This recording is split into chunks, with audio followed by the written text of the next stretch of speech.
Mic test. Testing the mic. Oh, you know what? I don't even gotta test this mic. I gotta test the other one.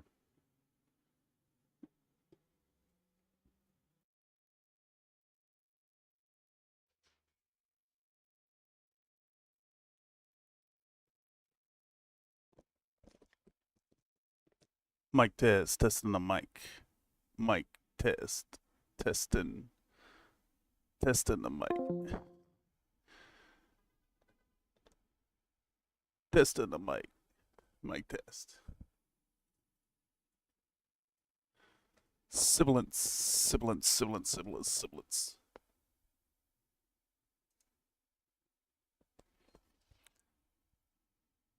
Latency test. 1, 2, 3, 4, 5. It's long today. Inhale.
Ooh, I guess I should set up the bots and make sure they're logged in.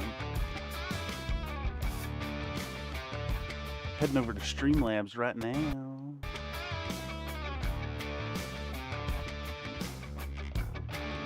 Looks like we have the dashboard up. Checking CloudBot page.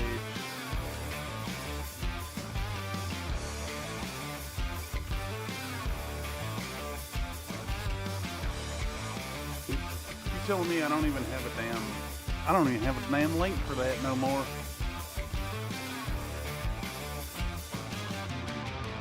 Let's find it.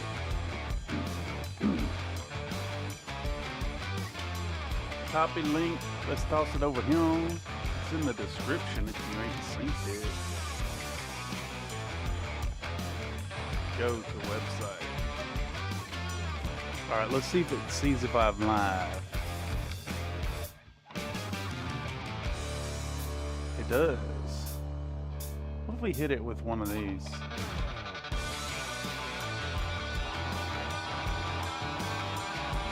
if that goes through. Yeah, there it is.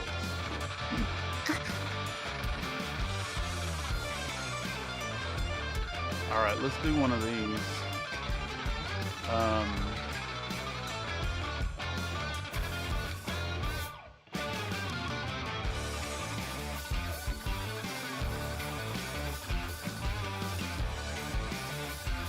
Let's do, how about this here?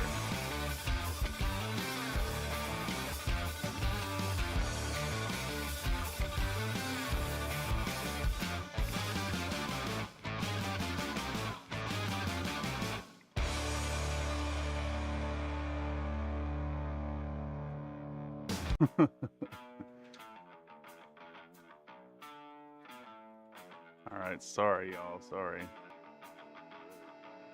We're gonna be a few minutes. But then again, this stream just really for me. It's for me to stream. For me to do work and be productive. Alright, that should be coming through. We're testing the Tangia.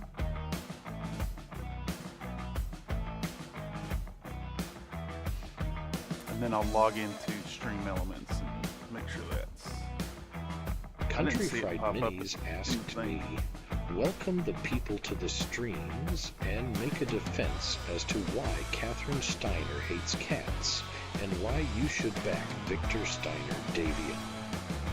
Welcome, chat. Grab your minis, your Coca-Cola, and a cat that definitely isn't judging you. As for Catherine Steiner, meow, she's got more reasons to dislike cats than a vacuum in a yarn factory. Cats ignore orders, break plans, and know when someone's being a dramatic little warlord. Victor Steiner Davian, he gets my backing. Less nonsense, more actual leadership. That's actually fabulous. The AI picked a good one there. Welcome, Surveillance Lizard. Hope you're doing well. Thank you for the flyover. Good to know we have a AC-10 buzzing through the air, hitting targets nearby.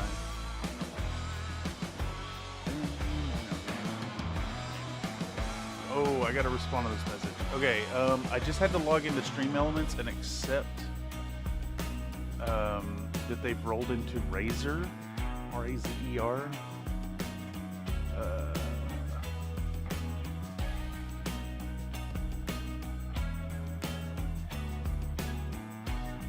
Alright, my buddy is offering to print my sheets for Friday's game. I need to secure that. Yes. Alright, sorry y'all, this just hit like right as I'm getting started.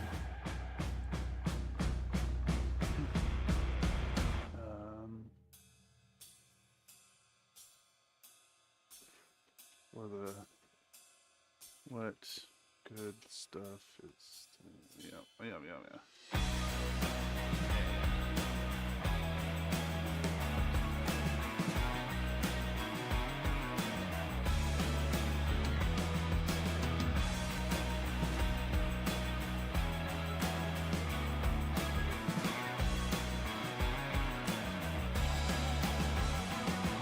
What do you mean it's the regular viewing environment today?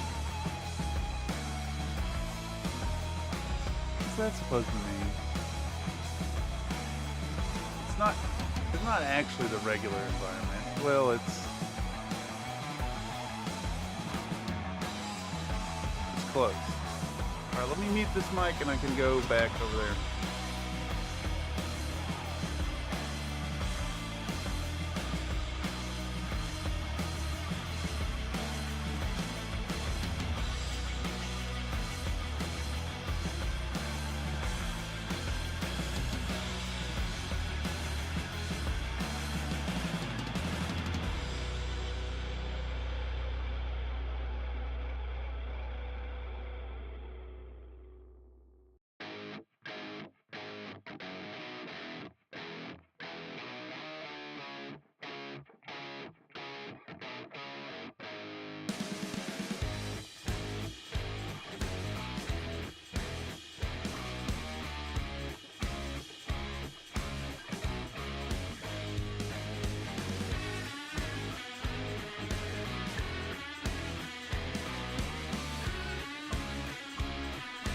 This is why we do the mic test, because I was muted that whole time.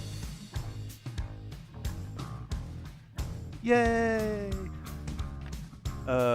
Latency test 1, 2, 3, 4, 5. It's like 5.5 seconds-ish. Ironically, Mr. Nate, I was having YouTube app trouble as I was getting started.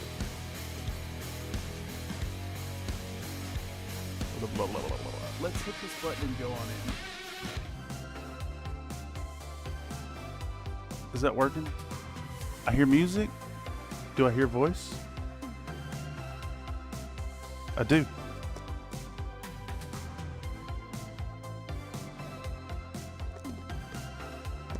I was muted. I had to say the thing the second time. Unless I'm just insane. Are you seeing a different stream than I'm seeing? I mean, I was also deaf muted in the security clearance room. Anyhow. Welcome to the stream. Hope you're all having a fantastic day.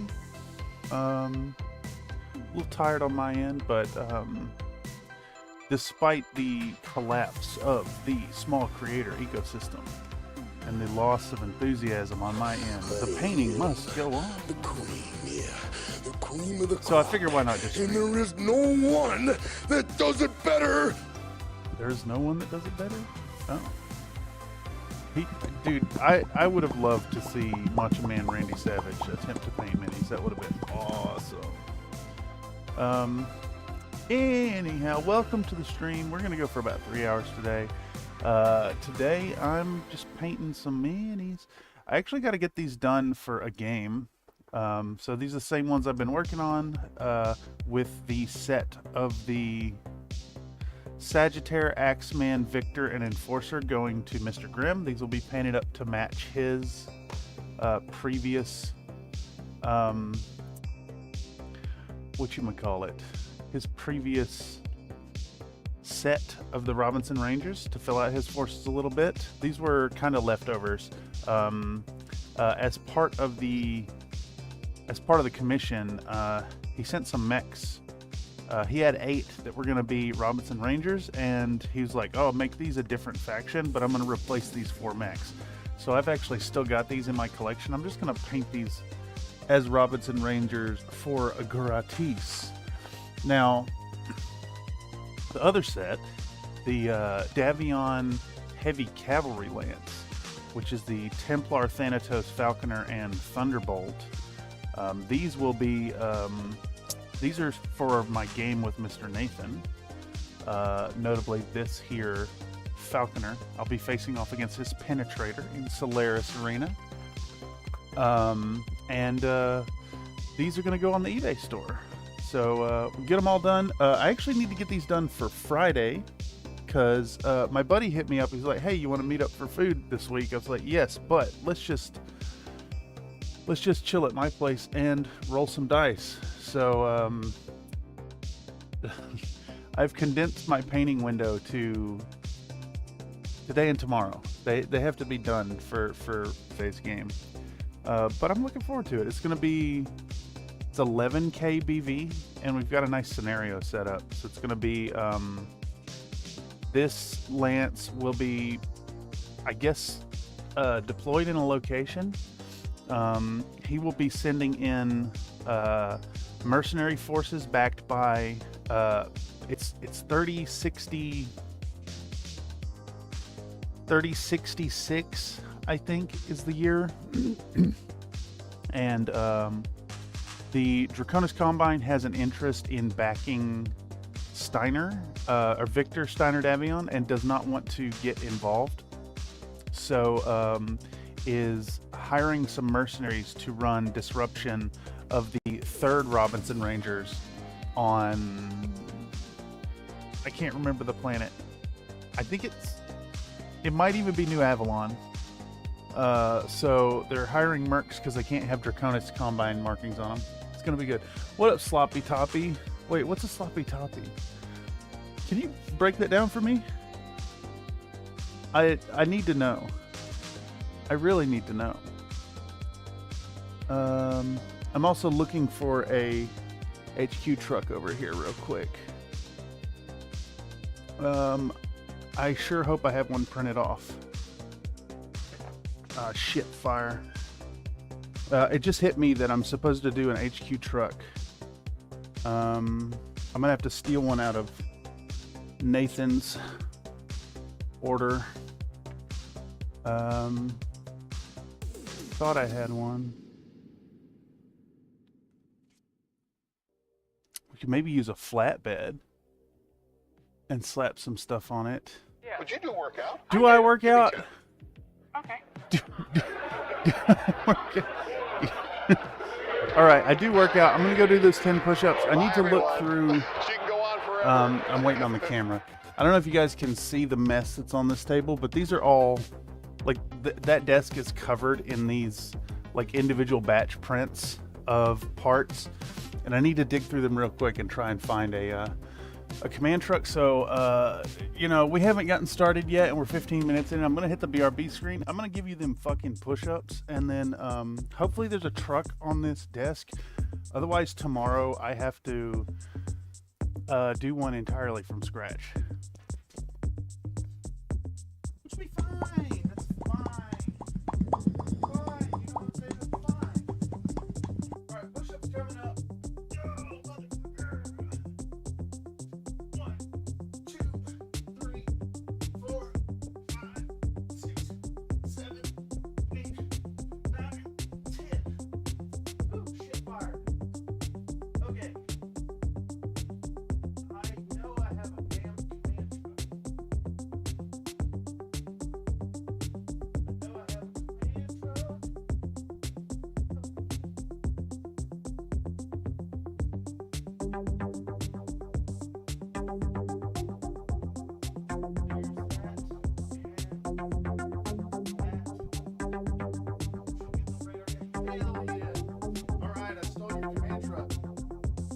Sorry, Mr. Nathan, I stole your command truck.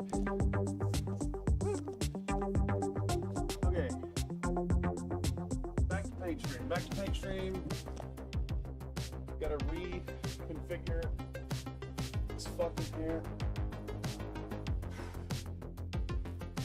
Then we'll get going.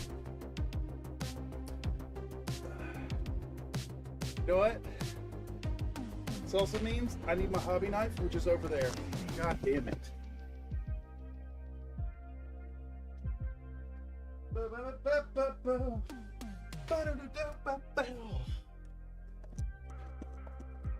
Okay, anyhow, welcome to the stream. Hope everybody out there's doing all right. We're back to the regular fare right here on Country Fried Minis. Having a, I started to say a good day. It's a fine day. It's hot. It's probably 90, 92 in my apartment today, which is not fun, but hey, it is what it is. Anywho, I was going to dive right into metallic color today, and I'm still going to do that, but when I was chatting with my buddy about the match, I ended up suggesting a scenario, and I need a command truck for it. So I'm stealing one out of Mr. Nathan's batch of models that I'm sending him, which means I now have to print 2 more of these. Makes for quick paint drying times. Oh man, I got the fan. It's right there. It's like 3 feet away. It's pointed right on me. It's so hot today. It's so hot that it's 73 downtown today, and the inside of my window has the like the condensation, like when you have an ice cold drink in the summertime. Kind of wild.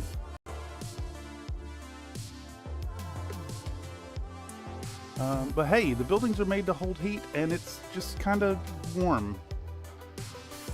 I think in most places it would still be considered really, really fucking mild.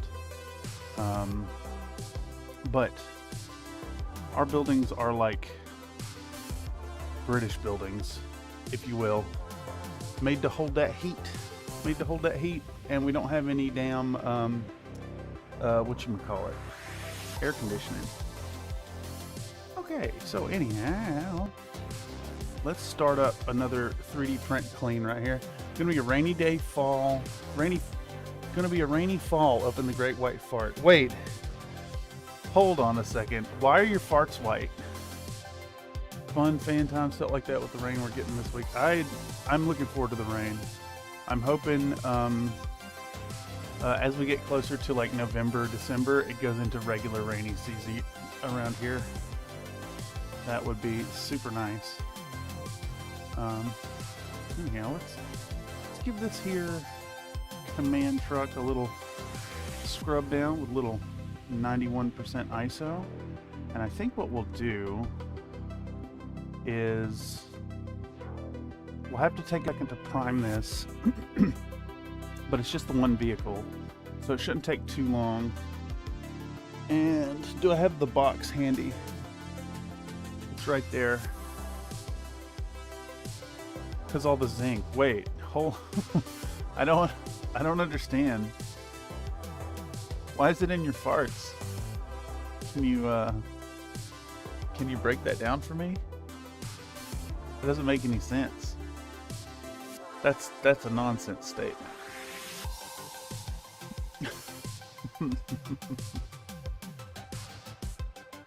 All right. This model is sticky with resin, so we really got to clean it down. I can't believe it's still so sticky. This has been sitting out for over a week.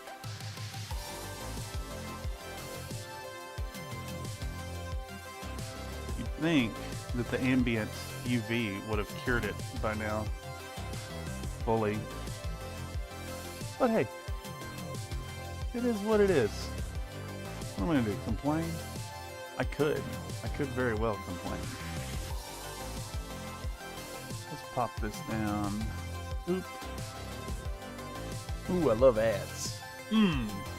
What y'all think about ads? You know they're putting ads in all the content, period. Time for another alcohol bath and UV shower?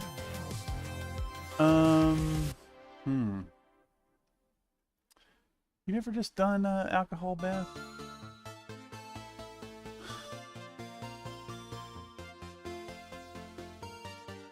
Is this thing active? It is. Okay. All right. Anyhow. So, this match that we're going to be playing is a quaint little scenario that I have kind of dreamed up on the fly. Little help from my homie, who I trust immensely in scenario building. But we're going to play on one of the neoprene mats, just which is a double map sheet. 11K BV, classic Battletech. And the objective for my attacker is he's got to destroy this command truck within 8 turns. Else it's an automatic lose condition. So basically the defenders are they have to be prevented from sending signal of the invasion force. So he's got 8 turns to destroy the command truck, which will be a mobile HQ. I think it's 20 armor in the front, something like that. And it's not a victory condition for the defenders to keep it alive. It is a loss condition for the attackers to fail to do so. And then from there, he said 12 turns, so 4 more turns to destroy the defenders. But I don't think that's possible, so I think come game day, I'm going to suggest we expand the game to like 15 or 16 turns. But the victory condition for the defenders is to kill all 4 of these defender mechs. But not just kill the mechs. The pilots have to be executed. I guess executed or captured. Either way. So we'll be using Megamech pickup rules for pilots. We'll be using the... what is it? TAC Ops? The TAC Ops ejection rules, including skin of teeth ejections. It should make for a fun time. And if that scenario works, we'll put that in the end of year document I've been cooking up. That's what I'm thinking. The tub on the flatbed looks like it hasn't been properly sized. The tub? What are you talking about, tub? Also, hello, Mr. Grimm. Hope you're doing well. We're, as usual, quite behind in mechs for you, but we're getting there. I think I mentioned before, my intention is to have your entire workload done before end of year, and that's all of it. Which, if you guys out there don't know, if you're not community members, and haven't heard me talking about it, it is a massive order of mechs. So we will be getting some content about that, whether streams or recordings. Not quite sure yet. The Rangers looking fresh. Yeah, we're gonna paint these for. Well, we're gonna do them all. Do all of these to match the same basing I did on yours, and then these 4, which are from your original batch of mechs, we'll get the front face of the hexes done up to match. What do we do on yours? The white and black caution stripes. It is a mighty number.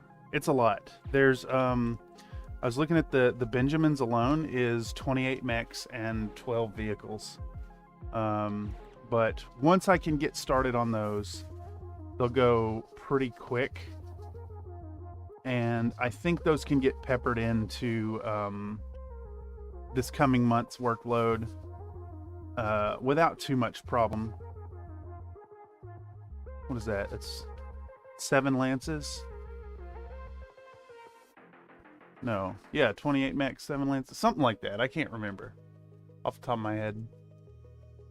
What I think I'll do is I'll throw in an extra lance of my own and put them on the eBay store, and just make it like take advantage of the brush time to make a little money to keep the store open. I actually have an order right now from the Fiverr that should free up a lot of brush time. I got a really awesome client paying fair wages for the work. It's hard to do, you know. For me, it's always been a balancing act of trying to get fair wages for work, while also providing attractive deals to the people who are looking to get things painted. I'd love to be able to get mechs out in a way that doesn't break the bank, that doesn't hurt your wallet too much to pick up some custom work. And I think I've largely hit a good balance. And then, well, now we're facing some, I don't want to call it economic hardship, because I don't think that's accurate. I think economic pressure in the world these days. Frog skin and red lads and pipe, yeah. And then there's also what the tiger sharks, which I haven't printed out the mechs for those. Those ones got hung up and lost in the shuffle because we had 2 mechs were wrong. I was supposed to give what's that hunchback variant? That like prototype hunchback with the ultra autocannon, right? It's like HBK 9X or something like that, and then a Wolverine 6K. So what I'm doing with that is instead of wasting the wrong mechs we got, I'm just gonna give you a couple more. I got them picked out already. Some weird mechs that match the what do you call it? The mull.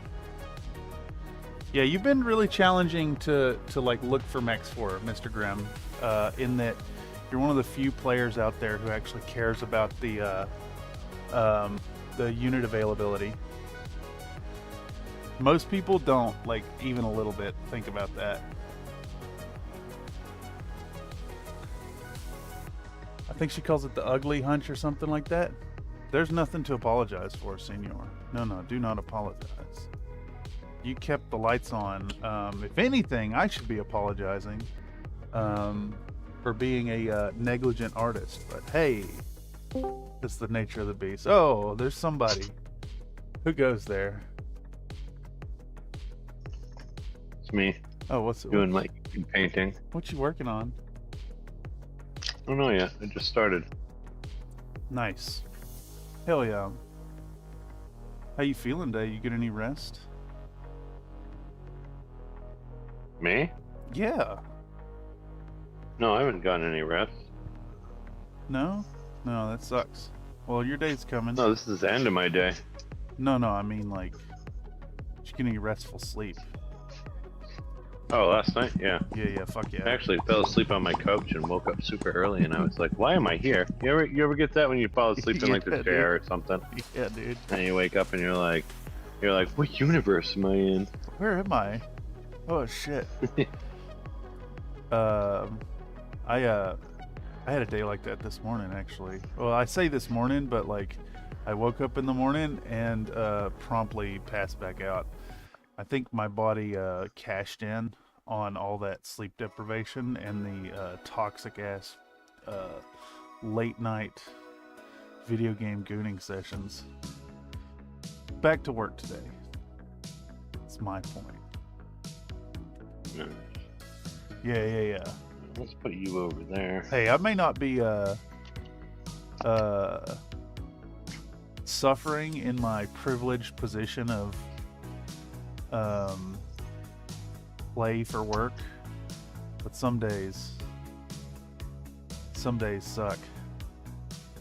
Daleth, how did I get What here color while letting the is days go by? Ah, yes. Yes, I did let the day go by today. Passed out, but I fucking needed it. You know what's really gonna suck about it though is not being able to go to sleep tonight now. That's fine. Because you slept all day? Because I slept all fucking day. Dude. Yeah, sometimes on the weekends, if I, sometimes I'll stay up with you gooners, or I'll, just be at a project or something, and I won't go to bed till, 1 a.m. on, a Friday or Saturday night. Yeah. And I'll make myself get up by, 7 or 8. You know, usually I get up at, 5, but I'll sleep in because I'm not a masochist. Right. But I still try to get up, on the shorter end of the sleep cycle, so that when it comes time to go to bed, I'll go to bed a little later than I normally. Yeah. But it softens the blow of having to get up on Monday morning at 5 a.m. Yeah, exactly. You know? You've been having hella early mornings, right? Well, it's just that's normal. I mean, I try to. There's a couple times I've done for work. Sometimes it's certain people like to start early, and other people will work late. And you kind of just I like to start late at work late, or start normal and work late. That's kind of my preferred. Yeah. But sometimes if you want to do shit in the afternoon, it's worth it to just get up and go, and you get a longer day and still leave early, you know? Yes. Wait, were you already on the stupid early cycle before the baby? Yeah. My job is it's more regular now. I'm kind of getting used to it, but it takes me it takes me sleeping till 10 o'clock in the morning twice, and I'm back to night person. Oh, that's wild. It's crazy. It takes me months of steady getting up every morning, or 2 nights or 2 days of sleeping in. Yeah, it makes sense. You know? Yeah, dude. It's just catching up on a sleep deficit, and you're ruined again. So I'm a night people anyway. My natural circadian rhythm wants me to stay up till 2 a.m. and then sleep till 11 and then get up. You know what I mean? I like my work schedule to be the end of it too. So it's you get out of work at 2 o'clock in the morning, you go home, you go right to bed, you get up, and then you do shit. You know? Oh yeah. Shit, mine's I guess even worse. The whole I want to burn midnight oil to get work done.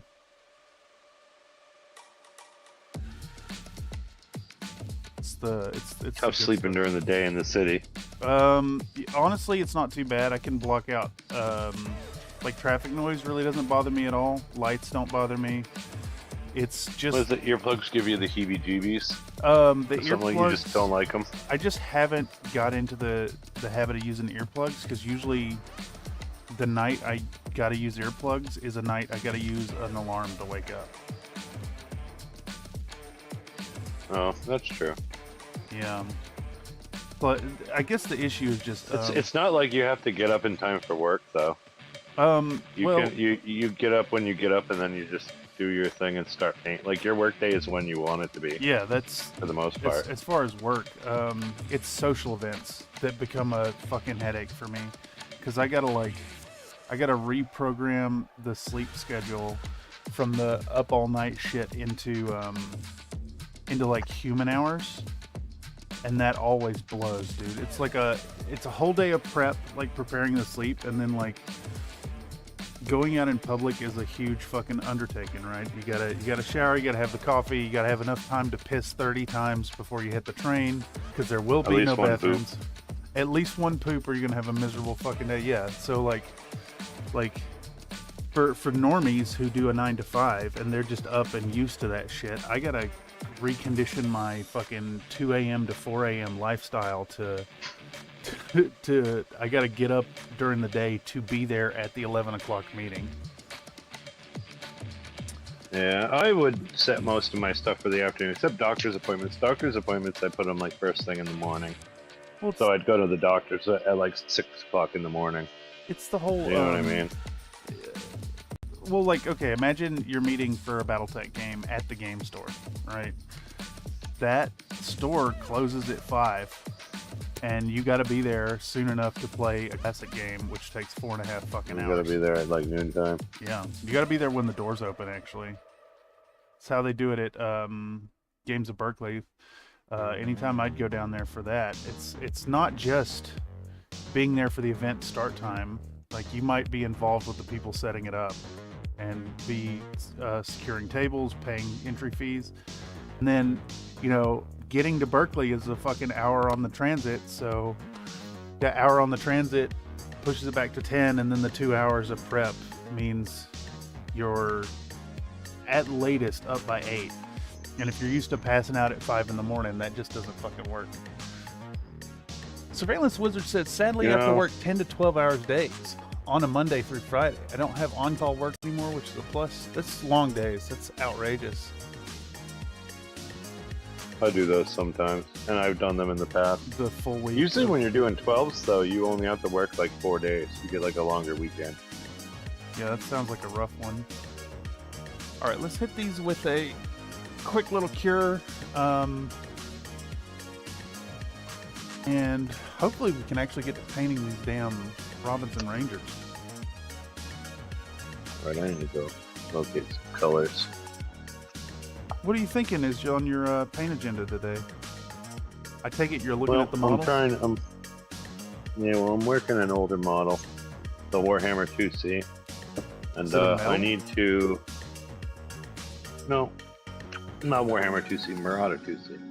I get the unseen or all one mech to me in my brain. I just use all names for all of them. All for all, yeah.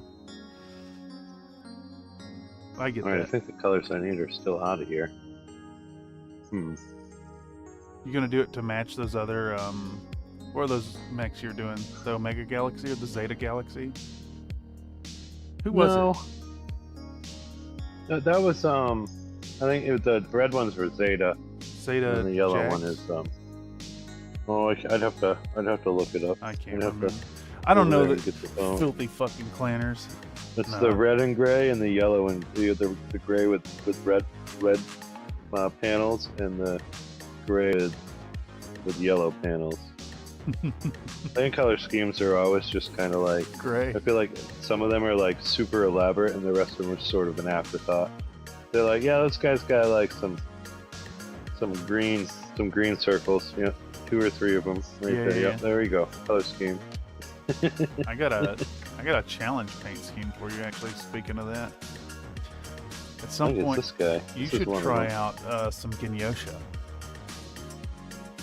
Genyosha? Yep, they're gray. That's it, they're gray. I think painting gray is always really interesting to me. Sounds kind of fun. Dude, they look awesome when they're done.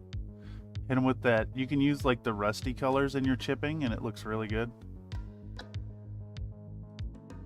Alright, so there's that one. I think that one goes in here.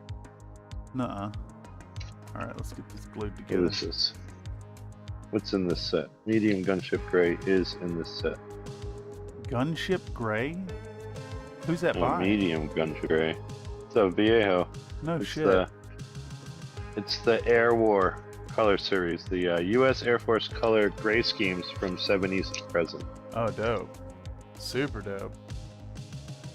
Oh, come on, ads. I love ads. I wanna get I the- love that unskippable ad. Is that a double? That's a double unskippable ad. I could skip the third one. It's Holy double moly. unskippable ad. I'm getting it where you gotta watch like the political ad, Gross. and then the skippable ad comes up after that. Wait.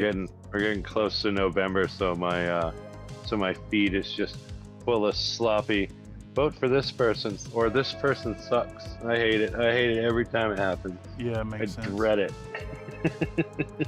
Grim says my current paint project is kind of fucked because I was GW's purge of Marines that they just did. I don't know what that means. You're gonna have to elaborate. I gotta admit, Grim, I'm like completely disconnected from GW. I cut the cord.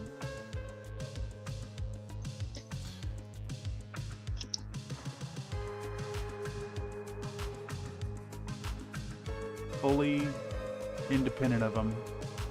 I kind of want to play some 3rd edition, and that's about it.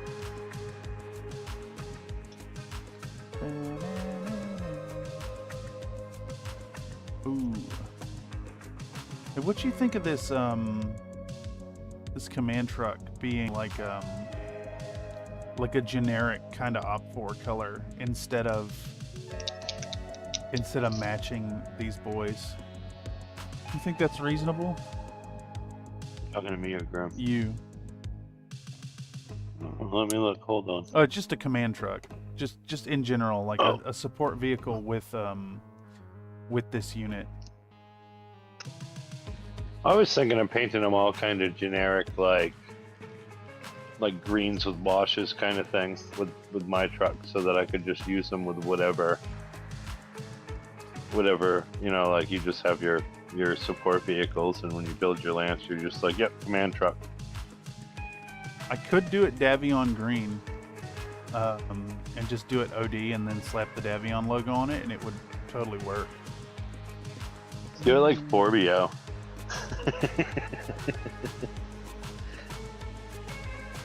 Oh, Grim the Project says they Russian tank finally green. purged Firstborn Marine, so my Fire Angel project's kind of just a pain at the floor. I knew it was coming, and see that's what I'm like, that type of shit. Like, fuck GW in their fucking assholes. Like, that's fucking terrible. Bastards. They slowly, like, the Marine players were the poster boys, and they slowly, like, encouraged you to buy the new stuff, and then made it fully where you have to buy the new stuff. You telling me they made all this bullshit lore to justify Primaris Marines, and then just got rid of non-Primaris? Like, come the fuck on, dude.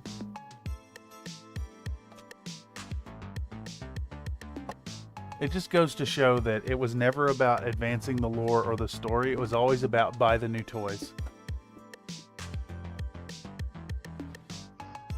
Oh, that's relatively true. I mean, I get, like, it's a company, right? And if you're a company, you gotta make money, but, like, that as the only focus of your company is really abysmal. It's the enshittification of everything. Enshittification. I mean, GW started to die once they went publicly shared. Publicly traded, what's the term? I think that's the term. Glad I pulled out. Now, I mean, yeah, dude. Imagine if I'd been in bed with that now as a content creator, just a fucking Space Marine painter on YouTube. It's utter shenanigans with the stats too, judging by the title of YouTube suggestions. Yeah, fuck GW. Fuck GW. Warhammer is a game for children anyways. That's a hot take. I don't think there's too many people under the age of 35 that play that game seriously. Yeah, it doesn't take a lot of brain power to play Games Workshop games. But it does take What it does take is funding. Yep. I've said it for a while now that GW Warhammer is a game for teenagers. Infinity is a game for men, and well, for adults, I should say, not to be misogynistic and exclusionary. And then BattleTech is for people who just, you know, want to nerd out. Necromunda got smashed too. Sad. Sad, sad, sad.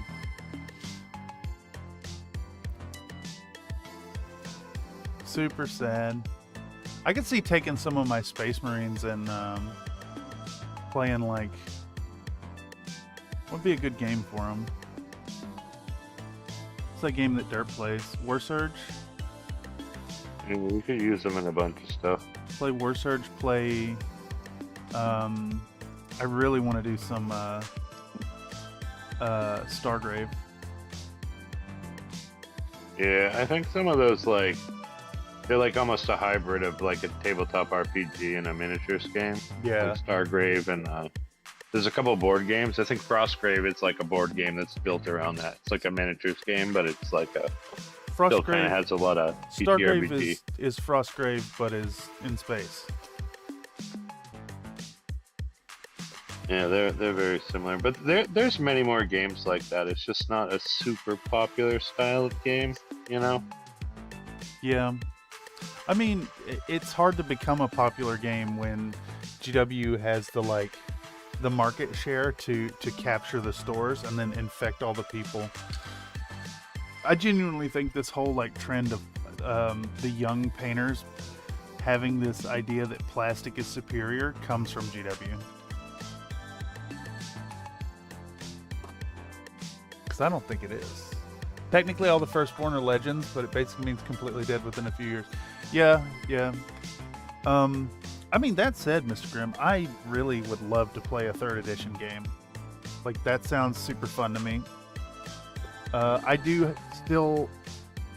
I guess a lot of the hatred I have for GW spawns from the love I had for the game and the amount of time I played. I spent playing GW games. Played a lot of Warhammer in the past. Almost never with even remotely fully painted forces as well. That makes sense. That's why when I'm such a hater on Paint Your Minis, that's actually for me.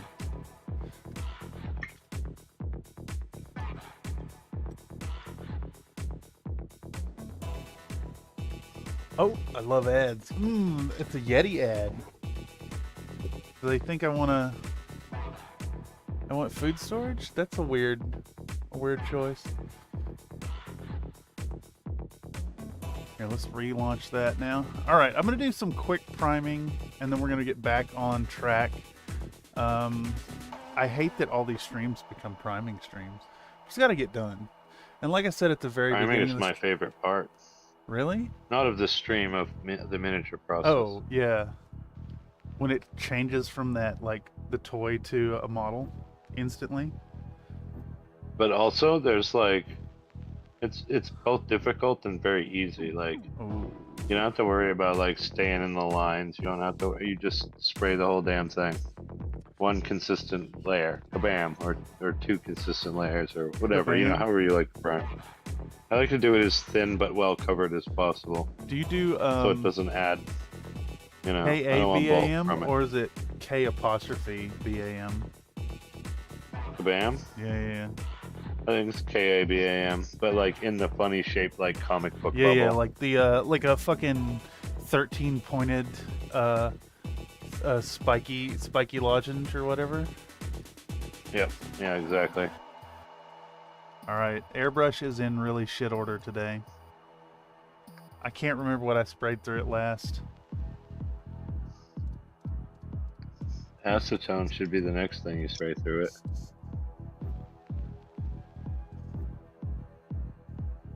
I tried to get my play group to paint for years and they can't even bother to show up with prime minis. And at least call me the asshole, but I hate it. Yeah, I mean, it sucks, and I think that, like, not to, like, be constantly on fucking an anti-capitalism kick on this fucking channel these days, but, like, it's a side effect of that. It's a side effect of the, like, this absolutely asinine, like, grind culture, work forever attitude that we have in society, that, like, grinds down your work, your time to nothing. Like, who genuinely has time to paint minis? I saw a fucking a YouTube thumbnail recently that was like, you can't paint an army in 24 hours, and I think that is a delightful message. These fucking pro tubers who are painting are fucking lying to you, dude.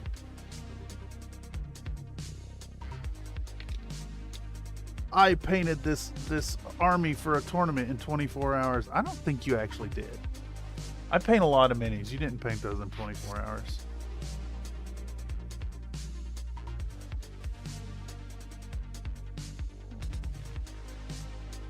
How many models do you think you could do in 24 hours of brush time, Nathan? Genuinely. I'm talking start to finish. He ain't there.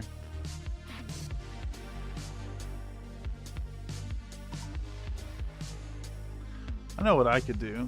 I can do about... I can do a skirmish force in 24 hours, I think. I dunked this army in 24 hours? What do you mean you dunked this army? Like, literally dunked it? Uh-oh.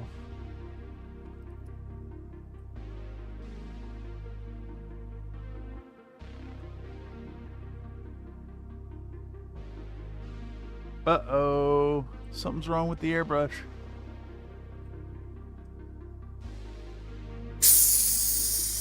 Something is catastrophically wrong with the airbrush. Uh-oh.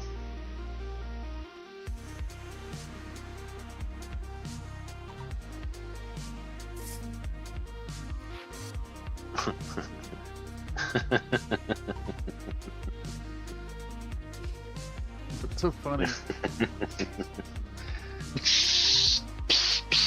Oh. Base cut boulder. I don't shade. think they can hear it on the stream, but I can hear it on Discord. Oh, I was feathering that throttle. All right, what do we got going on here? O-ring is squished. O-ring looks okay. Doesn't look fucked up. I guess that would have been like a leak. What's hanging us up here? The art of Zen and airbrush maintenance. Oh, I bet it's got a clog in the nozzle, or in the little pipe between the cup and the nozzle. It's got a like a very low amount of air is coming through it. So let's get, oh fuck, where's my pliers? Are they over there? They're over at the computer desk. 1 second.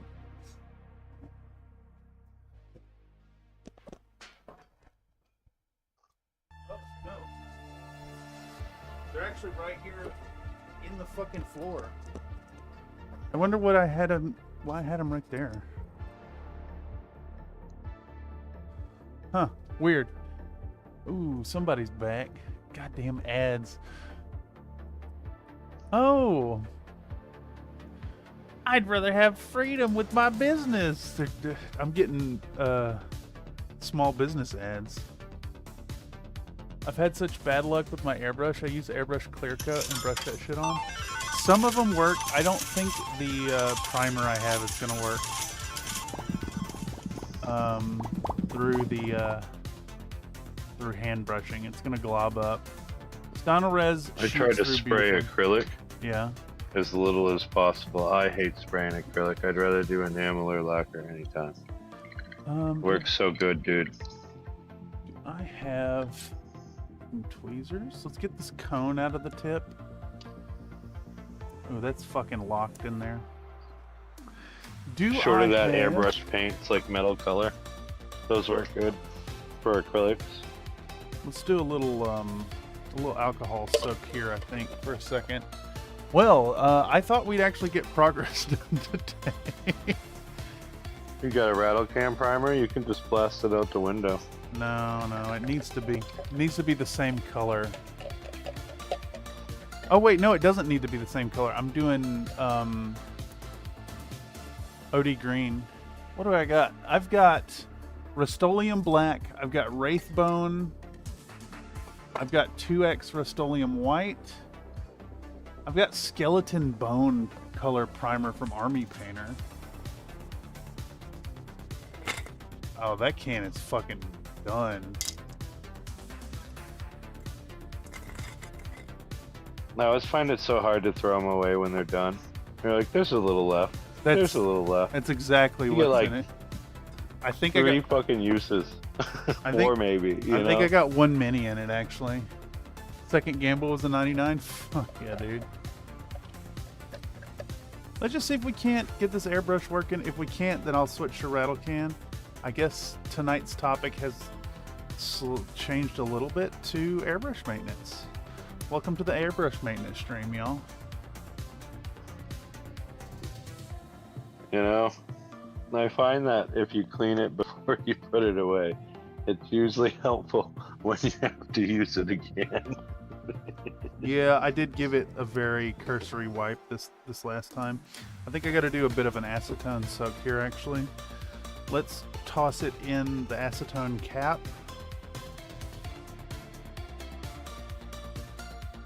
Yeah, but there's a certain amount of like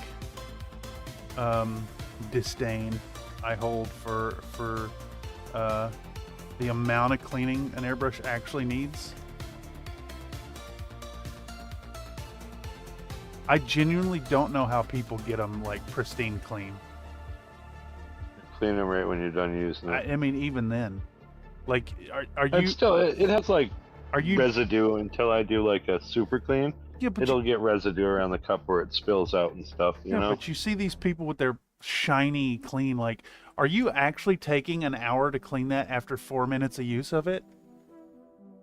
No, I do that every couple. Like, that's what it takes. basically, like, usually if I do something gross with it, cool. I'll do focus. I'll do a full cleaning. Dude, my And, fucking if I'm- document cam has just stopped focusing. It just doesn't focus anymore. Oh, my computer's locking up now that I'm trying to open Logitune.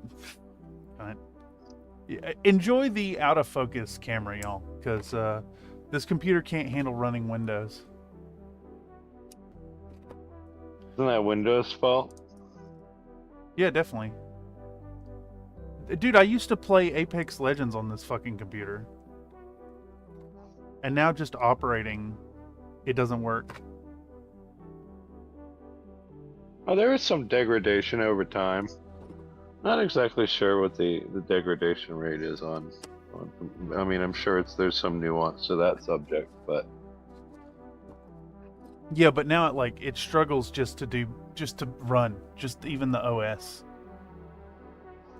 Yeah, I can't fuck with that focus at all. But you know, it's stuff like this. This hover cam used to focus. It used to focus on stuff really well. It's actually why I bought it, because it's a document cam and it's made to focus on things like this. But it just doesn't. It just stopped focusing. But hey, it is what it is. I'm actually working on a fucking unskippable ad for ChatGPT. hell yeah. That's my jam right there. Oh, Unskippable ads. dude, they got ads in ChatGPT now. Yeah. You do your fucking, you do your prompt, and then there's an ad underneath your entry, like breaking your ability to focus on things. You know how They're those like, news "Chat websites? GPT, I feel sad today, and it's like there's a sale on rope at Home Depot right now. No, it's not even targeted ads. It's like not at all targeted ads. It just fucking ads. It's great. The enshittification of everything. That's capital, baby. You're like, ChatGPT, I need to know the mathematical equation to figure out the twist in my rifle bore of the firearm that I'm creating to overthrow the government. And ChatGPT's like, there's rope on sale at Home Depot. I asked it a question regarding a path in EverQuest last night. And I'm like, hey, can you get me from this place to this place in the map? And it says, sure. If you'll just tell me your starting position and where you want to go, I'll tell you how to get there. And I'm like, that's what I just did, you fucking idiot. And it censored my comment underneath as violating community guidelines. You got shut down by the robot. No, it still answered my question. It just fucking censored my text to protect me from seeing the thing that I wrote.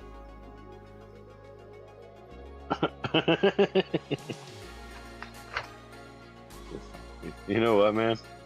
There's rope on sale at Home Depot right now. Hey, that's only one option. Yeah. Yeah, but Home Depot is a great place to brainstorm. Ah, yes. Dude, I can't believe this fucking airbrush. Welcome to the airbrush maintenance stream, y'all. So if you're not super familiar with airbrush, what I'm doing now, there's this little cone in the tip that focuses your cone shooting. tip. And I've got to clean a bunch of gunk out of it. And I'm being really careful when I do this to not fuck up the tip. Everybody will tell you not to use the needle to do this, but it's the fucking correct shape and size to go into this hole. You just be gentle with it. Yeah, I'm being real gentle with it. Basically, I'm soaking this briefly in acetone to break up the paint, and I'm pressing the needle along the side walls of it to put things. I'm going slowly around it. You're glorning and blinging these days. Was there like some kind of degradation of service in your area or something? Who, me? Yeah. I've Am I noticed. blinging and blurring? It's back now.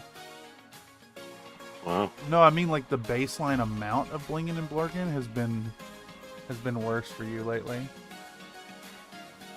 Yeah, I think the general. Well, first of all, the tourists are here. Oh, yeah. That explains a lot.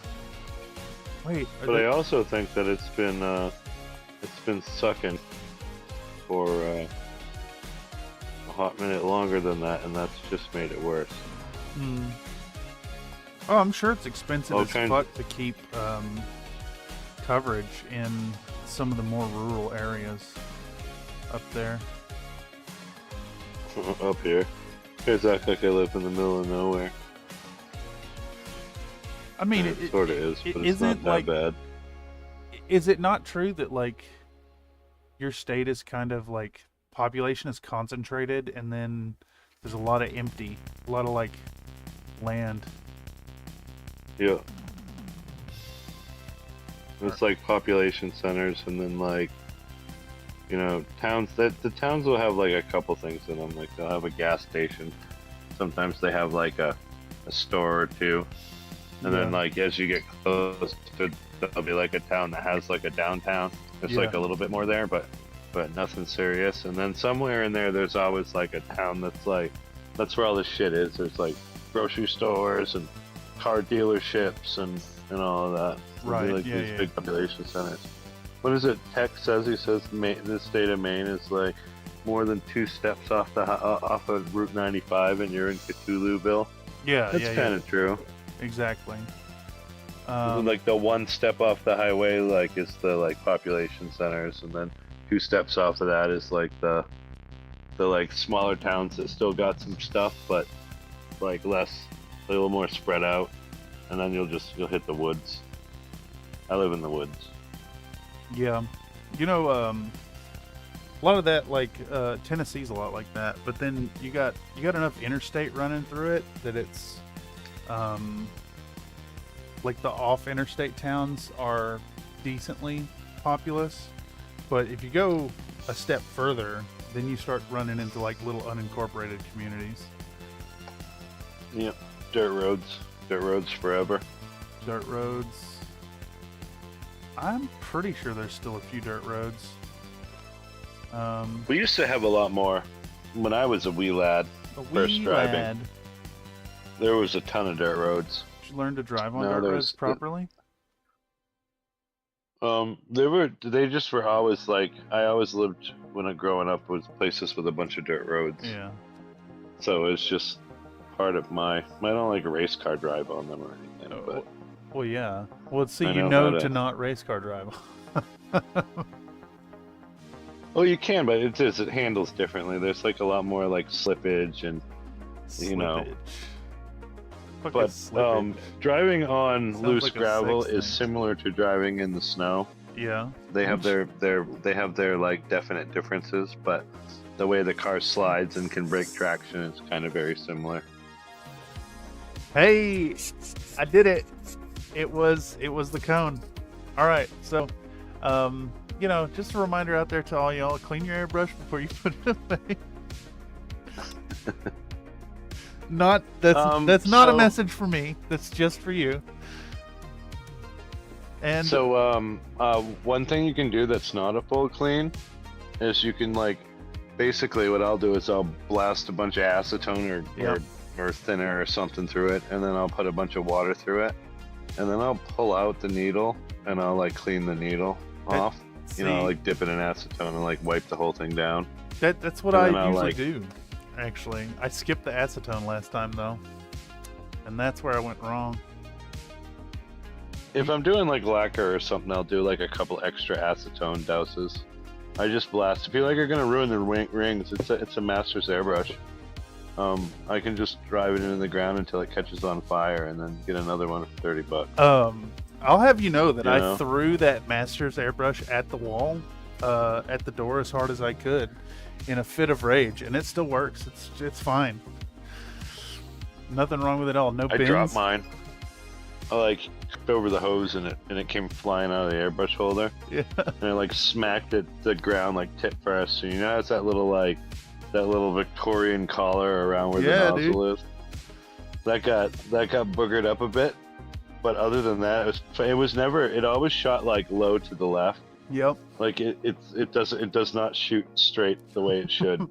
Not a straight shooter. But it was like that before, and it was exactly the same after. I just use it. I use it mostly for priming. I have other airbrushes for more delicate tasks. But that one's my. I run enamels and lacquers through it if I'm like doing primer jobs. Anything gross or weird goes through that thing, because if I ruin it, I've already got. That's like 3 years old now and still cooking. Like I can buy replacement parts for it, but I can also just buy another one. Dude, master airbrush is what it's and use that one as spare parts. Oh god, I got some backflow. God damn it, it's not actually working. Cool. Ah yes. Doing a time of it. The other side of airbrush cleaning. You think it's clean, it's not clean. Nope, it's not clean at all. Not even fucking close to clean. It's just feeding liquid back into the cup. So no, there is something actually catastrophically wrong with it. God fucking damn it. This happened when I went to teach my brother airbrushing. Like I brought my whole airbrush supply and fucking had the stuff ready to go, and it was working before, and then when I needed it to work, it didn't work. It just failed. And I never could clean it. It was not like a clean, it was just like, it doesn't work anymore. Alright. Let's spend another hour cleaning the airbrush. This is actually part of why I think airbrushing sucks ass.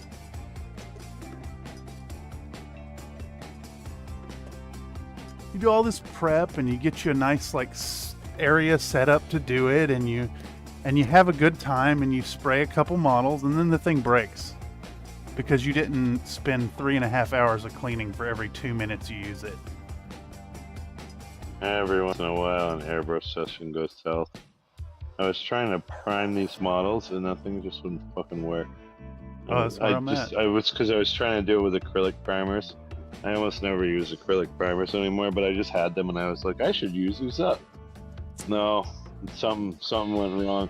It fucking, like, even with the low pressure and everything, something was fucked up because it just fucking dumped like the whole cup. It was like laying it up. It looked like I had dunked the model, and I was like, I think that's a little bit too fast, you know? Right. You basically. And then I like did it.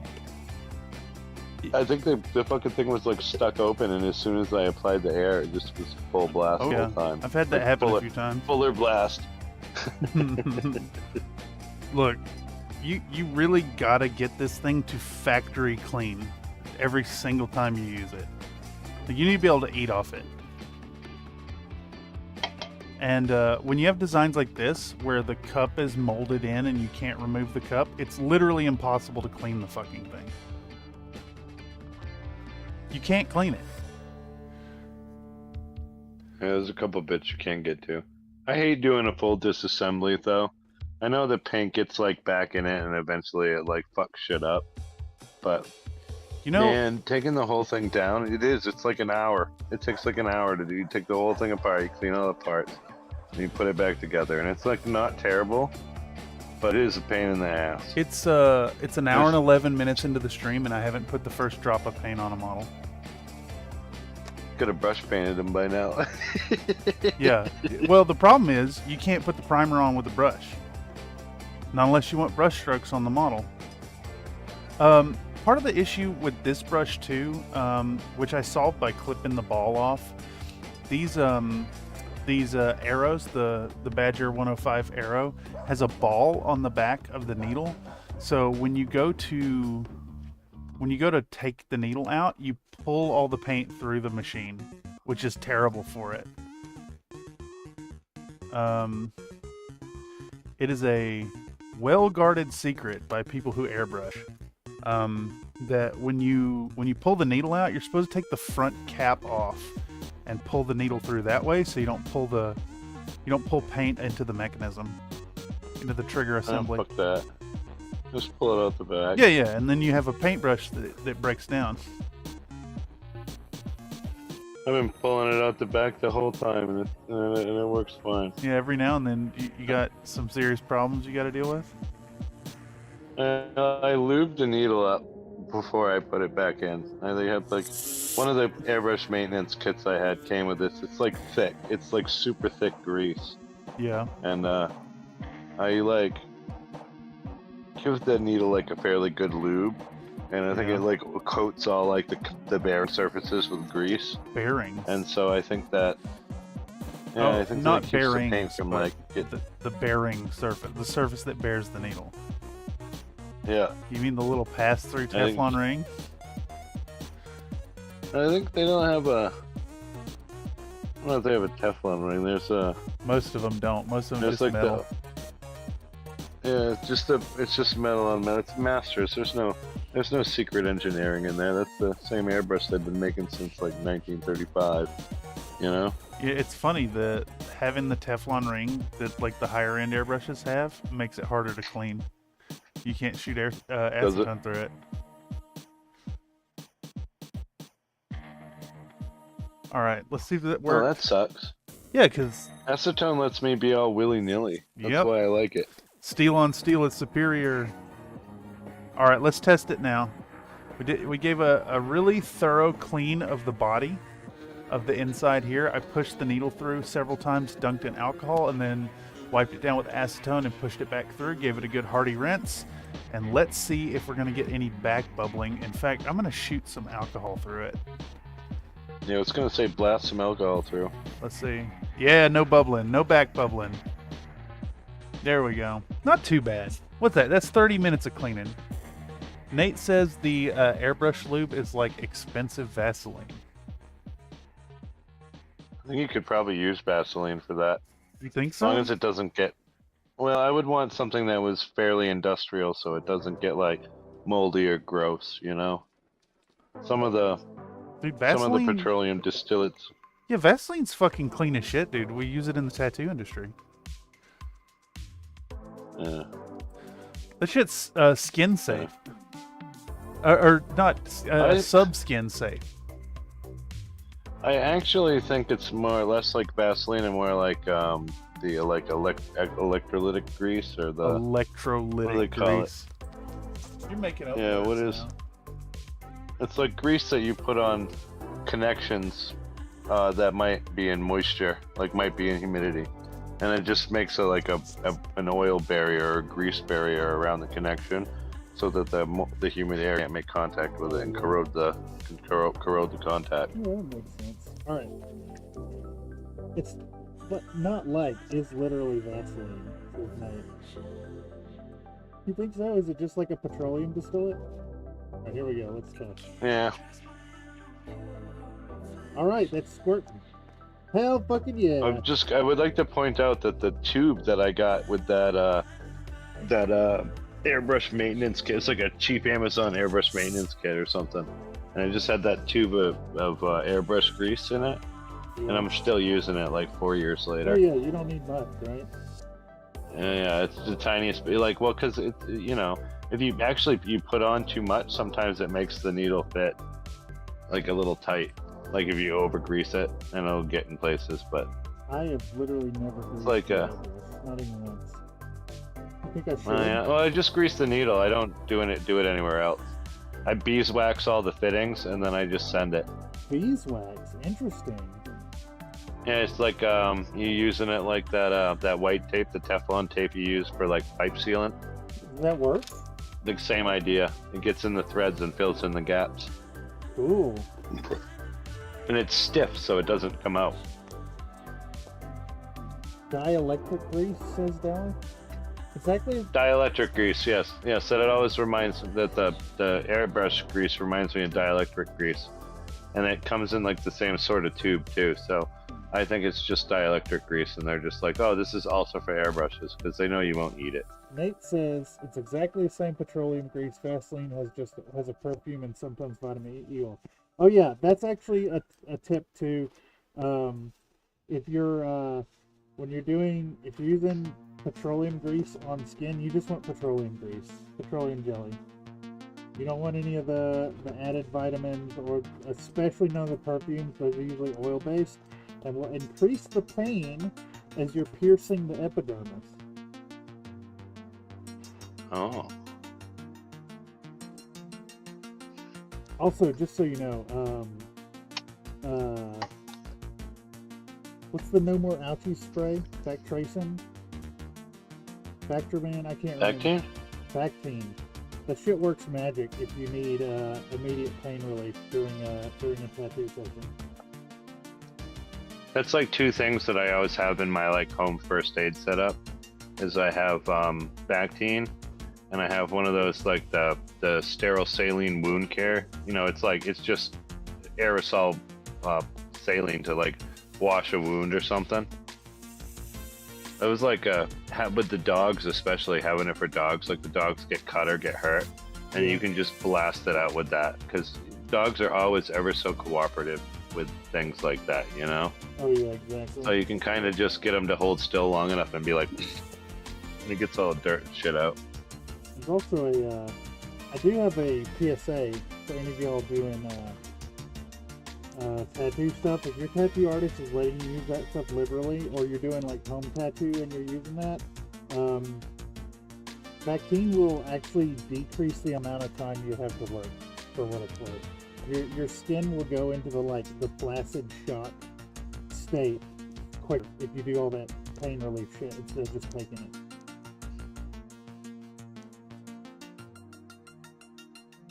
So, you know, if you're gonna tattoo your buddy and it's gonna take an hour and a half, don't let him be a bitch.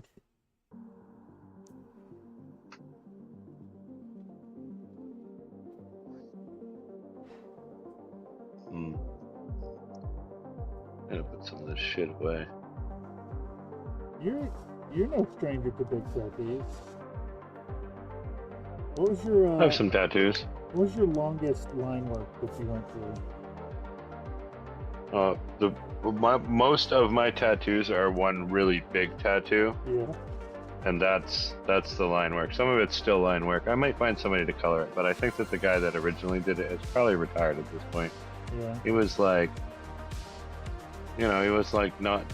I wouldn't say he was an unhealthy person, but I think he just like got dealt kind of a bad blow of genetics, and he was in his like mid to late 50s. Yeah. But that was 10 years ago, so I'm gonna guess that. I doubt he's dead, but I bet he stopped working some time ago. Oh, You know? tattooing will destroy your back for what it's worth. Yeah. Yeah, they're all hunched over. Yeah, it's the like you're not just hunched over, but like sometimes shrink pose is the only way to do that tattoo. I did a house call for a friend in a very illegal tattoo session where I was working on his back, and the only surface we had appropriate to like actually lay him down on was a couch. I was literally folded in half on a fucking stool the whole time doing it.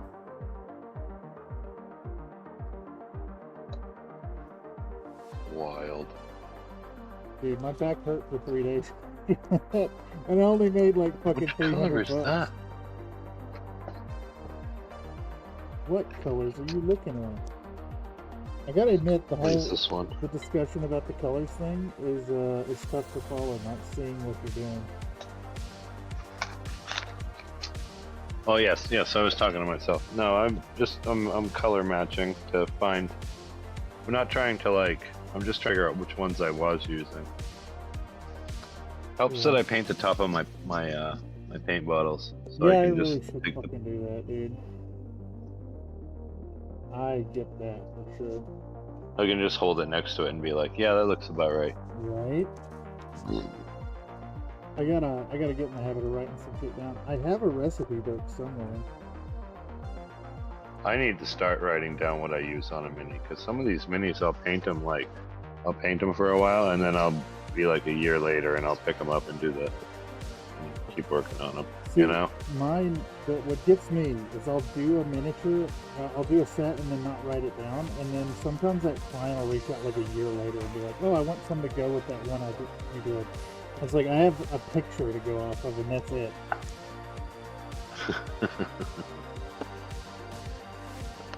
Okay, I think we're gonna do Davion Green with the airbrush this time on this guy instead of Robinson Rangers Red, and then I'll just keep Nice. this truck in my collection. Or actually, okay, what do you think, Mr. Nathan? I'm gonna sell this set when I'm done. If you were buying a set that had a truck included, would you be opposed to it being a different color than your main forces? Well, I think if it was like a generic military green on a truck, Yeah. I think that works. Because you can just use those as support vehicles for any unit. Would you feel like it was thrown in as a bonus and not a piece of a matching set? A piece of what? Piece of a set, like a set piece. A piece of a set?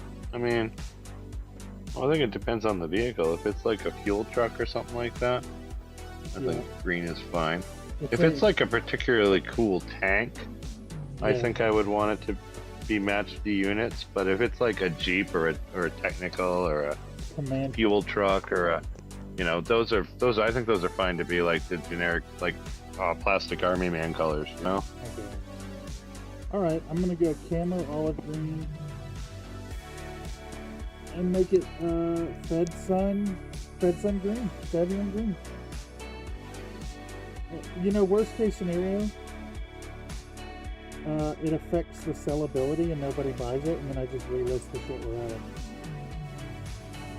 All right, so I'm gonna take a bunch of this here green and we're gonna thin it way the fuck down. It's about a I think it's quite a bit more shake. how thin do you go when you're shooting your acrylics? I kind of fuck about. Yeah. I like to shoot them real thin. Because sometimes I'm like, not like you'll be paying attention to something you're trying to paint and you're not realizing that you're like blasting the shit out of something a little more in the foreground, stuff like that. So I like to run it thin and slow so I don't overdo it too fast. Doing about I think about a 2 to 3 right now. 2 to 3 paint to water. I don't like to use water as the thinner with the airbrush. I usually, even with acrylics, I'll use like an airbrush thinner or whatever. Because I feel like water has that like skin tension that causes it to bead up. And that can be problematic. Like your fucking air pressure blasts the paint all over the place when it hits the model, you know? Talking about spider webbing? Yeah, stuff like that. I know that it's like not part of the thing, but I feel like water like makes it more difficult to get a nice even coat than alcohol. I agree. Or whatever they're using for thinner, but I'm pretty sure it's all concoctions based around IPA, to be honest. Actually, a tip then for folks, if you're airbrushing and you are using water as your carrier, your thinner for your paint, you do have to be cognizant and do light layers, or you do indeed get exactly that, the beating, the surface tension play.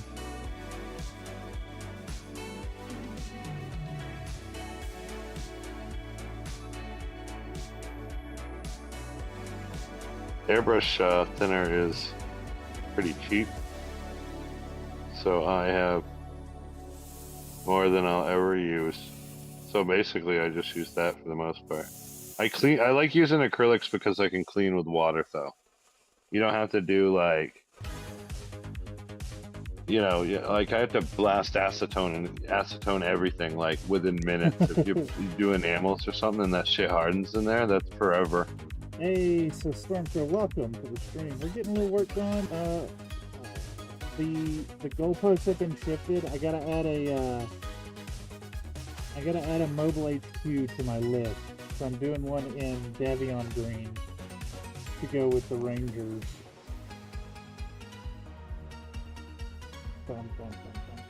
I'm gonna put in a little bit of German camo dark green on the bottom half, I think. Bam, bam, bam, bam, bam, bam. See, what was for dinner today, Mr. Nathan? Made American chop suey. American chop suey? No, you're gonna have to explain that one. Oh. It's like tomato soup, paprika, noodles, ground beef, some veggies, Yeah. some diced tomatoes, and you like stir it all into one thing. Oh, sick. What kind of noodles? Whatever the fuck you want. I mean, traditionally it's the macaronis, Macaroni. but I like to get the spirals, like cavatappi or something like that.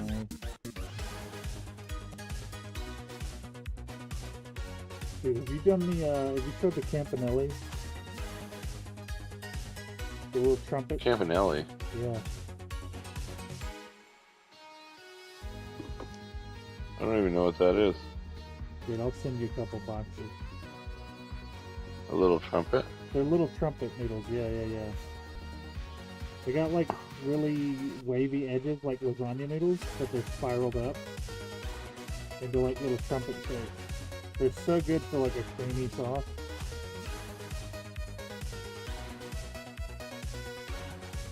Creamy noodle trumpets. Creamy noodle trumpet. That sounds like a sex thing. Or at least a penis thing. Well, it's an adventurous food type. Yeah, I'll send you a couple boxes. A couple boxes. Yeah. I'll be up to my neck in creamy noodle trumpets. No. I'm just gonna send you about like 2 pounds of them. It'll be more than enough. You try some stuff out with it. Dude, don't you have like a good recipe for mac and cheese? Do you do a fucking like a cream sauce? No, wait. When my mother-in-law makes the sauce, That's right. I do a cream sauce. Otherwise, I kind of do a drier one.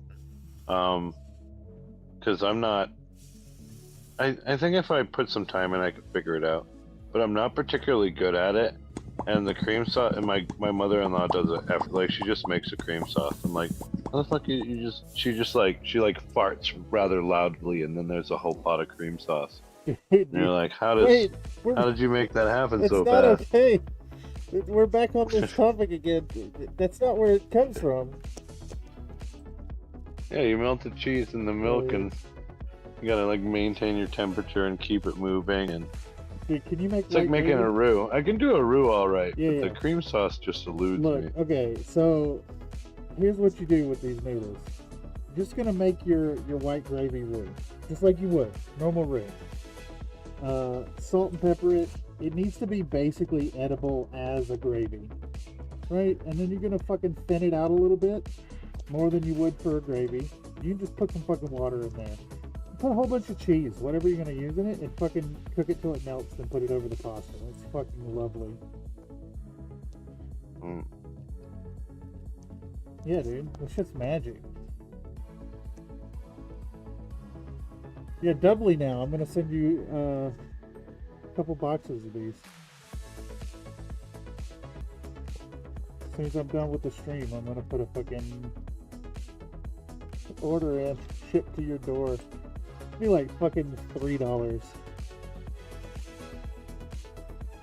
I bet it's like $12. It's like $7 to ship anything. Nope. You know what I mean? Not when you pay for fucking Prime. I'm paying on the phone. Oh yeah, you're gonna utilize Amazon I'm gonna send to you. skip out on the shipping. That's a good idea. I'm gonna I send do you that some all the time. food from Baba Bezos. He needs your money, you know. He needs your money. What's the command for that? We haven't launched that one in a while. Redeem ad break. Oh my word. How far behind am I? I keep hearing myself so far behind. The natural delay is like 5.5 seconds, but I found that YouTube has been buffering. Oh fuck! You don't have to get up when that happens, right? Oh, and they beat me. Baba Bezos. Baba wants your Bezos money. wants your money. That's fucking Spencer he couldn't fucking get away. All right, this ad has been brought to you by who got it through? I didn't see the name. Is another Nate. This Another ad break Nate. has been brought to you by another Nate. You do not have to watch the ad, but you may get an ad as soon as I click the button.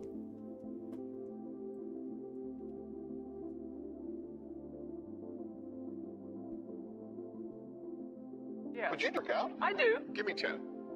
Okay. I got an ad. Bye, everyone.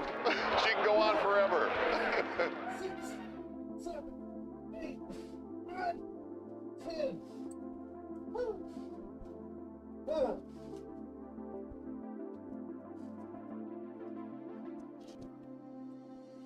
You know what? Push-ups in a respirator is kind of not fun.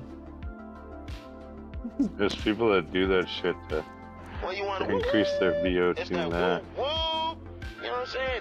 Some neighbors are saying way too loud. That's only in the It's moment. only in the morning. You're supposed to be up cooking breakfast or Dude, somebody, and so the that's morning like an social alarm club clock. under my window Woo, woo. seems to have that same attitude. Bubba up.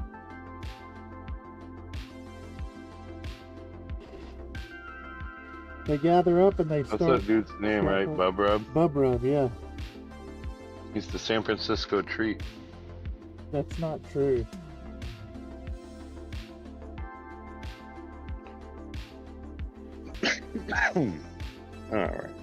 Alright. All right. I hate when the cough sneaks through. Like I can't. Like usually I feel it coming and I'll like mute for a cough. Yeah, whatever. Sometimes they just like, It ain't even a thing. they ain't even a thing. Honestly, any of the noise ain't bad until it's what's the worst ones? The lately the like really sharp sibilance has been rough. And wind noises suck. when you're trying to talk. Mr. Dow has exposed that with his efforts to beat the British heat.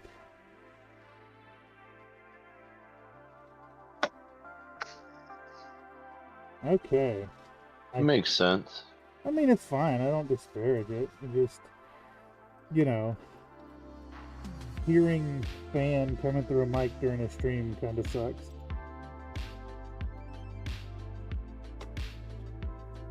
I do have at least a modicum of care about y'all in the chat. At least a little bit.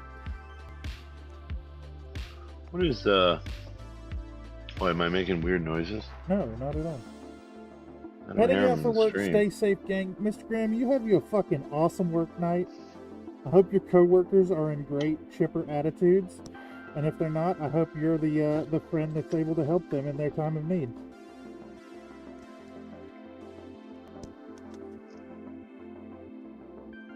Alright, airbrushing I think is done. And I'm going to at least shoot some acetone through it and pull the needle out.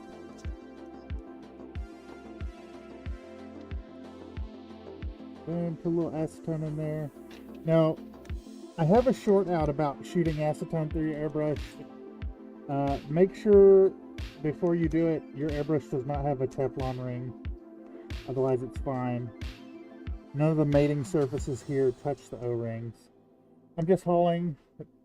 Ought to just invade the call. Invade the call. You may not be able to, Mr. Grimm. The call tonight is in the security clearance room.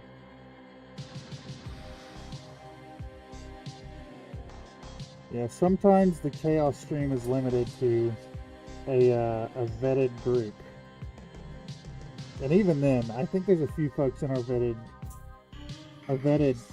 collection who could disrupt it. Actually, I think you're technically one of the disruptors. Me? Yeah. Do you deny these allegations? My disruptions tend to be pretty well thought out long cons.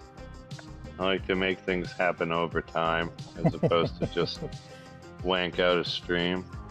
Although the great redeem flood of 2024? I think that was 24. Yeah. Late 24, early 25. That great redeem flood. That, like, I was an orchestrator in that. That was awful, dude. What was it? It was like queued up for like 10 minutes. It went almost 2 hours before I got to the end, and like I had stopped for a long time. They queued up so tight that it was just launching like in sequence like exercises. It was insane because it's like it makes sense, right? Because you could redeem as fast as the bot scans chat, and then the redemption videos are like what, between 8 and 13 seconds depending on which one it is. Yeah. Another Nate says you're absolutely a disruptor, Nathan. Not all the time. I'm not disrupting right now. The opposite of disruption. I like the idea of you as like a supervillain costume. Nathan as the disruptor.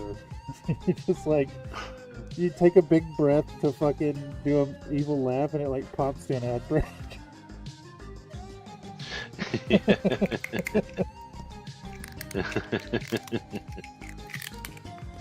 It's one of my favorite gags in content creation is the whole I love the awkward look at the camera and then the deep breath to say the thing, but then you don't say the thing, you just capture the intake of air. Yeah, they go. It's like an awkwardly long wait. Like somebody's like, Mr. President, how do you feel about operations on this such and such country's border? And then they go and it's like a zooming close into the president sitting there, like, and it's like a, the pause is awkwardly long, and then he's like, and then it cuts. Yeah. Exactly, dude. It's such a fucking fun storytelling tool. All right. Okay, so we got our green. We can go back to work now. Fucking A. I'm starting it at 7:40. 7:40. Yeah, dude. It's fine. I'm gonna fill this Fucking coffee. 10:40. No, that's because you live in a different country. I'm gonna fill this coffee. I'll be right back. I don't live in a different country. I live of like I live on the exact opposite end of the country you live in.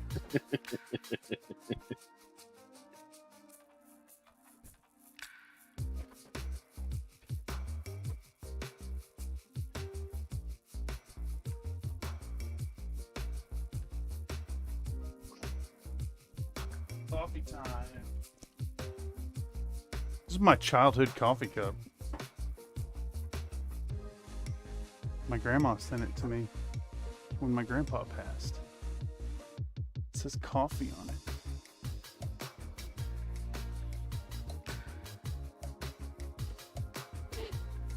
Ugh.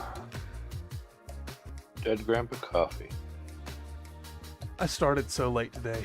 The Peener Snipper as disruption. Get your Peener Snip, $4. It's 2 super chats. One summons the Peener Snipper, and the other one you have to ask him to snip you. By request only, one night only.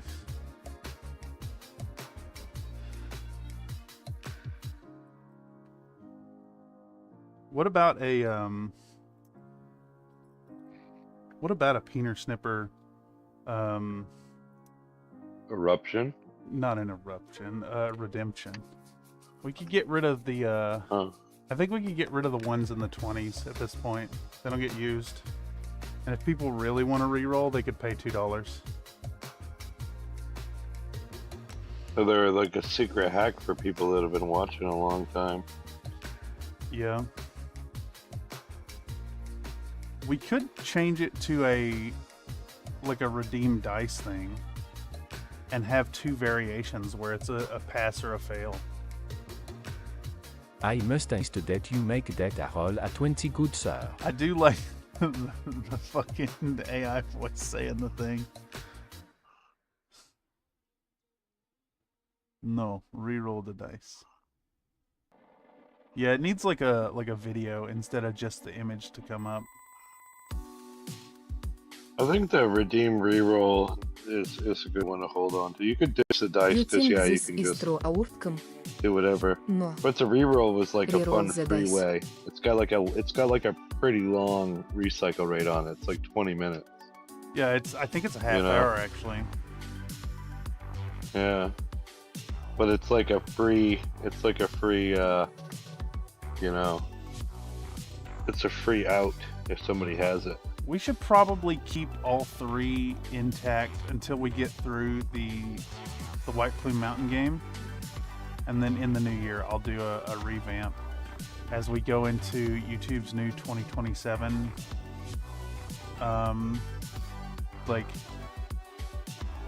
Push, if it just stops pushing the streams to people, we may just shift more to long form and whatnot anyways.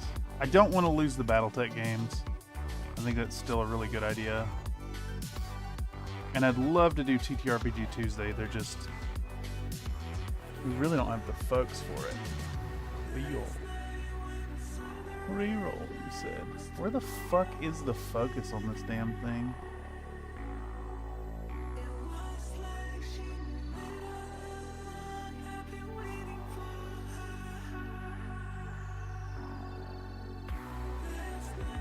Will it focus? Will you focus for me, please?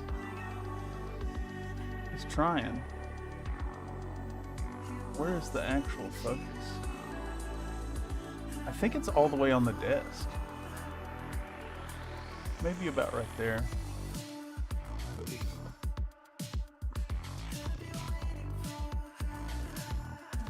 He's been waiting for that Mega Woman.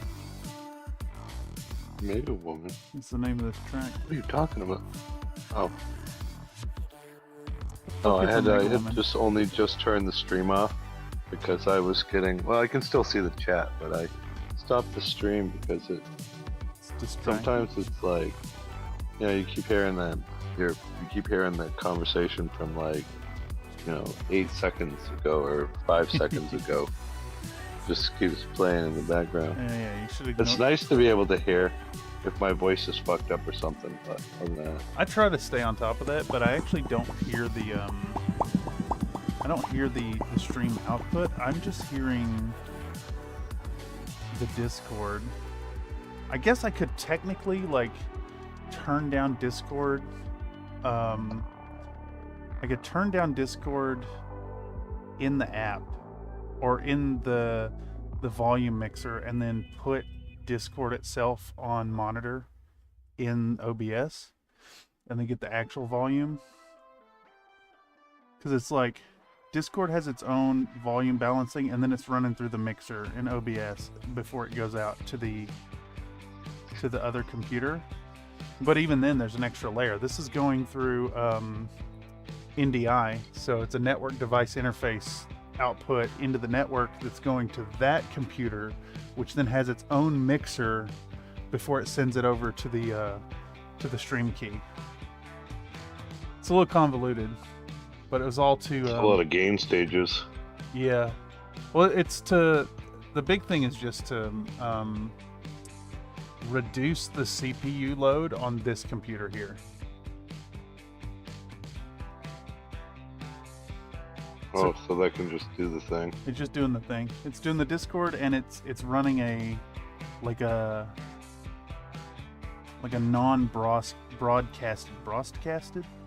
non-broadcasted instance of OBS. It just like your main mixer. Yeah, it's connected through the NDI, which was I'm pretty sure it's an open source third-party plugin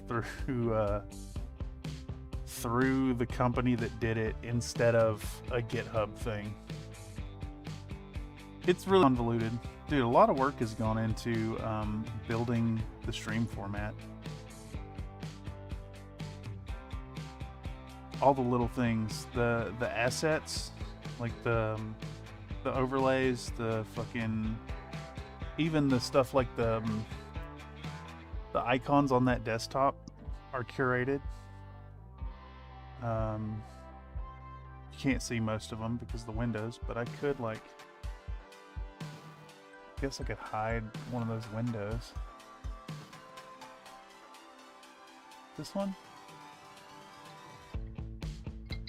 What are we looking for here? This one? There's no icons back there. Can't see the shit. That one's there. There's a whole nother one here. Yeah, there's a few icons back there. They're old Windows 95 stuff. It just, I don't know, it's fun stuff. I was excited talking to Mako a little bit about like building the assets and doing your custom stuff for the streams. It sounds pretty fun. You didn't do it. Rome wasn't built in a day. I was here for a lot of those things. That is true. If you go back and look at the very first stream, it's quite simplistic compared to what it is now. Howdy, folks. Welcome, Frankie to Fish. Hope you're doing well. Your timing is pretty decent. We're actually starting to do what I had set out to do almost 2 hours into the stream. Tonight is kicking back and hitting metallics, and I'm hoping by the end of it I can do an ink wash to record that short that you had suggested. Though I gotta admit, I'm a little soured on shorts. YouTube just completely stopped pushing them to people. I don't really see the point in doing them anymore. Oh, it's just a fun thing to keep the content rolling out. But yeah, they definitely are nerfing them, huh?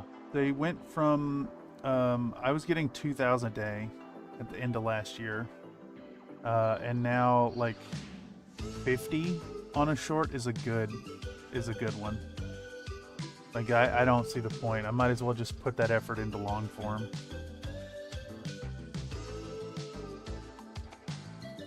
The subscriber count has stopped going up.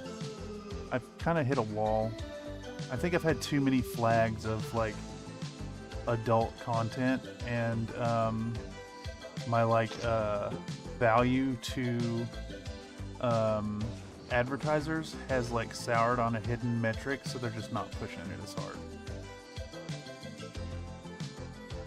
It's all because of the dicks. That's a non-zero chance. I hate to say it, Yeah. but whatever system had bots in their stream, I'm tied to that channel through collaborative links. That's why I was. No, not those dicks. The dicks we drew on everything. Oh, those actually were fine. The big thing that killed the advertiser revenue was it was Titania. I used the same footage from the video in a short, and it got flagged as adults only, and it completely stopped all traction from the algorithm. I was on a shadow ban for, what was this, 3 weeks, I think? Plug the advertisers in the pussy. I mean, but that gives them pleasure. I wouldn't do it in the pussy. I'd do something more like in the fucking right nostril or something. Pound the boogers out of them. Yeah, pound the boogers out of them. Yeah, fuck the advertisers. And actually, I hate that this guy has me on the same spiel, but I'm gonna bang this drum for a while. YouTube is making some really shitty changes in 2027. They're doing a heavy demonetization effort for pretty much all but the top 1% of creators. If you do not get 20 million shorts views in a 90-day period, you do not get money from ads at all. You cannot get into advertising. You can't get into the YPP unless you hit that. And for new creators, you cannot get into the YPP for long form unless you have 1,000 subs and 8,000 watch hours in a year, which is a lot. That's like, I get about 4,500, 5,000 watch hours in a year. So you won't even be able to post long form, or just no, you can post, but you can't get monetized. And if you can't get monetized, then it's going to really hamstring your growth. And I think a lot of people will be disillusioned from creating, because admittedly, like, you can't make good content without putting some money into it. So it's nice to get a little money for your effort back. So we're going to see a lot of people quit the platform. Is my suspicion. I think there's people out there doing it for the love of the game, or the love of the content, whatever they're doing. I do think that a lot of people are going to quit, so it's more important than ever to, like, if you have creators out there you really like their content, consider digging deep and giving, whatever they have, whether they're doing like $1 memberships or like $5 Patreon. If you really want these people around, support them. And I'm not even asking for support for me. Do it if you want. I really don't give a shit. Just support the people you care about. It's going to be really important. YouTube is fucking over the small creators big time. I'd say move to another platform. However, none of the platforms have the size, reach, and more importantly, money that YouTube has. Yes, exactly. Well, it's Stormcrow. It's just like the Discord thing.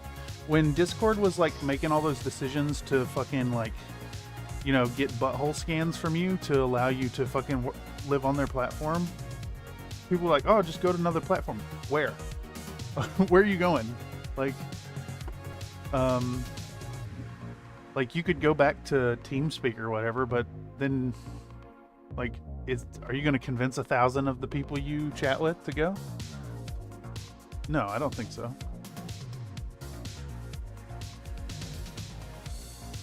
Anyhow, not to bring up that sobering topic, but it's going to be really important. So, yeah, if there's creators you care about, especially small creators, and even like, I hate to say it, even like moderately successful subscribers, this is going to hurt people with like 40, 50,000 subs.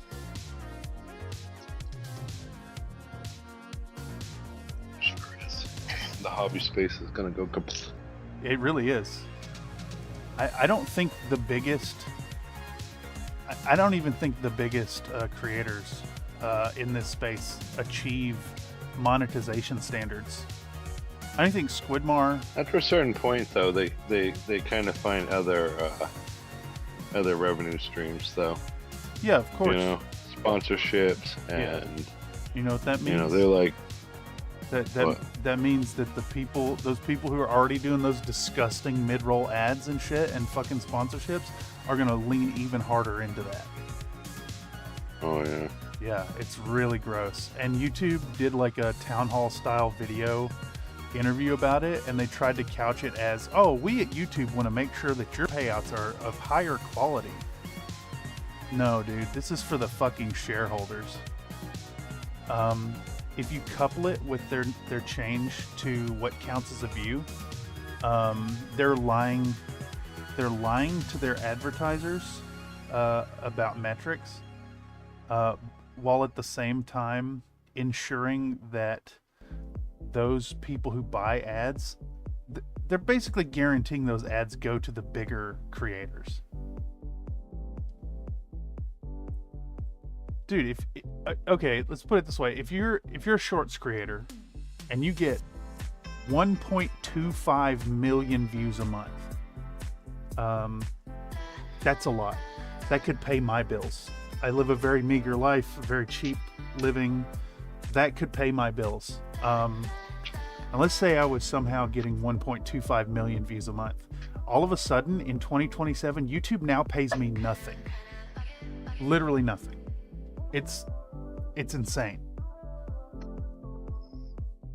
YouTube wants to stop being what made it what it is. They want to be Netflix that doesn't fund the content. Yeah, exactly. Yep. And that's why I keep getting on this fucking big capitalism, crony capitalism, bad spiel on here, which I know people really don't want to hear, but like, it's here. It's here. You know what else is here? What's that? My bedtime. Oh, you fucking passing out? Hell yes, dude. Yeah, I'm tired of shit, man. Dude, sweet I did a fucking bunch dreams, of paint dude. work. Hey, what'd you work on? Bunch of detail work. Walk us through what you worked on did that. before you take off. No, I did the Marauder 2C. Yeah.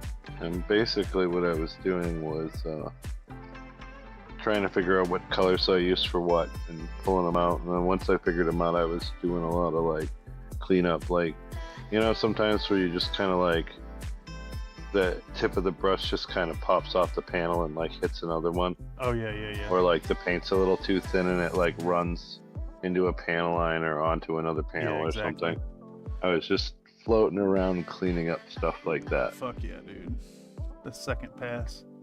Dope. Well, I look forward to seeing it. And if you out there in Chatland want to see Mr. Nathan's work, we got a game coming up sometime soon. No date yet, but soon. Is that minis and is that mini all painted, or that must be like pretty far along though? Who, this guy? If it's not, my mini, no, it's red and black and silver currently. I need a wash over the silver and the white panels, and I can do the detail work. I'm hoping to. These are going to be done enough for tabletop quality for Friday's game, and then I'll have them done, like done by early next week. So, nice. So yeah, we're good to move on the next step if you want to shoot me some instructions.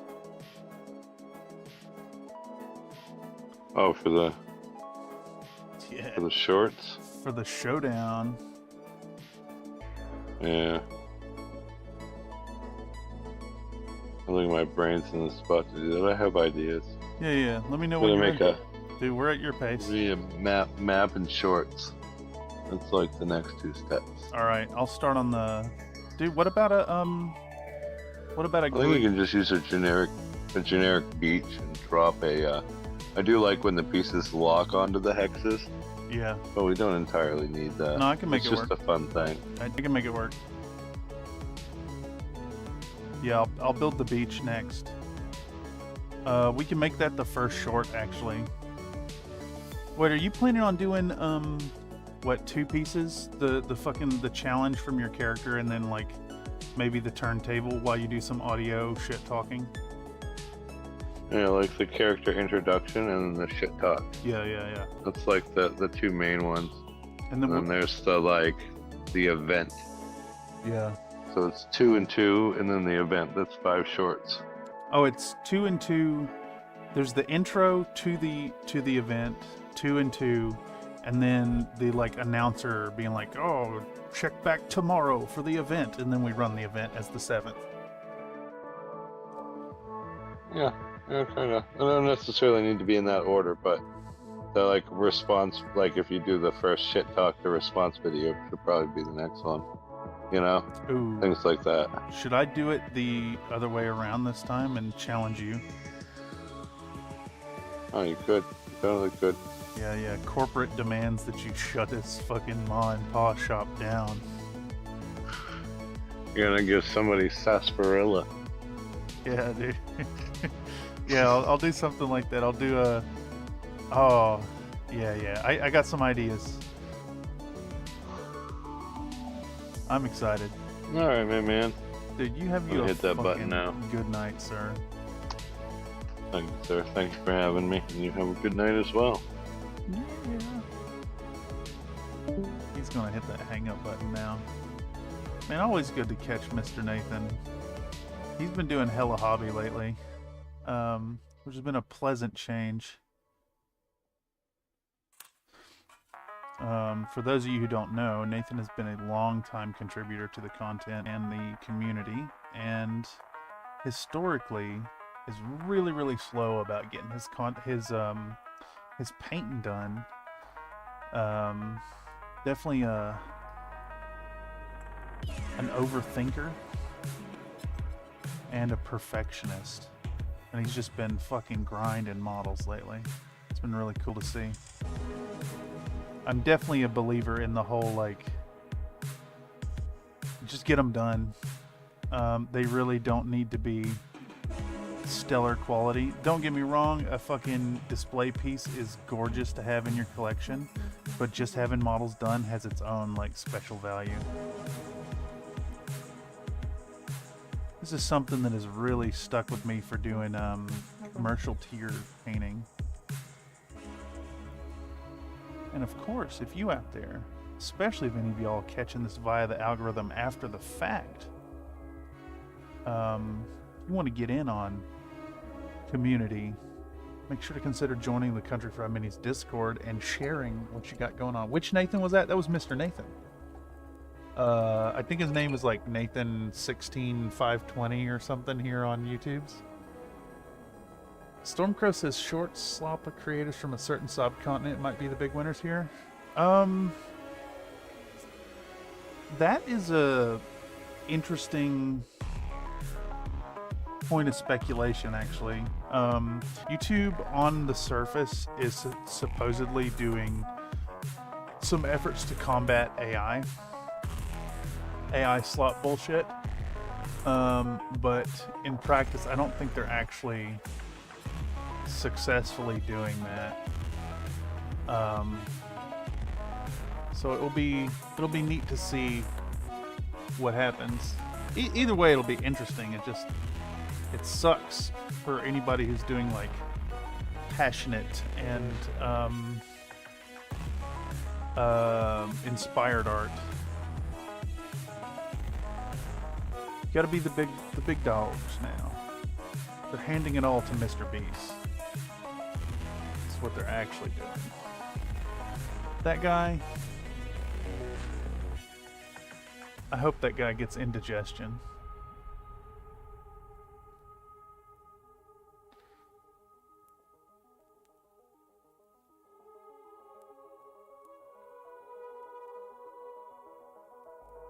Let's see if we can't line this camera up to a better spot. How's that angle? What do you guys think? You think it should be higher? Like up here? I'm a little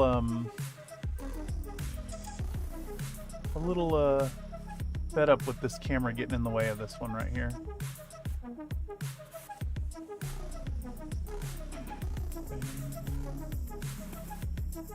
Ooh, I love ads. Holy shit, I see a bunch of messages that YouTube did not feed me earlier. So if I missed you, I didn't mean to.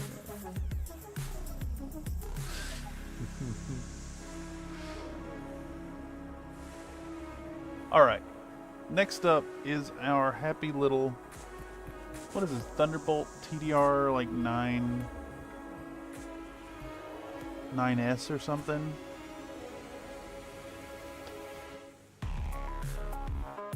Alright, which color are we looking for? We're going back to our duralumin.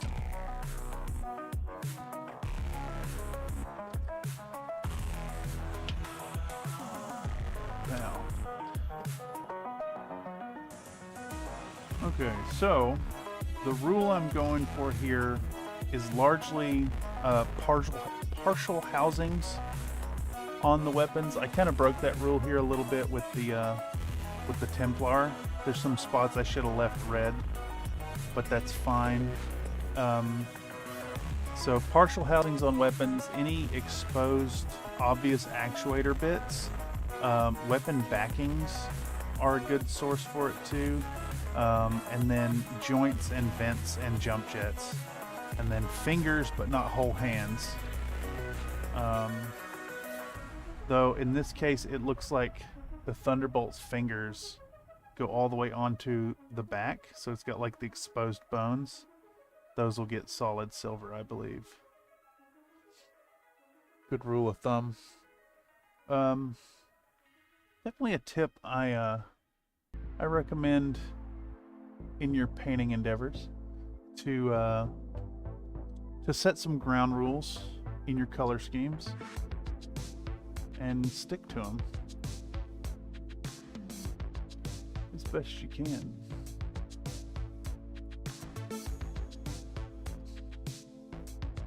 How's that? Is that any better? Dude, it's so hard to line up.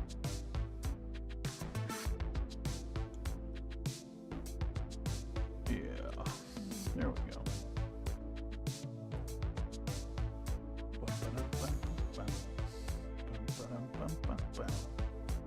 Let's do, I think we'll stop the metallics. Where's the focus here? Oh, god damn it. I broke it.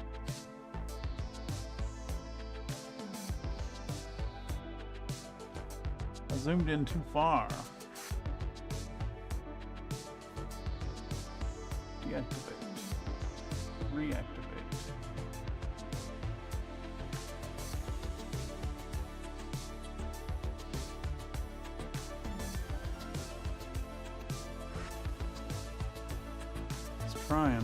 Trying to focus.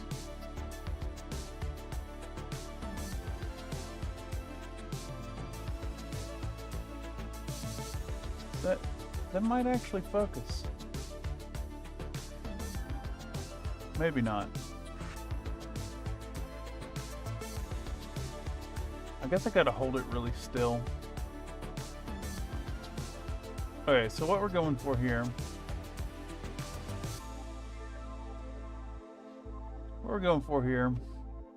is going to be from the tip of the gun down to the base right here, and just keep that whole area right there silver, but then keep all this housing, this cowling right here, red. So let's try to do that. Line this up to where we're set on the camera. I will do my best to not stray too far from it.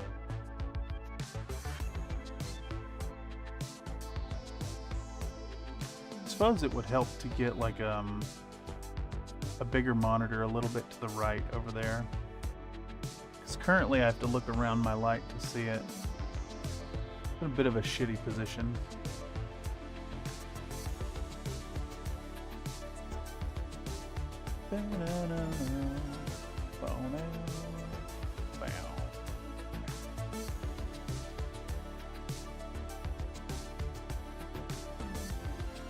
All right. Oh yeah. If any of y'all out there haven't messed with this stuff yet, big recommend. The Vallejo metal color airbrush colors are absolutely fantastic. Like magic, single coat coverage, really thin consistency, so you don't need to futz about with any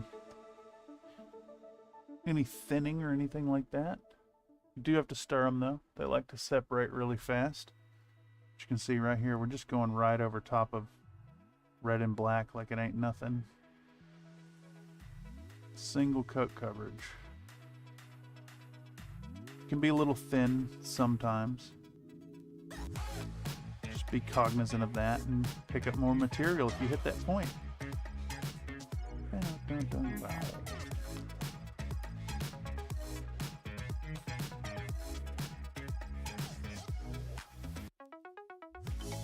See, normally here I'd leave the this section right here. This would normally stay red, but it's got these separations in it, so to me that looks like fingers. And in fact, if we're doing that, I think we're also going to paint this little dip right here as silver, and that's going to hold a lot of our Nuln Oil water. Get that looking really nice. Where are we at?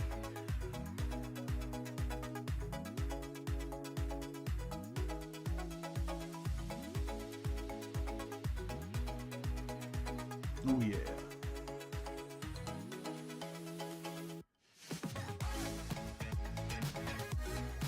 Where are you sitting at? 2 hours 11 minutes. I'm really hoping we can crank through the last few of these mechs. We got 2 more after this boy. And then if I can at least hit these with a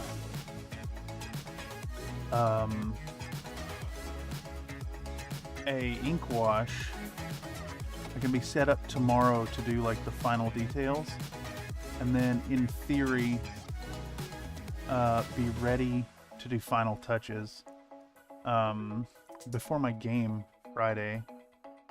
And it looks like we're planning on gonna meet up and hit chow at a restaurant in the neighborhood, so it's gonna be a late game, which means I could probably pack in final touches during the day on Friday.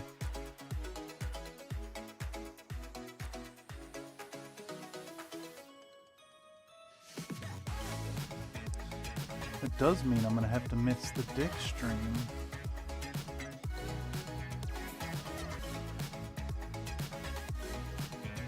Oh wells.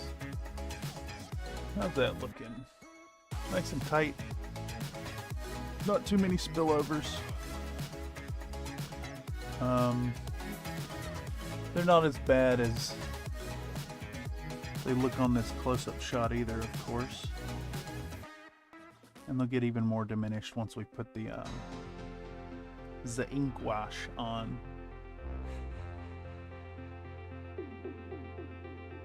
Let's hit this rock channel. I'm doing all this with the number 2 round from Princeton. This little T's in action all over.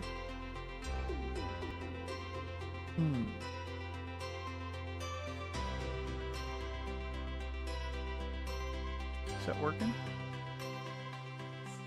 I think it's working. My phone has been having trouble. Evidently, this thing still had battery and was still on from the last stream. What was that, like 6 days ago or something? 5 days ago? I use a little phone right here to monitor chat. And the YouTube app has been really fucky in it. Well, I mentioned earlier that when Mr. Nate was like, oh, the YouTube app is working correctly, mine was not. No, no, no. It was not at all.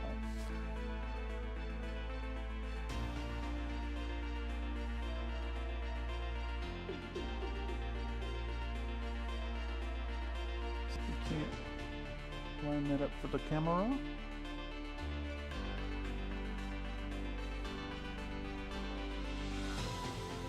Ooh, yeah.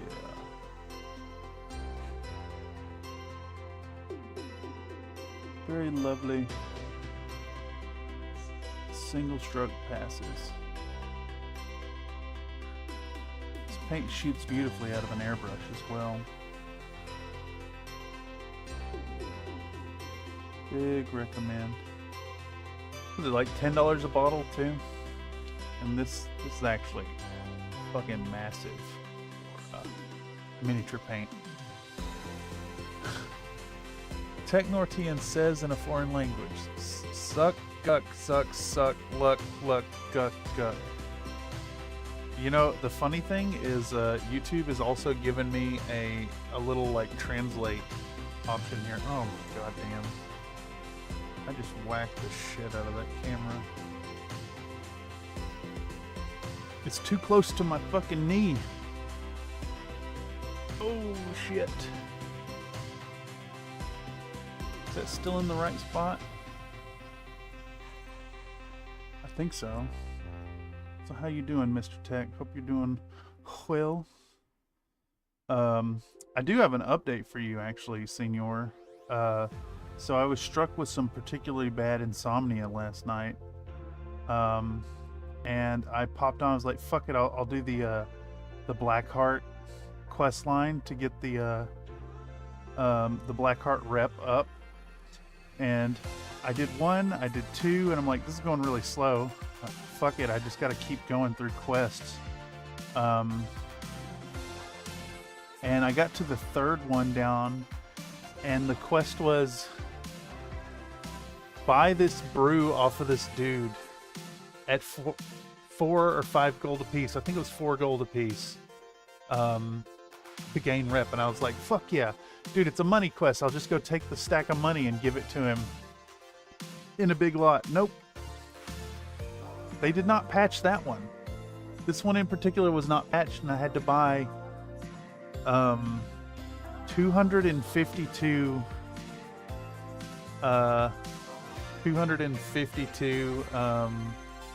things from him.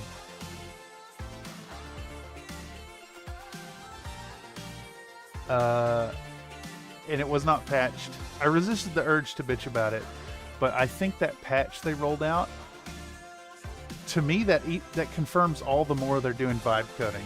They only patched the specific quest that people were bitching about, which was that one dude. So I did that, and then I still had to do bone chips. The next one for the I can't remember what the faction was. I had to go in and farm bone chips. That said, I do know a spot to farm bone chips that is amazingly fast.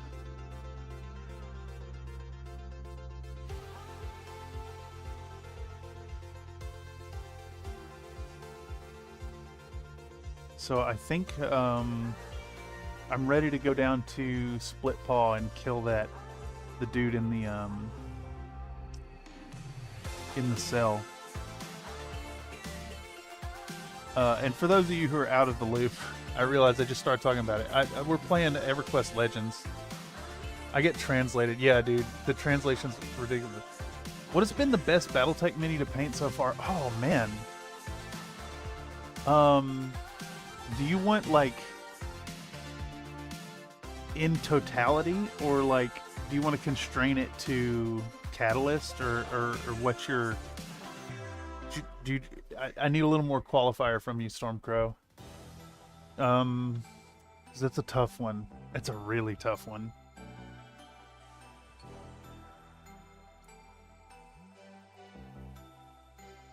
Best one to paint so far.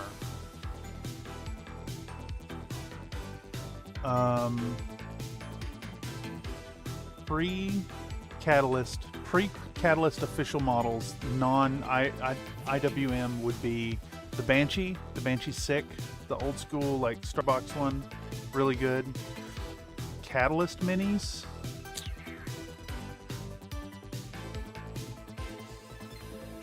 That's a tough one, too.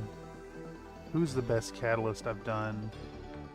The Falconer that I'm working on now is giving it a good run. This one's got some really fun angles. These leg joints are really good to get into right here. Ball joints are really nice. I think Falconer's a good contender for catalyst. Ironwind metals.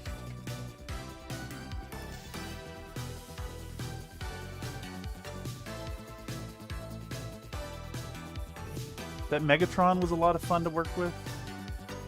PGI models, I'd say the Supernova. Matt Mason's Syllogy's Supernova print is really good.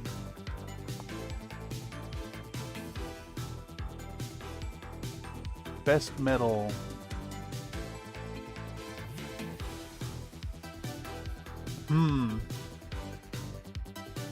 Bandersnatch, maybe, actually, now that I'm thinking about it. Because I think that Black Knight I did for the Megatron is a special case, because it's both metal and a CGL model. I think the Bandersnatch, maybe the Komodo was really fun. CGL plastic, I still stand by the Falconer. This one's been a joy. There's a lot of good ones. The Jenner was actually a lot of fun. So was the Blackjack. Oh, damn, it's tough.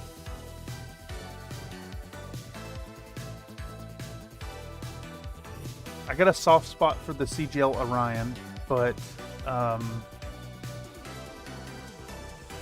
it wasn't exactly a fun paint up. Best to paint. Let me remove my preference. I think Blackjack. I'm going to lock it in Blackjack. Blackjack was really fun to paint. The standard one without just the 4 medium lasers and the 2 AC2s. That's a great model. Ironwind metal. We're going to go Bandersnatch was really fun to paint. And then 3D print for PGI sculpt, I'm still going with the Supernova. Supernova was really good. Of course, I'm really partial to Locust Labs models. And as far as those go, best to paint, probably the Mad Cat. It's got a good mix of like angular panels and round bits and tubular bits. It's really fun to paint. It's just a joy all around.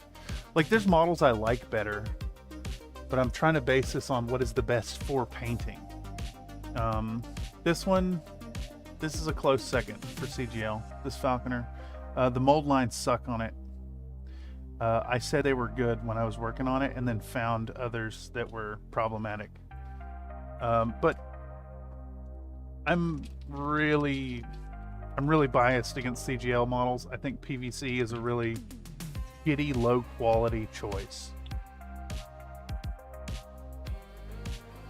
Bandersnatch has been on my bucket list. Locust Labs Charger is my favorite to paint so far. I can't remember if I've done her Charger. I do have a Bandersnatch. I don't think we can get to it right now. You can check out my Bandersnatch in the Orloff Grenadiers video. The one with the paint in a bag Olympics. I'm not gonna suggest that you skip the paint in a bag Olympics because I think it's the most inspired bit of community creation we've done so far. But it is right in the middle with a nice convenient skip timer on the bottom if you want to just see the mechs. Check that out in the video collections if you haven't watched it yet. It's about, what, 25 minutes of mech action. They were super fun. Those models live in the Country Fried Minis tabletop sim module as well, if you want to play with them. And of course, if anybody out there is interested in owning them, don't hesitate to message me on Discord and make an offer. They are in my personal collection, of course.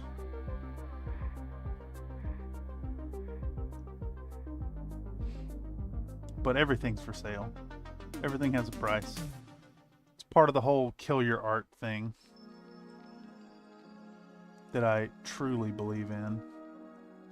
Am I out of focus here? Let me get in frame. Yeah, good question, Stormcrow. That one's hard. I feel like that's something I should have on hand. And now that I've given it some thought, I think I have some genuine answers for folks who are curious. Let's get in here and thread our proverbial needle. Whoa, there's somebody in chat. Hello. I seen you were Nathanless, and I couldn't let this stand for 28 whole minutes. Are you home, Mr. Nate? Yeah. Nice. Oh, I guess it is fucking late, isn't it? Yeah. Ooh, Stormcrow needs to know the reverse. Which ones have been the worst to paint?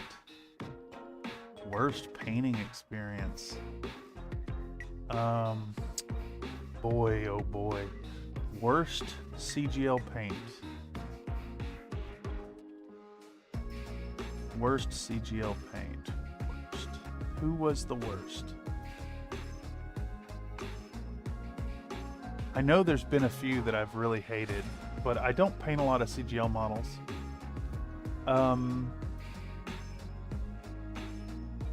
It was one from that Blackheart set.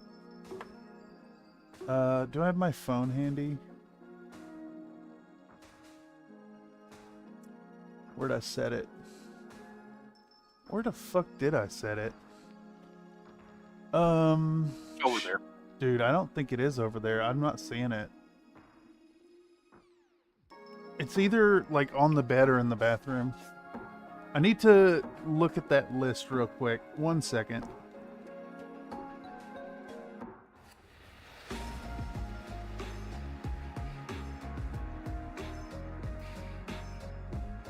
I bet it's in the fucking ship. Nope, I was wrong.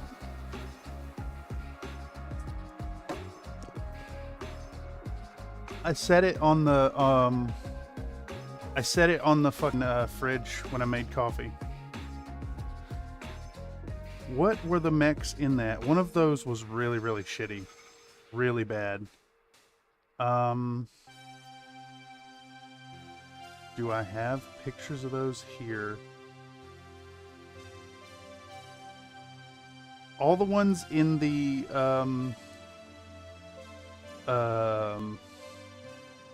Draconis Combine mechs were great. Were fine to paint.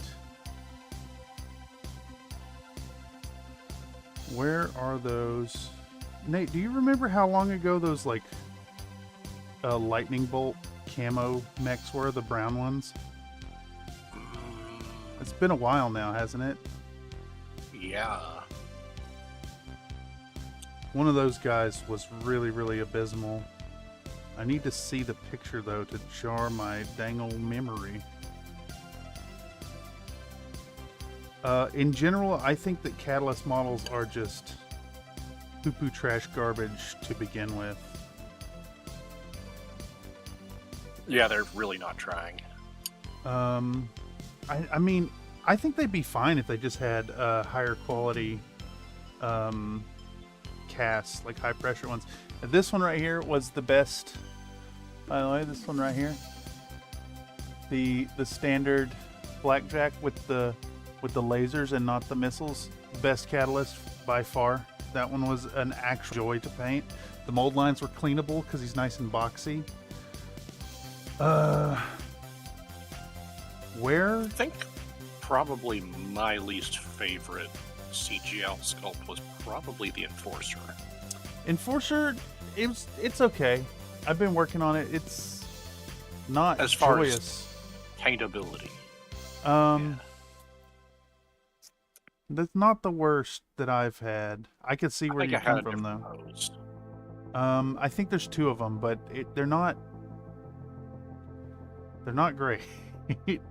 Okay, so my batch would have been like late 25.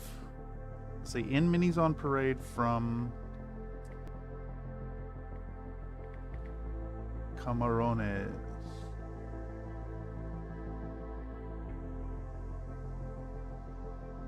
Can I do media? Does that work? Yeah, that fucking works. Where are they at? Dude, how long ago were these? It was like last year, late last year. Twas the Cougar. This guy, you can barely see it in the picture. This guy's lines, he was really hard to clean up. It was really hard to reach the actuators. This thing needs to be in like 4 different pieces. And in the end, when it was all cleaned up, he still had horrible mold lines.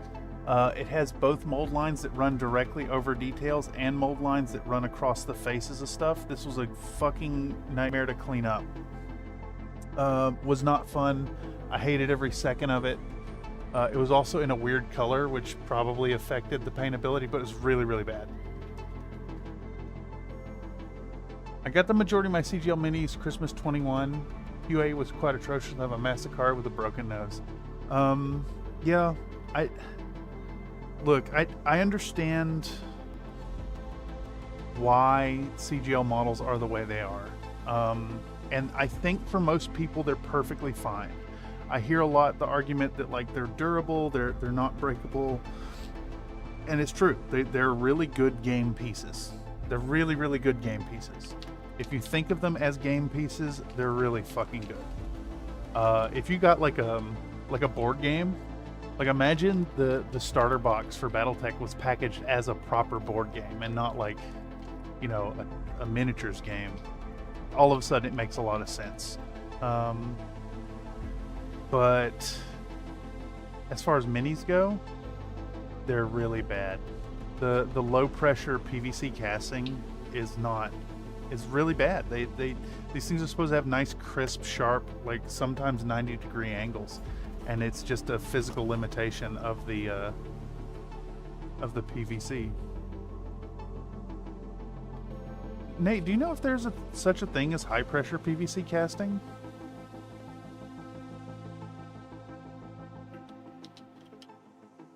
He's gone now. We lost Mr. Nate. He's doing cat stuff. I was chasing cats.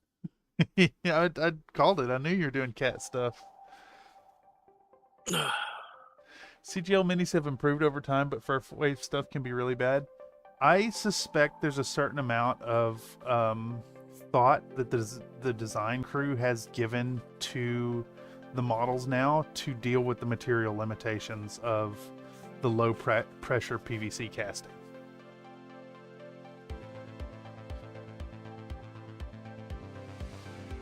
What was the type of casting you did?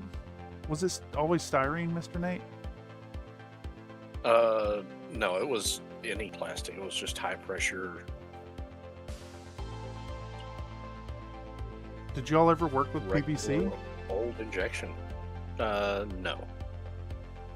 Do you know if PVC can be done at high pressure? Absolutely. Do you think that PVC models could have sharp, clean edges if they were done in high pressure casting? Without a doubt. Yeah. Have you ever seen plumbing? Have you There ever you go. seen the tiny, tiny letters that will There you go. strip the spin right off of you? Yep, there you go. Exactly. Yeah, do you know why a company would choose to do the like low pressure PVC casting? Is it speed? Because the machines are cheap. Yeah. It makes sense, and I hate that price is such a factor, especially now that they're like not as cheap as they used to be. They're what, 50% more expensive? You're like $30 a box instead of $20 or whatever. I haven't bought much in the last year, but that sounds about right.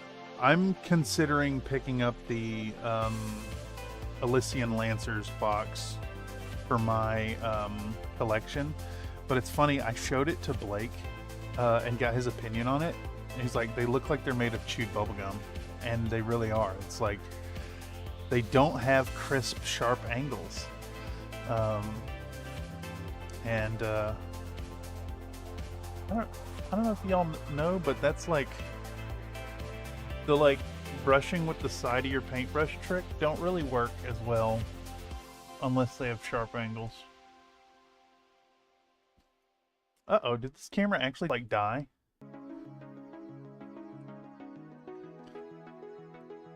It's definitely not doing a picture right now. Oh, this is a problem. I think my Brio may have actually died. Nope. Okay, it came back. If turning it off and on doesn't work, turn it off and on again.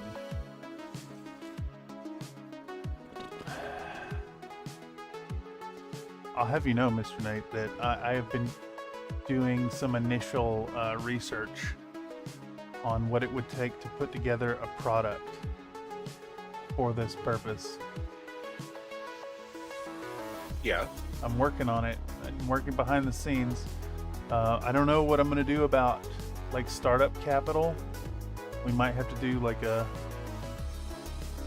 what do you call it, like Kickstarter type setup, and I'd have to find interest. But what I'm after, man, what happened? It like blew out the white balance.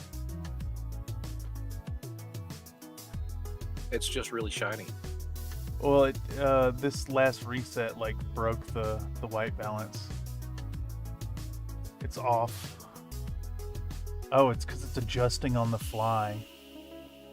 No, we need to fix that. Where am I at? Hovercam Solo 8.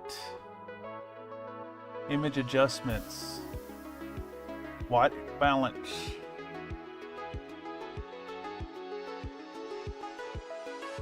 It's so funny to me that sometimes when it does the white balance, it just goes in the wrong direction and makes it worse. Yeah, let's get you off auto white balance and let's force you into real colors. And not fake made up nonsense.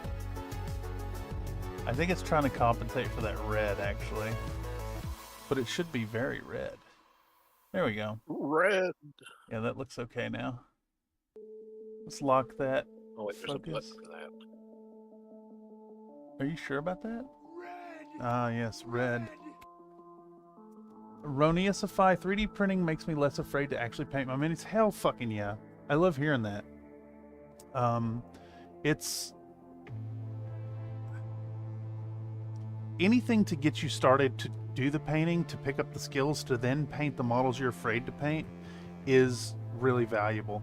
And I'm going to go out on a limb here, Roniusify. If you have a model that's intimidating you and you're afraid to paint it, that is exactly the model you should be painting. 100%. Otherwise, they end up being shelf queens. Dude, I gotta get some more snack time videos. I was looking at, oh no, it wasn't snack time. I was looking at cats making funny noises. So it might be worth doing some more cat brush redemptions. Get a random assortment. That'd be super fun.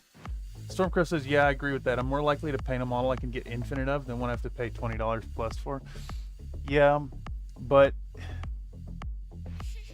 if you don't paint the $20 model, you end up with, you guys can't see, but there's racks of models up there. It looks like a goddamn game store. Looks like a setup. hobby store. Yeah. And a lot of them are just sitting untouched. Like this one here. This I want to do a good job on this, so it remains unpainted. It's on blue. It's on blue. It's a Ral Partha blue. How about that price, dude?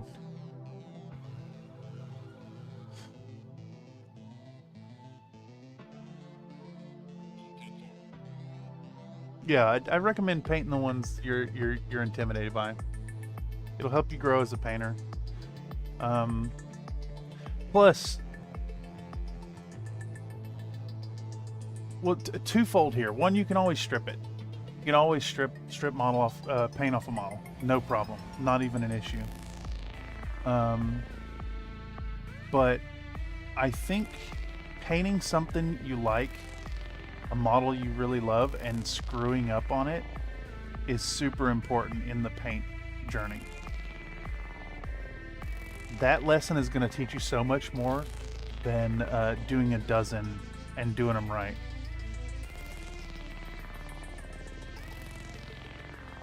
You just, I guess because you have more emotional attachment to the piece, you're much more apt to notice the whole like, oh fuck, I shouldn't have blended the skin color like that. Next time I'd do it this way. And then all of a sudden you go in and you do you another fucking $80 pinup model and you blend it right. There's much to be gained in failure. And remember, most people are going to judge your models at arm's length distance anyways. Think about the last time you were at the FLGS playing a game of Battletech. How many of your opponents actually picked up your models to look at them? Whether or not they're asking, I know that, you know, that's a factor too. How many people actually made an effort to regard your models up close? And how many of the people there just like was like, oh, those are awesome, and then didn't really look at them up close? As long as you can sell the idea at arm's length, that's good enough. And if it looks better up close, that's just a bonus.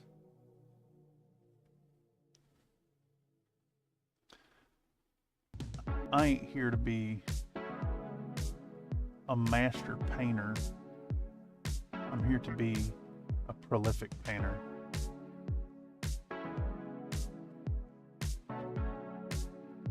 Mastery's boring.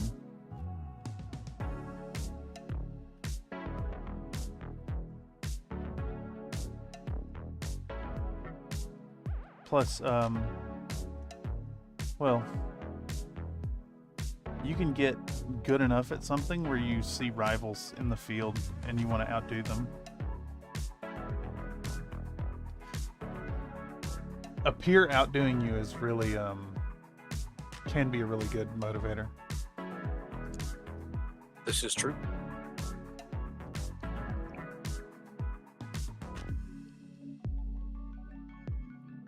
I'll have you know, Mr. Nate,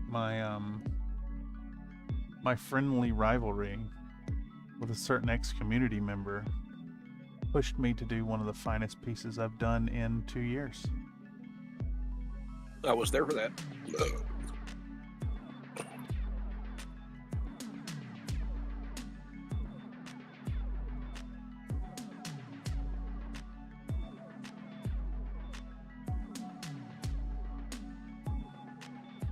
I have all the footage for that too, you know.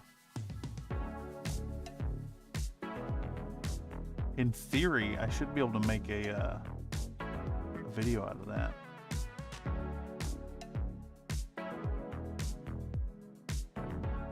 But theoretical videos versus actual videos, come on. Do we make videos around here? No. One's a lot easier to watch. Yeah. Oh, the theoretical. Yeah.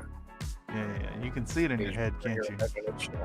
And there it is. There it is. Yeah. So many dicks. I don't like what you've done here. What a nightmare.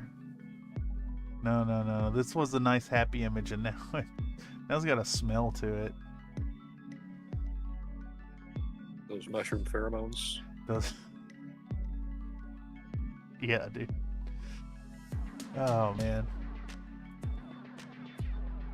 Speaking of mushrooms, what's for dinner, Mr. Nate? What did you do for dinners? Did you do It was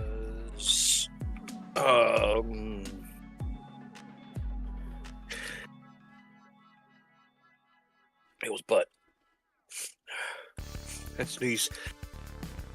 He's sneezing. I'm sneezing because I ate butt. I don't think you had. Wait, what? You mean like smoked butt? It wasn't smoked, just roasted in the oven with a 4-pound bag of carrots and like 7 big ass onions. I like that you So I thought you were totally joking around when you said butt. I thought you were being dismissive over the sneeze. Nope, I ate butt for dinner. I actually had butt. Oh, yes.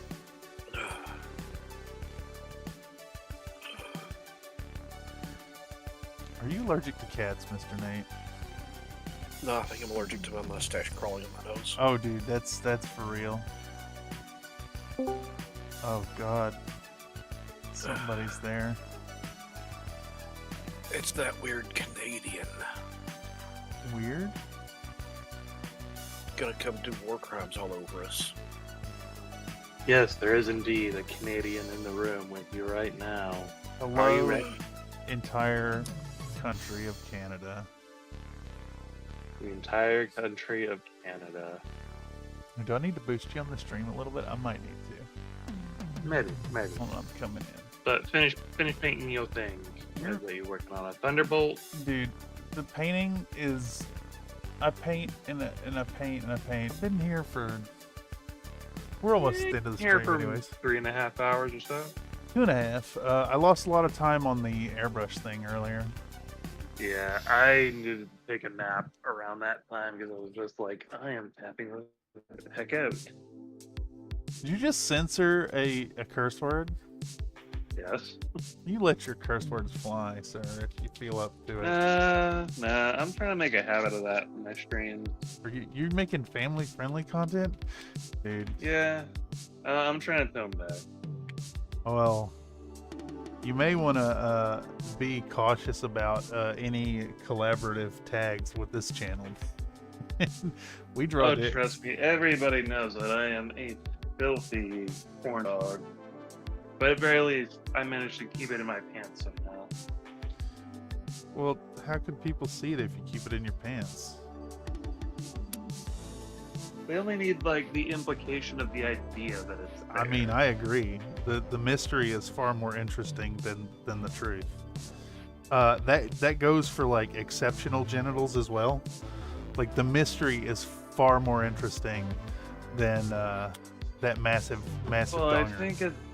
I think at that point, the dick print poking out of your jeans is not leaving a whole lot to the imagination. That can be faked. That can be faked. Plus, you know, you could be... Oh, definitely. You got, like, plenty of trans folks with packers that size. Dude, you can also...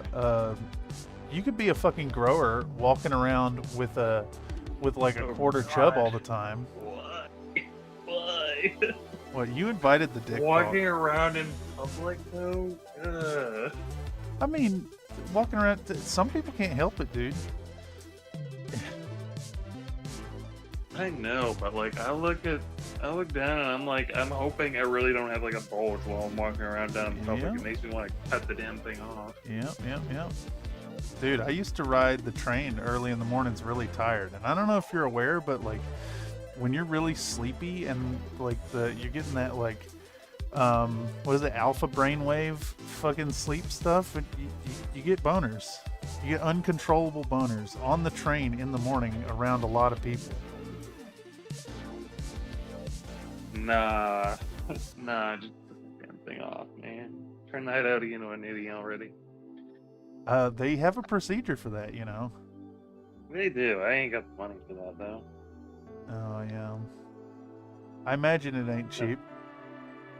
It's more affordable than it would be if it were in the U.S., but, like, still expensive. Yeah, I mean, it's a major fucking surgery, right? You're, like, rewiring parts of the human body down there. How many doctors do you need for that? I think only, like, one. Like, No. Okay, maybe one or two doctors, and, like, you need is it called an aesthetician? Or the aesthetics, or the, Affidavit? aesthetics. Wait, an esthetician is That's the makeup artist. that's a makeup artist. Yeah, no, I'm thinking. You're thinking of in the the affidavit. Wait, are you saying like a plastic surgeon type person? Someone no, who I'm talking specializes about in, like, the painkiller guy. Oh, the anesthesiologist. Anesthesiologist. Yes, the anesthesiologist. Well, yeah, they're gonna be there. I was thinking, like, I'm wondering if it's like one of those operations where you need like multiple surgeons because you're dealing with like nerves and stuff. Yeah, and major arteries, and like you're possibly taking parts from other parts of the body to like substitute. like a purely academic viewpoint. That's a really advanced fucking surgery. That is a crazy advanced surgery. Science is fucking cool, dude. Oh yeah. And we're getting to the point where like maybe in like 10-20 years you can just like have like a custom grown like body part essentially. It doesn't even need to be like genital replacement. It can be almost anything. You could just like get it like not part of it grown and like part of it assembled for like expediency's sake and safety's sake, that's like custom made to be accepted by your body. Oh yeah. And not mess with like the immune system or anything like that. We're on the cusp of some really fucking crazy scientific advancements. I hope humanity pulls its fucking ego out of it, and we all charge towards that beautiful future in space. Yeah, that is a thing that's also possible too, with the way that they're coming up with like what is it? They're using certain types of molds and fungus to create radiation shielding for spacecraft. Dude, I haven't heard anything about that. Like, that sounds awesome. Yeah, they're using the kind of molds and fungi that you that convert radiation into energy, like you'd find in Chernobyl, for example. Oh, that's on fucking the elephant's foot. Yeah, they're like. Oh fuck.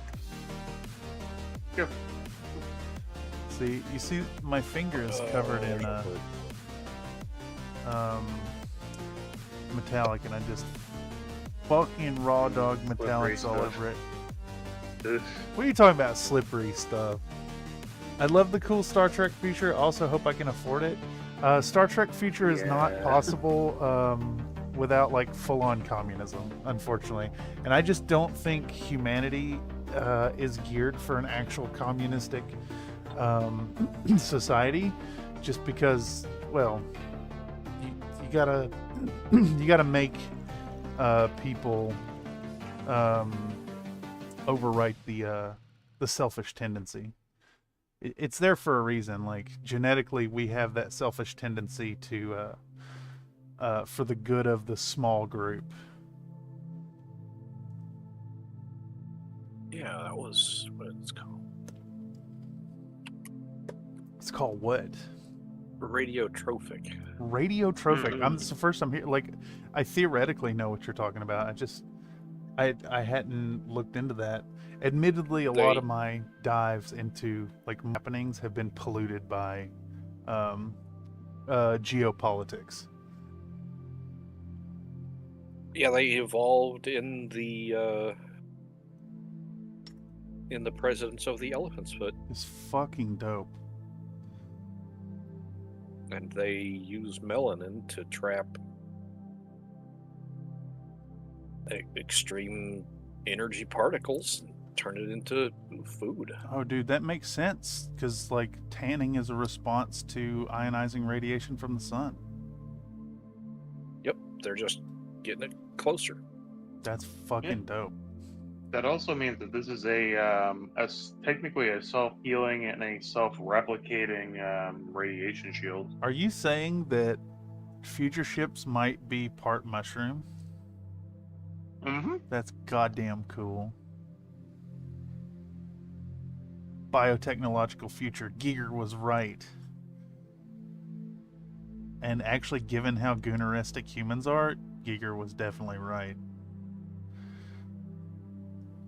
Mushroom-shielded space penises flying to new star systems to spread the word of hentai. Oh, so it's essentially like the future is essentially just gonna end up being Warframe. Yes. Where we're gonna have like spaceships made out of walls of like a meaty space fungus. Yep. Dude, I love the beetle punk aesthetic. I would love some fucking greener models to paint. I'm shocked that people haven't ripped the assets and turned them into like really good STLs. I found one artist who had done it, and they only pulled a few frames out. Doug Gummit, Star Trek Discovery Mushroom Drive might be possible. Yeah. Yeah.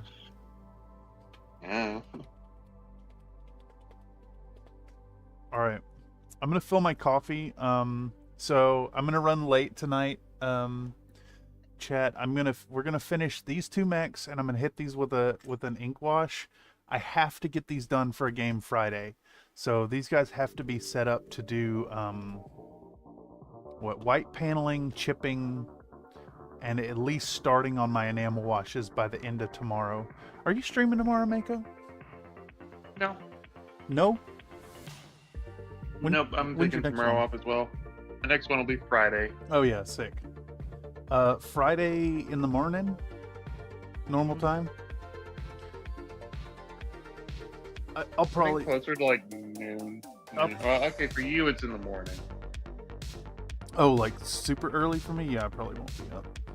It depends on when pest control shows up. I got my monthly contracted pest control folks coming by. Like it'll be around lunch for you. Lunch? You know what time I woke up today?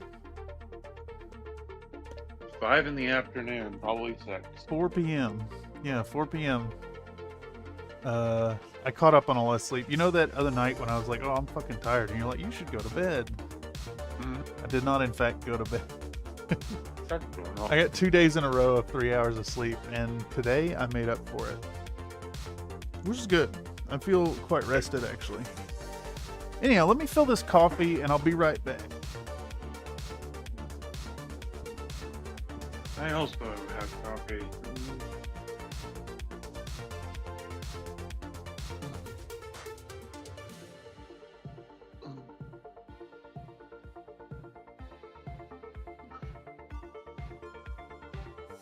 I guess I might as well get started on finishing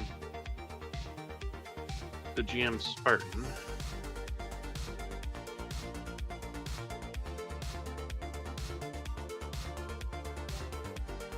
Speaking of coffee, I had to buy a new tin today.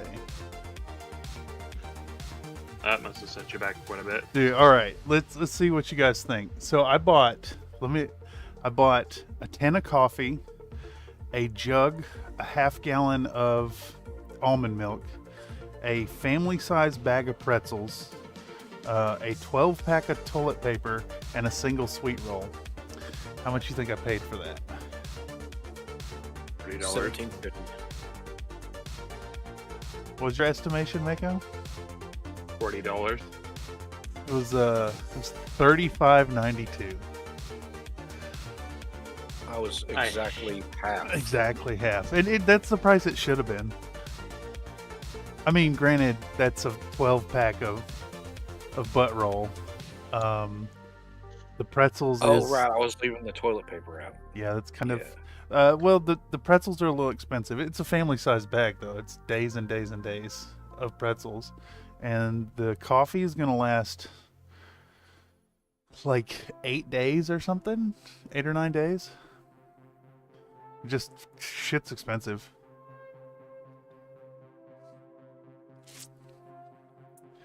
I keep It was like $90. Yeah, $90. Dude, if coffee hits $25 a 10, I will give it up. I'm just gonna start sending ballistic missiles from Canada to San Francisco. Yeah. Full of Starbucks. No. If you're gonna shoot ballistic missiles, just nail me with the heat round. Let me go to the forever sleep, Mr. Mako. Don't pull the punches. Oh, I'm not gonna pull the punch. You're getting punched with like 100 kilos of Starbucks dark roast. Dude, you ain't sleeping for months. What would happen if you got hit with 100 kilos of coffee at fucking missiles are traveling at what, Mach 4, Mach 5, something like that? Yeah. I think the aftermath would look like what comes out of your butt after a minor a minor or major what is it called? Perforation of the upper intestines. You talking about like when you have coffee ground poops? Yeah. Oh yeah. PSA, you're y'all. gonna look like. If you have coffee ground like poop, go to the hospital immediately. Do not hesitate. Yeah, get yourself checked out. Take care of yourself. What is it? It's a bleed, right? It's like you said. It's indication of perforation. Yeah. In the upper GI tract. Hell It's yeah. not a good time. Hey, if you ain't looking, Can confirm. Is not fun. Hey, have you dealt with a fucking GI injury, Mr. Nate? I got a hemorrhoid way the heck out of there. Oh wait, is it still? It's still a hemorrhoid when it's internal? Yeah. I thought they had to be. I thought it was when like the herniation was external. No. You can have internal hemorrhoids. Fuck, dude. Congratulations, you learned a new horrible thing. Yeah, dude. About your butt. What's the other horrible one? A fistula? Isn't that a tear? No, that's when you form a flesh tunnel between two internal organs, or from skin. Hey, this is horrible Like topics, but I'm telling you, butt health is genuine and real. Somebody who just had their first colonoscopy, yes. Yeah, all piercings form a fistula. That's how they work. Yeah. God damn, dude. So wait, that means that getting shot in like a non-fatal way has a good chance of creating a fistula. Wait, because of the no. Not even a little likely. Is a fistula? A fistula needs to be like a tunnel. Like a tunnel, right? Oh yeah, because a wound channel is a wound channel. Yeah. Which is a term I only know about because of gun tubers. Wait, what? Pink dust, yes. That's my oven. Time to put in. I have pink dust, actually, Mr. Stormcrow. The pinkest dust. I have the pinkest dust. I have the pinkest pink. dust to ever pink. Yeah. Pinker than it's pink. Oh yeah, it's so pink that the camera can't render how pink it is. The camera literally can't see this. It maxes out the pink and then it stops. It's so much brighter. It's so much pink that even a mantis shrimp would have a seizure looking at it. Yeah, imagine this color with a fucking UV light on it. Here, actually, does it change color in the camera with the UV on it? Oh boy. Here we go. It should. Because bright light warning. No, I won't point it right in the camera like I did before. But I will do that. Oh yeah, it just turns white. Yeah. That is not white. That is pink. It's showing up as pink on the other camera. Which one? The top corner. Top corner? Let's see. Oh yeah. Ooh, you know what that means? That means Logitech's color correction is maybe better. This is a Brio. Logitech Brio. What are you cooking tonight, Mako? Canadian pizza. What's a Canadian pizza? Canadian pizza, I believe it is bacon bit, portobello mushroom bit. 1 second, I'm gonna get the whole list for you. Yeah. Let me know.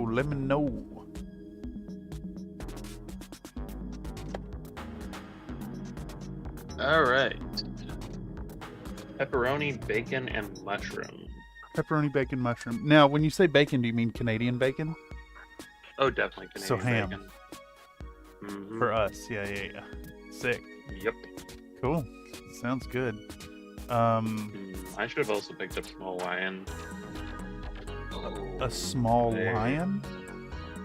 A Hawaiian pizza. Oh, sorry. The ChatGTP or whatever, like the AI overview from Google actually gave me something that made me like.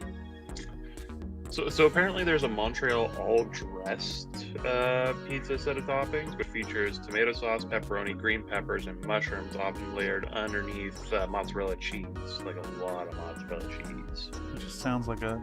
Oh wait, yeah. Oh wait, it's a pizza with the toppings under the pizza. That's how they did the that Altoona pizza thing. Only that's like a. Honestly, what were the toppings under the cheese?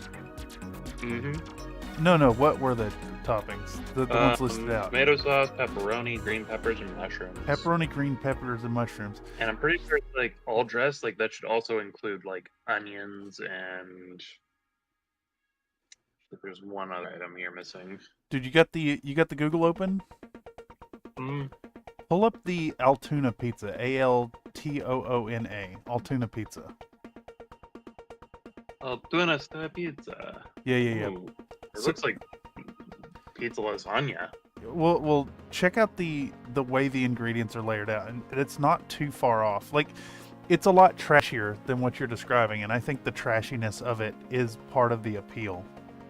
Let's see. You got tomato sauce, sliced green bell pepper, salami, and a topping of American cheese.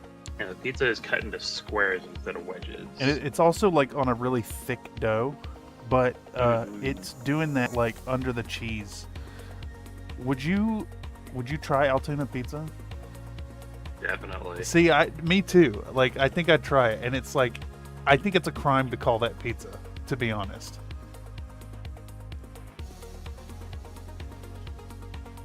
And then I think the one other that I got in this like AI recommendation list is Windsor style. Windsor style, sorry. What's that? Yeah, it features a medium thin cornmeal crust. Okay. Locally produced shredded mozzarella and sliced canned mushrooms. Just a mushroom pizza on like a cornmeal crust. Interesting. Yeah, I'm a sucker for mushrooms on any kind of pizza. Like, sign me up. Dude, you ought to just get you some tortillas, yeah? Get some big old tortillas. The bigger the better. And get you some nice cheese. Something melty will be fine. Mexican style's better. Put it in there with some grilled mushrooms. Pre-grill some mushrooms, stick it in there, fold it over, and pan fry it till crispy. You won't regret it. I gotta ask, chat, are you hungry yet? Hungry! Or are you already like making yourself a meal and getting ready to stuff your face while we're talking about all this food? I got room for pud. Oh,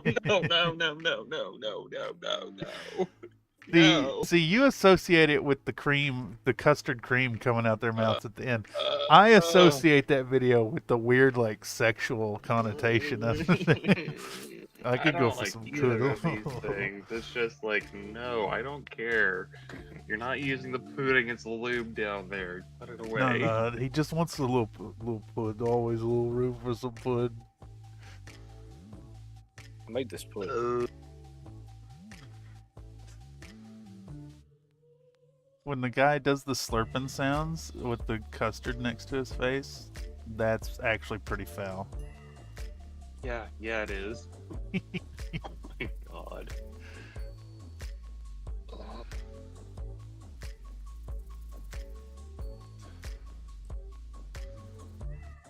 And it's just like a bunch of Aussie guys making these videos, right? It's Anti-Donna, yeah. They're like a Like comedian 4 group. Australian guys. It's the same guys from the Hot Dogs for Brekkie video. Oh, yes, after they've been aged up like 10 years. Yes. Although it was only like 6 years. No, it's old. It's an old one. It might not have been 10, but it's definitely old YouTube. It's one of their old ones. One of their like original posts, the Pud one. Not exactly a group I follow. Just hot dogs for breakfast was an incredible happening.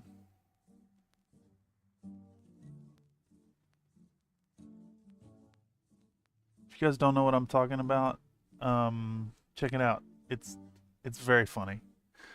And I'm sure it's all over the YouTube, at least for a few minutes when they did that.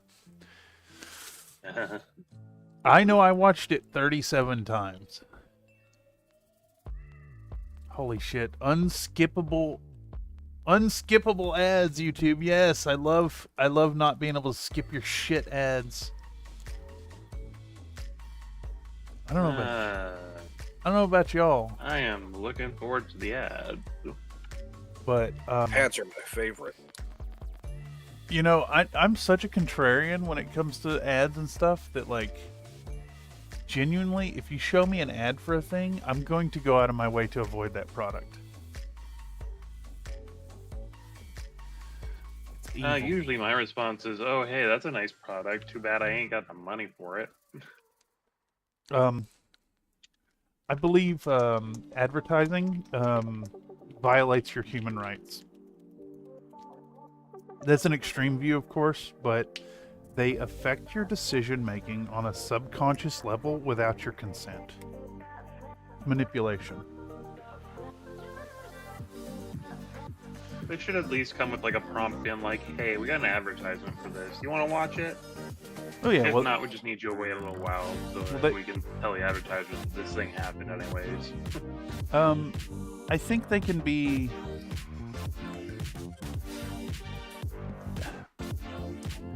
maybe not terrible on face value, but just the advertising culture that has come up with consumerism is poison. Oh yeah, it's been like min-maxed like a power scaling D&D character. It knows exactly how to take advantage of every single part of the game. Well, the U.S. has kind of become this, like, we are the seat of consumerism globally, simply by virtue of being like the USD being the reserve currency. And because of that,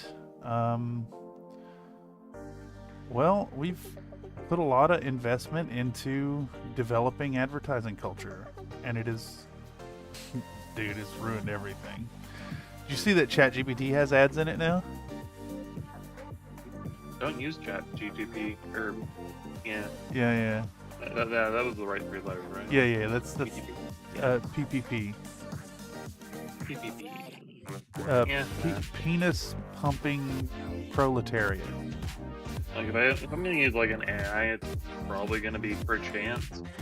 Perchance? And it's just because that's usually like I want to like. I've never even heard of that. It's one that Comstar introduced me to. I use it when I have some ideas and I want to like kind of spitball. Who's the owner company? Do you know? I don't know. I've never heard of it. It's free.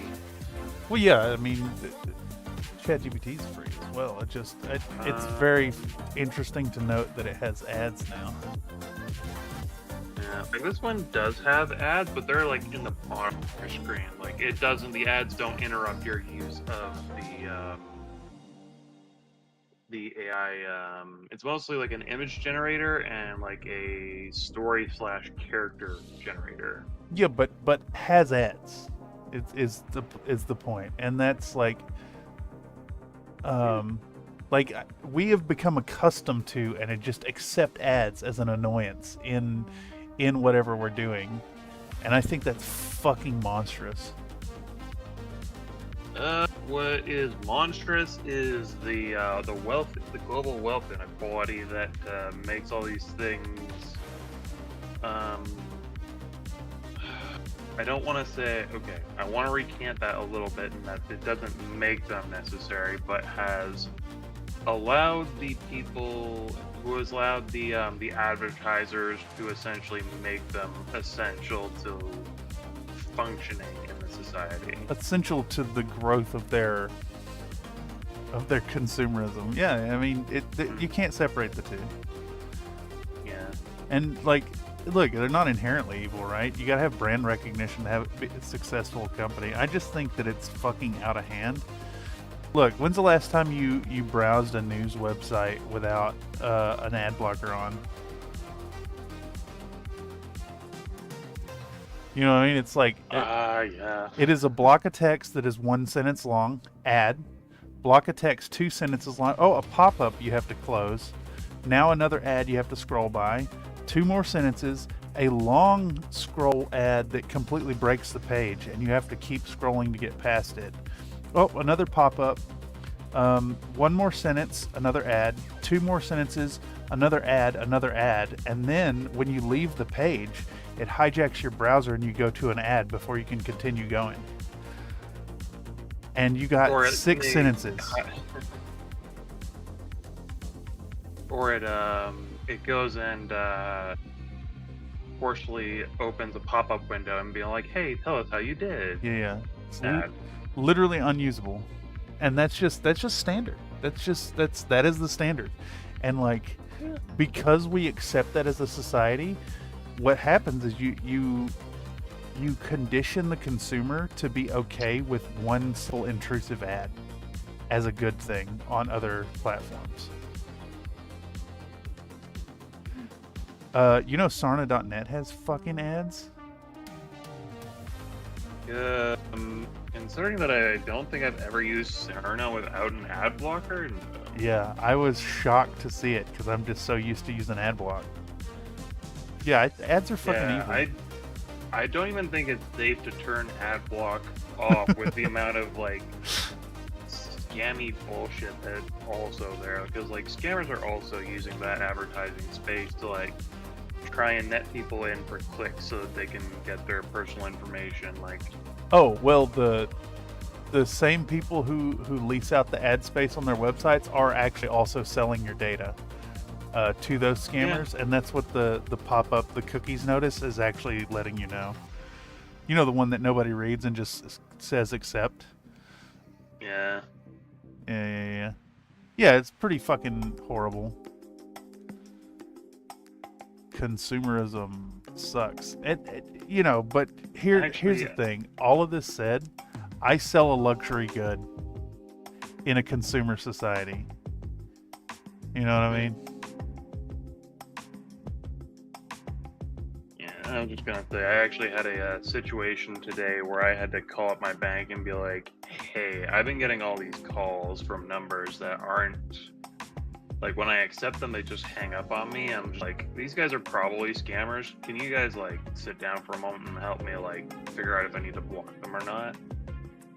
And, like, the lady on the other line actually sat down for, like, a good 20 minutes while I was like, "Hey, is this number, like, in any of your departments? Can I safely block it?" And, like, she actually sat down and, like, helped me through that, which, although inconvenient for both of us, was kind of cool that she actually sat down and helped me with that. I mean, so I can assure you that anyone who has called me in the last 3 years that has not been my sister has been a scam call. Nobody calls anybody anymore. Hey, there was that one time I called you so you could find your phone. Oh, that is true. Oh, so yeah, and there was that other time that I called you so you wake up on time. Yeah, but those were solicited. Let me revise the statement. Any unprompted call that I've ever gotten is a fucking scam.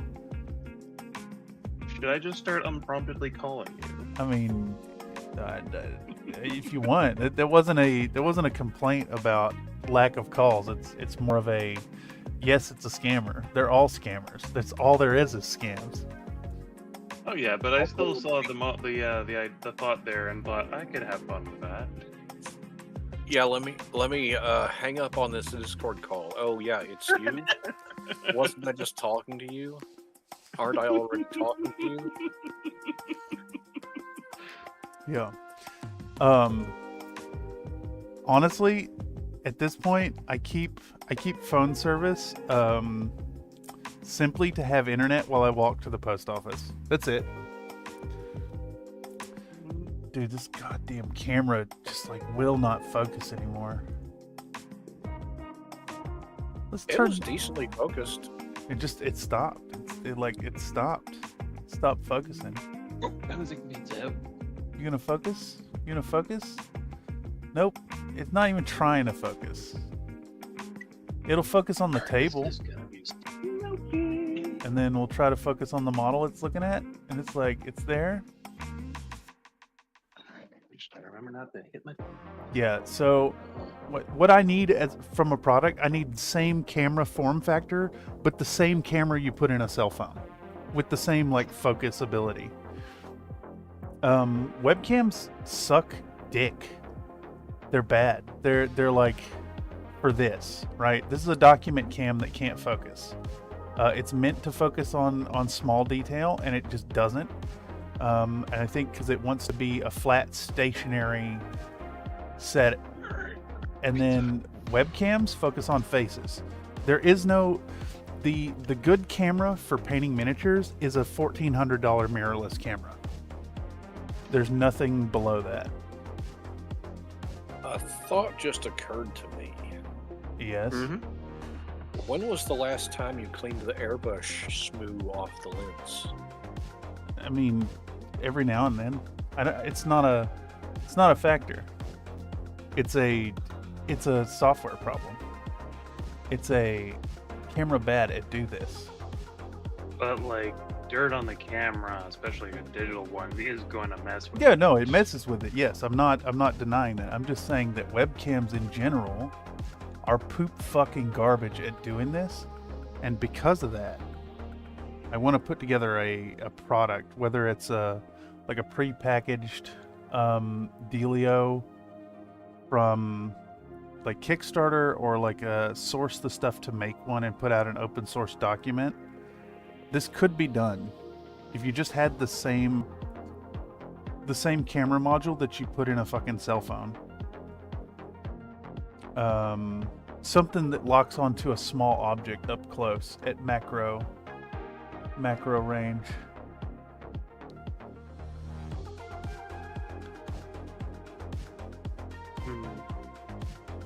It's not a product that's out there, unfortunately. You know, research will need to be done. I will do some research. Oh, I've looked hella into it. The one that got recommended to me was this Brio, which is a really good camera, but the software in the Logitech shit, it's a webcam. It's made to focus on faces.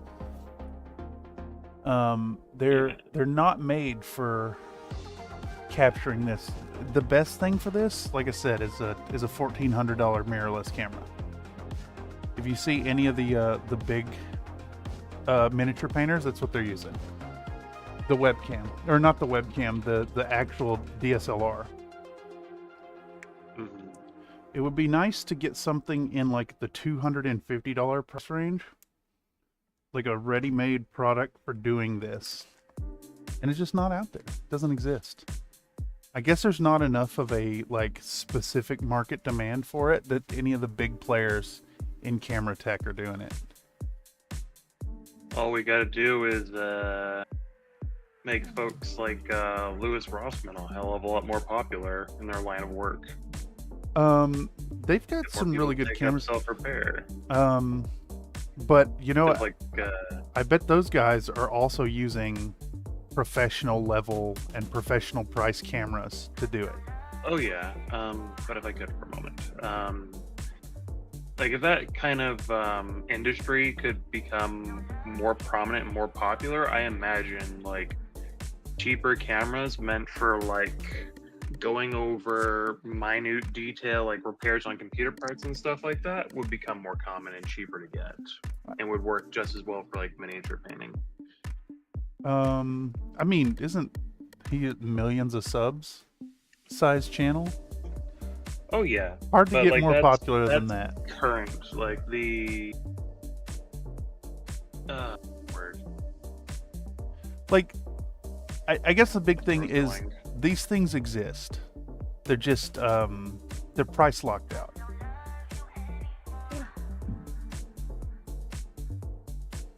I think what I'm trying to say would be nice if like Louis Rossman's line of work became much more prominent across North America, and I think that like something like that would definitely help. Like having a stronger like home repair / like home maintenance that was prominent like in the in the 70s, 80s, and 90s for like computers and electronics, like where you could just go to Radio Shack and like buy all the separate parts to build a Yeah. anything. No, I'm saying that is very popular. I just don't think that those people are streaming it.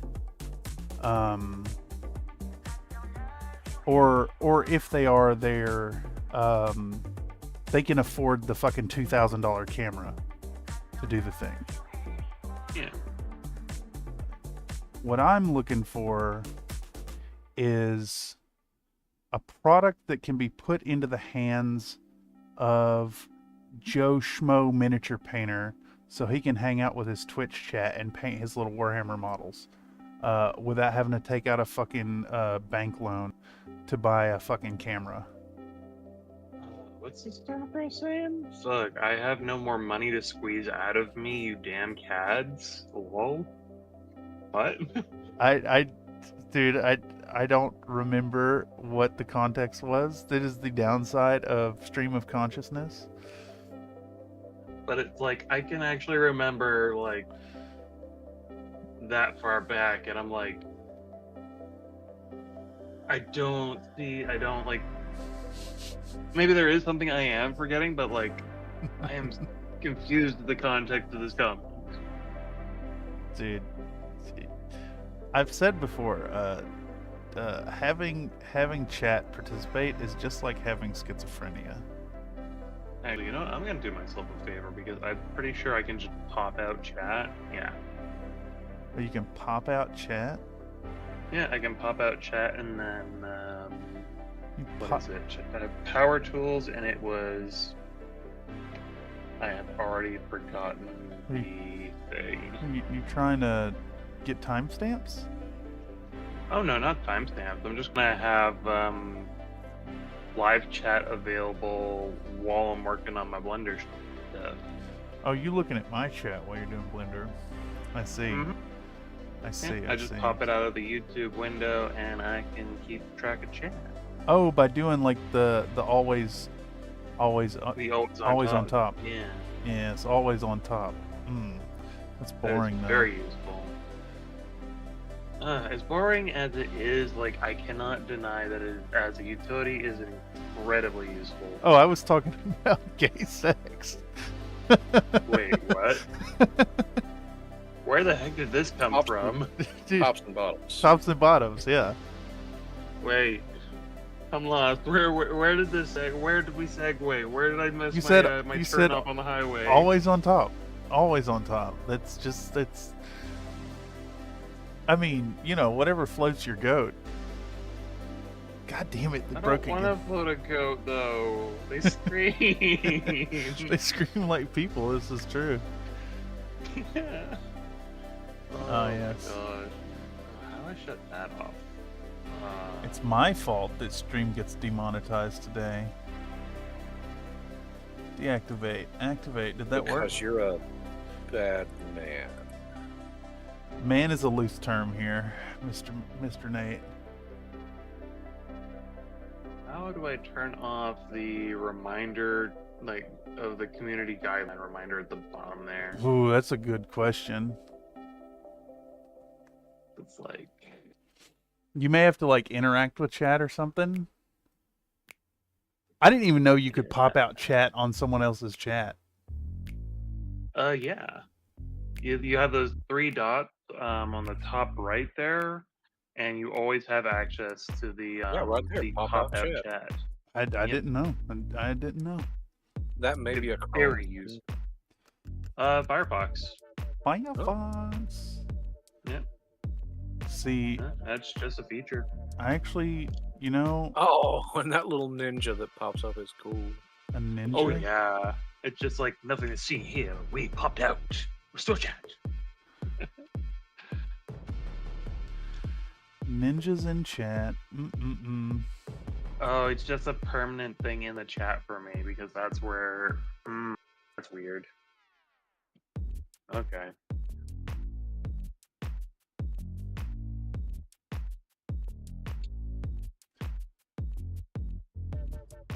Is it like a warning? It might be because chat is static and not flowing at the moment too. That is true.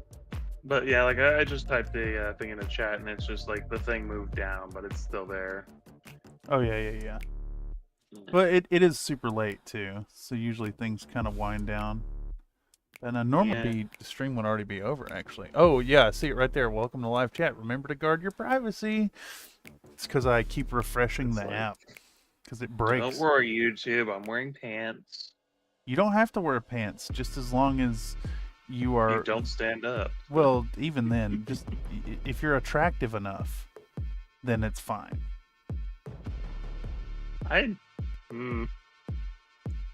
Oh, Stormcrow asked, so how does your brush tip stay sharp? I wash mine with brush soap, but they keep bunting and going flat. This is not a sharp brush. It's kind of hooked. It's a little bit frayed. Princeton brushes are really good about retaining shape. They're just super high quality synthetics. And also, unpopular opinion, I shape it with my fucking mouth.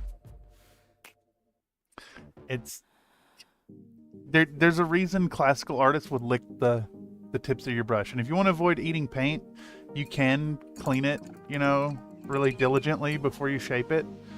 And I definitely think that mouth shaping your brushes is a habit that will lead to you eating paint. But lips to tongue, a bit of a twizzle when you do, it perfectly shapes the tip every time. That is actually my secret, is mouth shaping. And if you don't want to use your mouth, I think you can also get away with just wetting the brush and then giving it a little twizzle and letting it dry like that. I mean, yeah, but you're not gonna get that tactile touch sense feedback of shaping it. Oh yeah, but at very least you're avoiding having to put the brush in your mouth. Yeah. Which is the goal there. Yeah, exactly. So to directly answer your question, Stormcrow, it's because I lick my brush. But you can get around that with I agree with Mako with wet brushes, letting them dry, and also don't be afraid to retire your brushes. Next time you buy a box of if you're buying cheap synthetics, buy 2 boxes. Have you one ready to go? I got a brand new, what is this, a 6? Yeah, I got a brand new 6 round ready to go, and that tip on that thing is fucking razor sharp, despite being a 6. So there's a reason I advocate for Princeton. They're really good brushes. They hold up really long time despite being synthetics.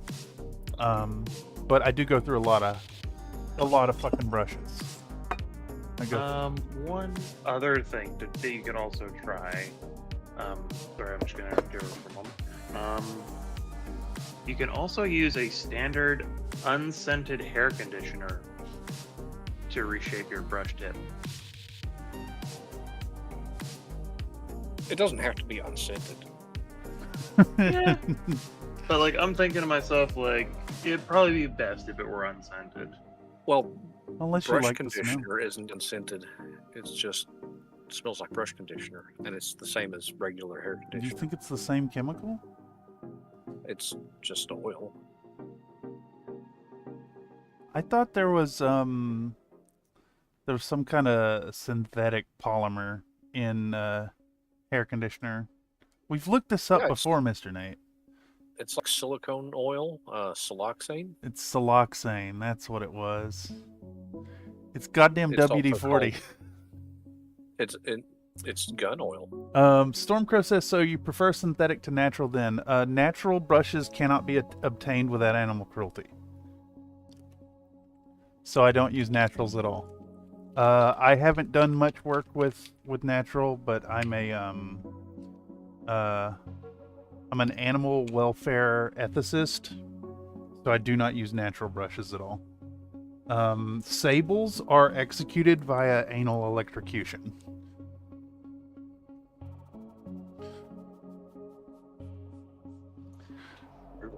It's quite brutal. I mean, not that I'm crusading to convert people to reducing animal consumption, because it is like a natural part of existence. But like, yeah, commercial level production of animal agriculture or animal products is pretty unethical, and fur production is one of the worst as far as like animal welfare.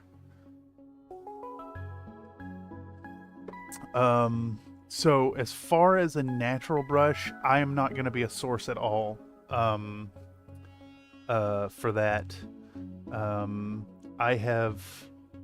I transitioned to being an animal welfare ethicist before getting into like professional level painting, so I've never really like had the money to use natural bristles. Or I made that change before I had the money to invest in those kind of products. And you know, I'm just saying a 6-pack of Princeton's is like $8. And I'll paint $400 worth of profit off of that $8. Oh my god, chat broke again because of an ad. Yet another ad. Yes, thank you, ads. Yay, ads. Dude, if it didn't break the app every time it ran one, I'd probably complain less. Anyhow, what the fuck am I doing? Who am I? Who are you?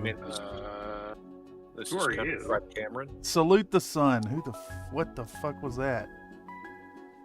That was your phone. Who's messaging me? Oh, That was the Wii Fit trainer teaching you to do yoga. it was actually the Wii Fit trainer passing on a message that Duolingo is going to kill me if I don't do my Spanish for the night. That bird will murder you, you know. He's green.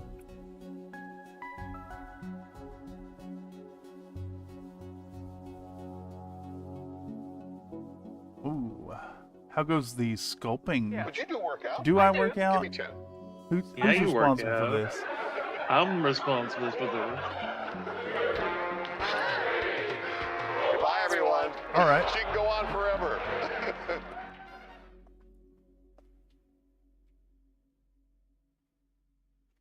On the ground we go.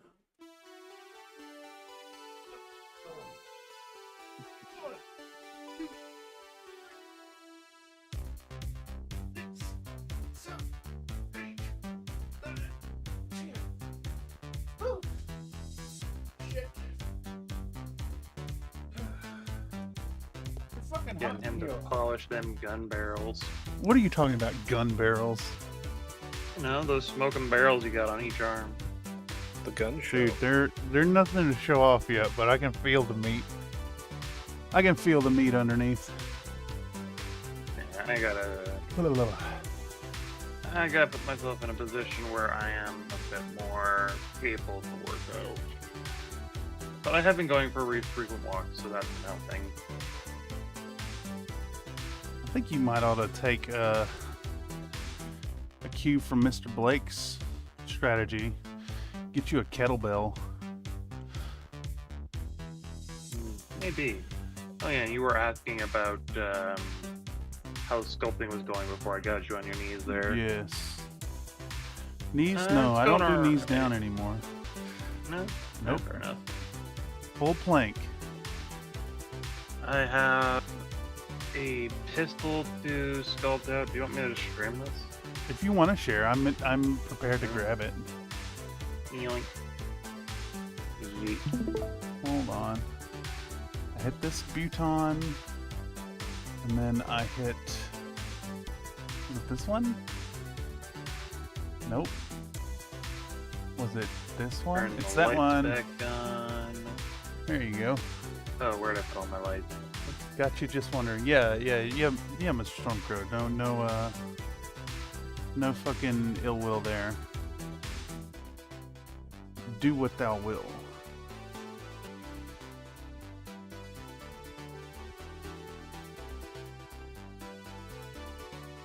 Whoa! I really can't see it myself. Can you describe what you're showing? I'm sure folks in chat can see it better. What do you got going on? I have progress on a GM Spartan commission that I've been working on for almost 4 or 5 months now.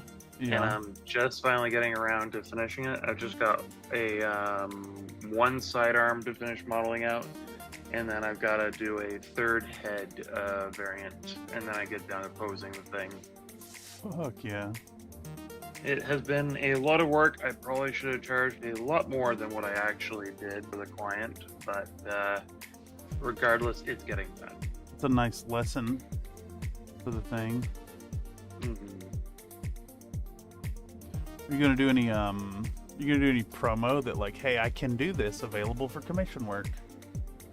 Oh yeah, probably. Like I've been getting a little bit more active on Instagram and posting my work there, so sick. I'll probably have the thing like fully rigged up, and I've learned enough about like parenting objects and using constraints, as well as like the pathing stuff, that I could probably also whip up like a short animation of the thing in motion to use for that as well. A shardimation. Yeah. That's about pooping your pants when you think it's a fart. You it is. But it's drawn. Like very drawn out. Like you go to do a fart and a hand comes out your butt and draws a splatter on your underwears. Yes. You saw that happen, right? With your mind eye. I saw a lot of things happen with my mind's eye that I didn't consent to, and I saw that as well. Saw it happen with my brown eye. Wait a second. You can see out that thing? Oh my god. Ugh. If your kundalini's properly open, yeah. Yes. Everyone knows you can't complete proper tantric finishing without opening your fucking kundalini. Let me realign your chakras. Wait, isn't this just like a fancy way of saying like you just factory reset yourself by stimulating the prostate? I mean, yeah. Yeah. It's like when your little femboy lover is acting up a little bit, you just gotta like give that prostate a little bit of attention to reset him back to factory settings. Yeah. Sometimes you just gotta get out the bad dragon.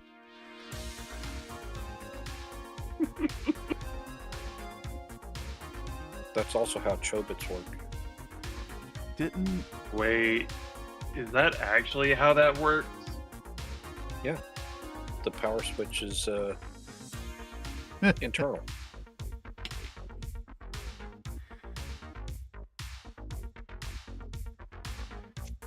Y'all are talking esoteric shit that is so far out of my understanding. It's you don't need to understand. Clamp anime/manga. Yeah. With cute robot girls. Yeah, it's an excuse to use the hentai as a plot device.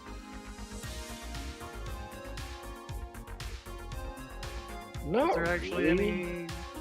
No, like I don't even think there was like sexual content in that one. Well, you telling me the internal switch isn't inherently sexual?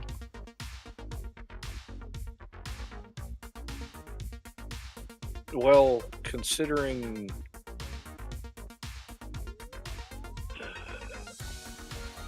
I guess it depends on who's viewing and consuming.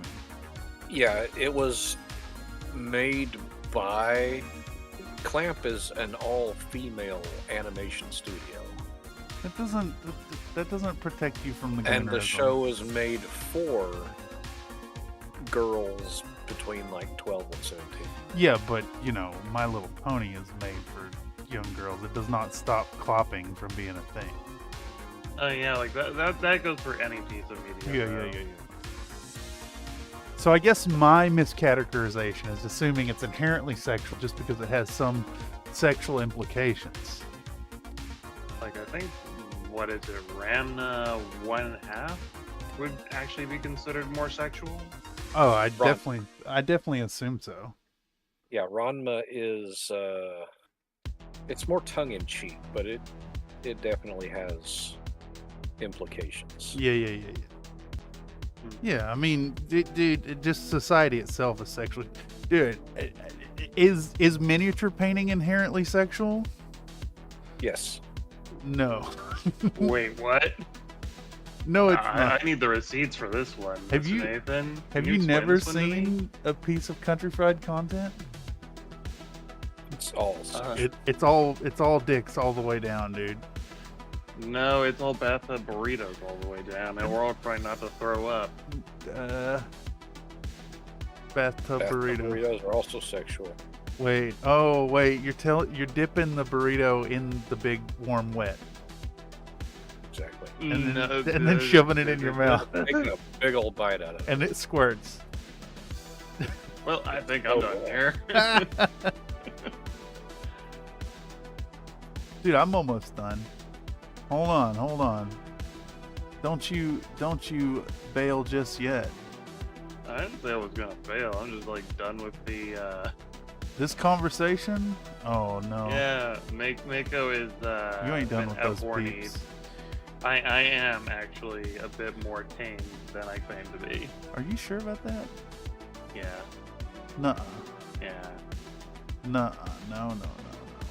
I'm pretty sure Mr. Nathan here and you could probably come up with something that would absolutely blow my mind. Hey. And leave me in a state of speechlessness. What you come up with versus what you act upon. There's a big difference there. This Yeah. is somewhat true. Wait. Are you saying there's a world in which the internal mind is more valid in your expression of hedonism than what you actually act upon?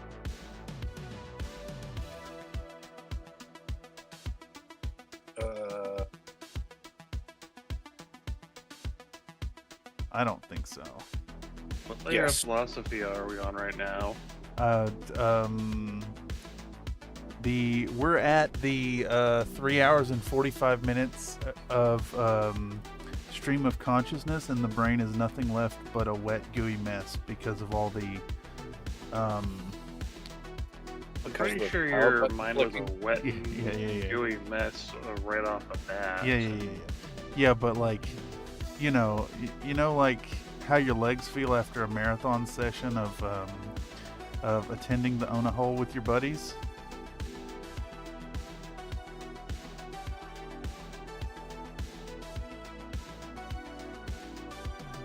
The 200 decibel silence that just came through speaks to the level of shame in that statement. I'm just That's not frosting.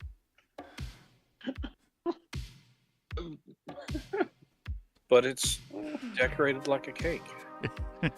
Yes. What cake bouquet. doesn't have vaginas all over the outside of it? Boring ass cakes. Wait, are we talking about like brown eye cakes here? No. I'm talking about making labial folds out of fondant and putting them on your birthday cake. I swear, Those are just orchids. They're just orchids. Oh, I it's a am Giorgio keep so, cake. So sorry, Chad. No. Chat knows what they signed up. I am so sorry. Don't let this guy treat you like a human being. You deserve better. I will not deserve deny. at least a 13-hole one. Yeah. I'm just saying, you know. Two of those openings touch in the middle.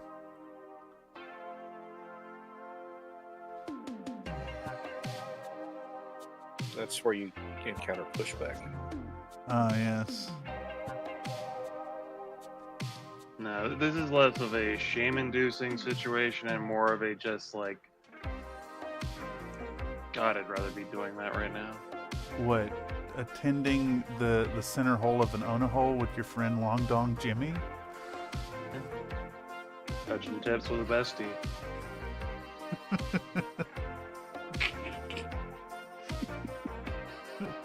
Oh man, I showed Blake that fucking Doc Ock video.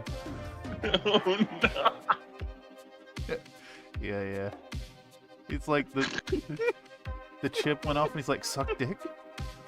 It's like, no.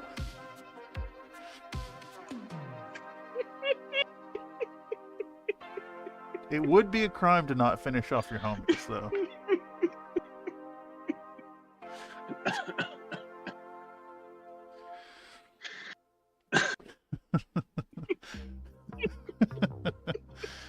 Yes.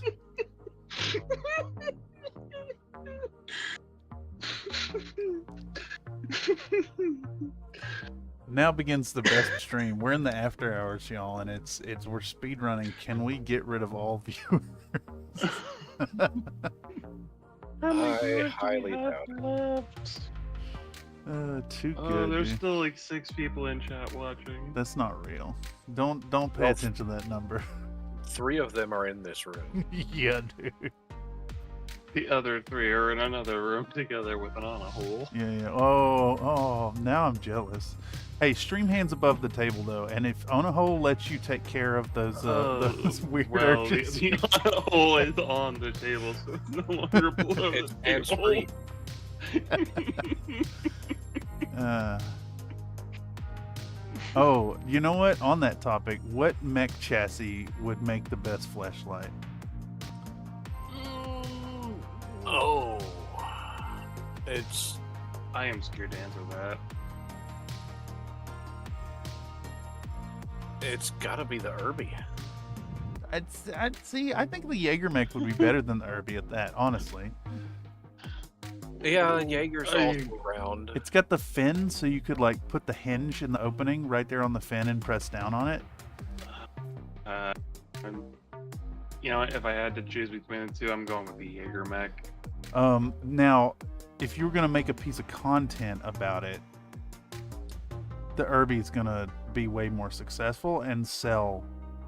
If you made a product. That's if you're into like.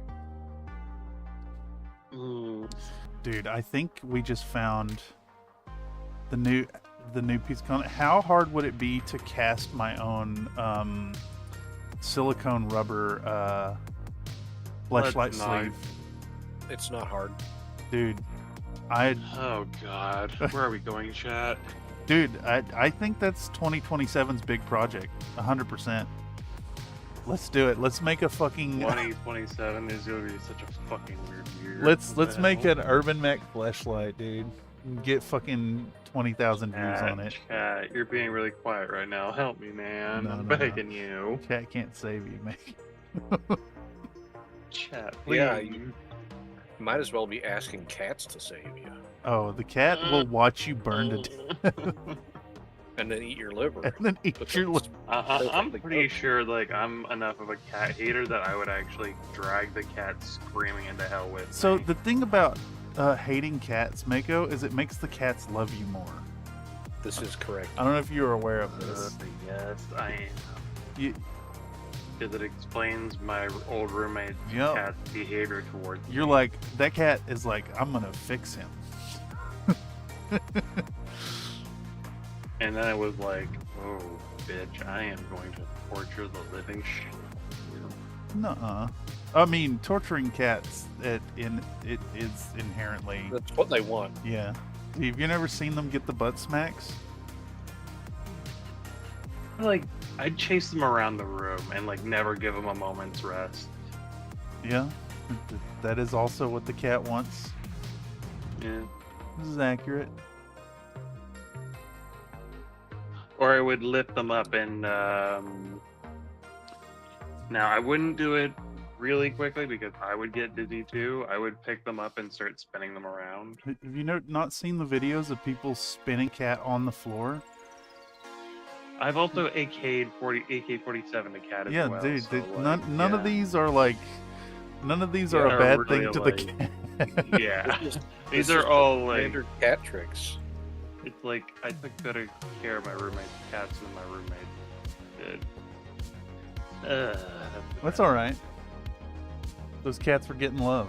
That's all that matters. Alright, y'all. Okay, we're fucking 4 hours into this thing. I have metallics on these boys. I'm going to NULN oil these fuckers. And I think I'm going to film it as per Nathan's idea to do a short out of this. I'm pretty fucking done with shorts, to be honest. There's no point. They've completely fallen off. Let's do maybe a tripod clamp on this camera. We're gonna get the null on these. I'll be back tomorrow evening with some more work. We'll do the white, we'll do the chipping, we'll do the freehands, we'll get them ready for enamel wash. I have to have at least these 4 models ready for a game on Friday. They may not be complete, but I don't know, it'd be a little disrespectful to my homie to not have them completely done. It would be very disrespectful to not finish off those minis for your homie. Why is it all sticky? Well, you see the oil wash hasn't dried yet. Ah, yes. Oh. All right, I'm gonna grab my tripod real quick, and then we'll film this up and get these done.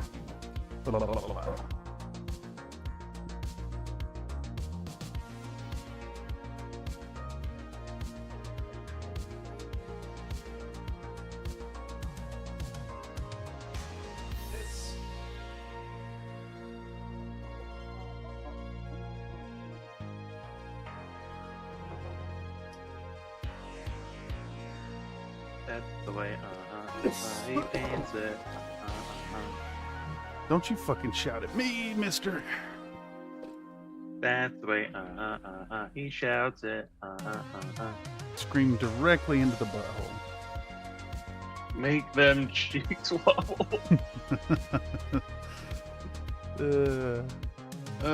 Like a flashlight in the tailpipe of a 96 Honda Civic. Yeah. Now imagine that same thing, only you plugged it with an Urban Mech at the end of the video. Dude, I think... Isn't that what you should have probably done to your Urban Mech before you smashed it? That's what I'm doing in this new year. We're going to do big Urban Mech. We're going to do big Urban Mech with Locust Labs Urban Mech. Bigger Urban Mech. Bigger Urban Mech, yeah. And we're going to convert it to a fucking... Oh, we'll do a 1/24th Urban Mech. And then a whole segment about sculpting an interior. I need to find a way to bury some hinges inside. And also a how-to video on how to make like a hinges to open flash... the cockpit? No, it's gonna pop open at the top because it needs to have room for like, well, you know, what if you got a Pringles can? You still need to be able to ram it in there. You know what I'm saying? And then we'll do a secondary video on. Oh, do we post it to Pornhub? probably the right I place for guess so. Uncensored on Pornhub, yeah. And then the Oh, boy. the whole thing on. Wait, could you do an OnlyFans page and only have the one piece of content on there? I'm sure you could. Holy fuck! Are we actually making the CFOF in 2027? Might as well. God Oh, damn. boy. Yeah. Big project. So any of y'all catching this now or via the algorithm after the fact, if you've somehow gone through 4 hours of this bullshit, big project 2027. I will probably not talk about the fleshlight aspect of it publicly outside of Discord, and I definitely won't stream working on it. But we're gonna make a fucking Urban Mech fleshlight. I think that's a 10,000 view video. That could be a bit more than 10K, boss. We're doing it, dude. We're gonna do it. And then just You're on gonna the do it YouTube just like version, Nike. any section of the stuff is just gonna be blurred out. Yeah. I may have to get to source out the community who's gonna sculpt me the most realistic looking labial assembly. I think it's gonna end up being Vox. I'd be willing to give him run for his money. Yeah, dude. We'll have a competition. I'm gonna stay out of that one. It is soft body sculpting and not box modeling, of course. Yeah, We'll do a whole sub video about feeling. casting stuff. We'll 3D print the master and then do it. Yeah, dude, I'm fucking stoked. Wait, could you do You can't cast silicone in a resin mold directly. It has to have a barrier between them. But I could, in theory, we could make it a negative.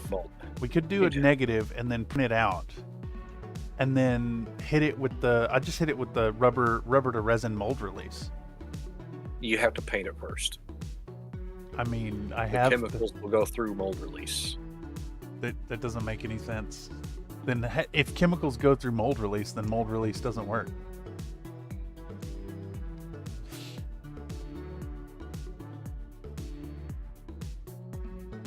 But we'll cross that bridge in 2027. All right. What am I doing? Okay, we are doing some null oil on these boys. Right before I end the stream, I'm going to record a short here. I know you guys aren't seeing here. The models are there. You can probably see it on the other camera right there. All right, so I need, for pre-setup, we need one of these little thingamabobbers. I love my bobs all things. Thingamaboobers? I don't know. It might be a little too soft to hold on to what I'm aiming for here. All right, let's get this ISO down a little bit so it's not blowed out. And we'll hit a record. Shoot that out. We'll show the null oil to the camera. We'll pop open and pour out our null oil. Zoop. Get that a-going. We'll get a nice big soft floppy brush. And then we're going to show the camera our falconer. Lock the focus on it, and we'll just come in and we'll start painting those little bits with the metal wash. And I'm watching the timer on the camera. Keep this short about like 45 to 50 seconds, something short. People's attention span is actually averaging about 6 seconds. It's getting worse. Oh, I'm above average. Yeah, it's getting worse. It's getting a lot worse. All right, 55 seconds is probably good for a short, and now I can just finish the work. And we'll wrap this up. I'll come back tomorrow, do a little work. If I don't do a stream tomorrow, Then we'll be hanging out in the Country Road Minis Discord. So if you've caught this and want to hang out and bust out your camera,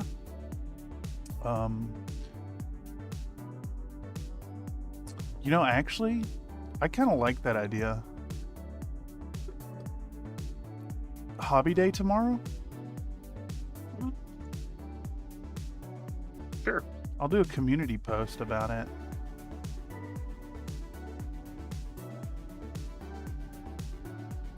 What, Thursday? Yeah. Yeah, Thursday evening hobby day. Just fucking hang out in the productivity place and get some shit done. Or the proper hobby hangout.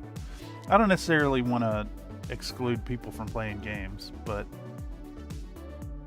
well, there's a good chance I'm gonna be playing a fair bit of Cyberpunk. yeah, dude, let's just do a fucking hobby hangout tomorrow. I feel like if I do everyday streams, stream attendance kind of goes down in general. I don't want to fatigue an audience, especially if they're people who support. I did do the stream every day for a month thing, and not only was viewership down by the end of it, but I was so fucking wrecked and burnt out. Yeah, that was also like the peak of the homelessness situation underneath your window there too.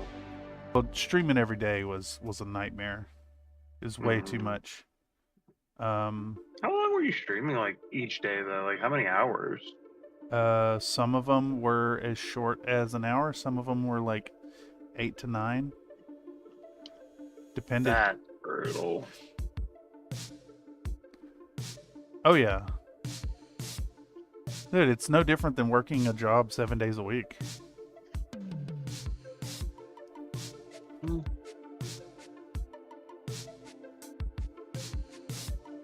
I mean, actually, if anything, it literally is working 7 days a week. Like, it's funner than other jobs. I mean, I can think of jobs that I would think were super fun, and I'd be more willing to work 7 days a week, but after a while, you need a fucking break. Yeah. Like being the trash man. Dude, I think 7 days a week though, like, oh yeah, you know, stream every day. Yeah, it was an entire month of every single day. I don't think I'd ever do that. And the analytics show that like viewership just started to drop. I think there's a sweet You were spot. also kind of doing it right in the middle of Christmas time. Oh, if anything though, That's true. But that's like, it's decent for viewership, unless you're doing holiday related content. Which is good for the moment, and then it never gets watched again. All I want for Xmas is Titania is the single highest watched stream on the channel.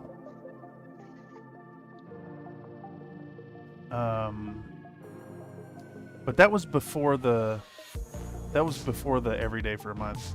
I think viewership is just down. You can't overwhelm your audience if it's small and fragile.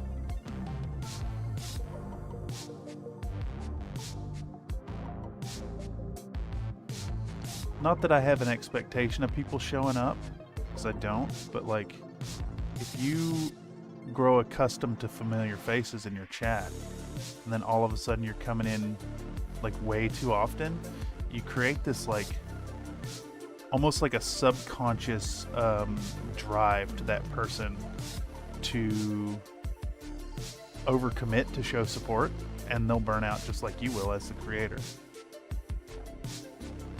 Yeah.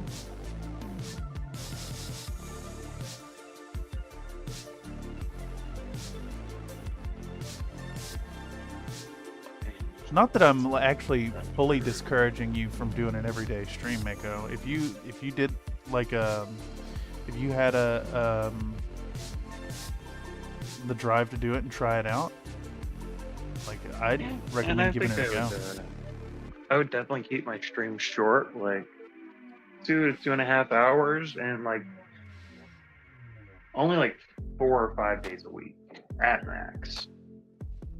As far as like analytics show, I always see the most folks showing up for streams when I take a short break and then come back. Yeah. Whether that's, you know, like a week or a Regardless month of, or whatever. In my situation, if folks show up or not, like I'm still like making something that's gonna, like the primary focus for me is to like motivate myself to keep working on the My Mini Factory releases. Yeah. I get that. I even got 2 or 3 sales recently because of the streams, I think. Yeah. I guess where I'm coming from with that is, that is definitely the attitude to have and the reason to dive into it. But let's say you start streaming for like a fucking year and you get used to 30 people showing up for your shit and then they stop because you wear them out. It's hard to keep perspective that you're there for yourself and not for the audience, if that makes any sense. Well, if an audience shows up, like I'm obviously gonna try to do my best to stay engaged with them. Like, I don't know if I necessarily agree with like the whole burnout thing. Like, I think there is like a fine. There is, as I get more experience with it, I'll have a better way of describing how I feel about that. It's I guess what I'm getting at is like you can dive into this with the intention of making it for the art and for yourself and for this, but when people start showing up, it can very quickly shift the focus to, you know, doing stuff for an audience, whether or not you intend to. Yeah.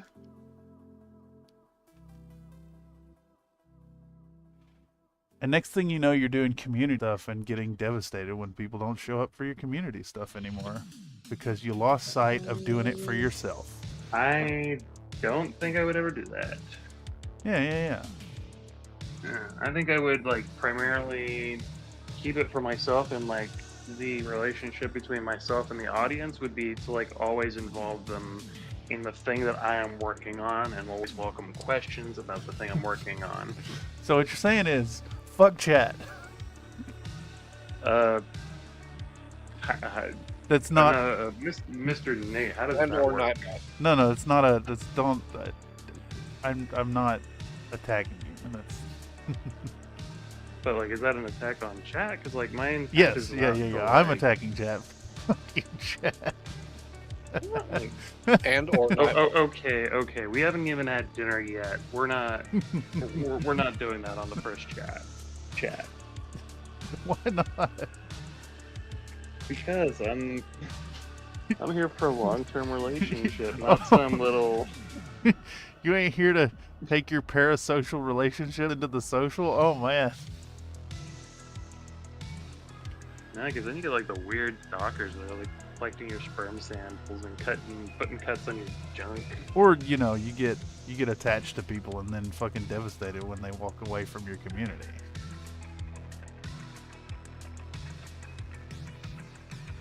Not to bring it back into sobering reality. Oh no, I'm just saying. Well, I'm thinking about like how many situations I've had like that in like real life work settings where somebody like I cared about like just was gone one day, like quit or something. Yeah. And like I think I've been through enough of that that it's just like it doesn't phase me. Like if they're gonna go, they're gonna go. Yeah. That's cold. That's cold as fuck. Not gonna disagree. Well, to be honest, like I have told you guys like what my hometown is like, right? And like the stuff that like you walk into work and like sometimes people are just not among the living anymore. Yeah. So just don't get attached to anyone and don't make friends with people. Oh, definitely make friends with them, but like value the time that you had with them because they're not going to be there forever. Yeah. That's kind of where I'm at now, and that's why I said fuck chat. Yeah, I love you, chat. No. Nah. I love you, Chad. I look forward to seeing you guys if you decide to come over to see a Make stream. Yeah. Chat will lie to you. Just saying.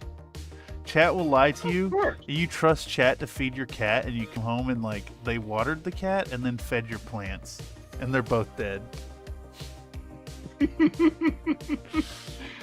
Joke's on you. The cat was playing dead, and the plants are carnivorous. No. You can't trust nobody but yourself. You can't even trust yourself. And I definitely, yeah, I agree with that. I don't know. Like, I got into like a pretty bad shtick, and yet I am keeping with it. I feel like I can trust myself to get a job done. Hey, like, look at it.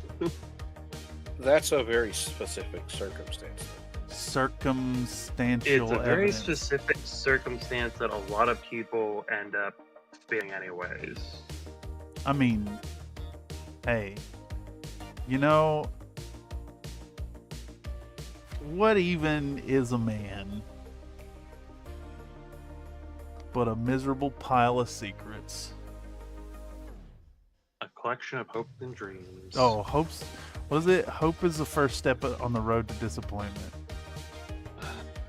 That's a Dawn of War reference, by the way.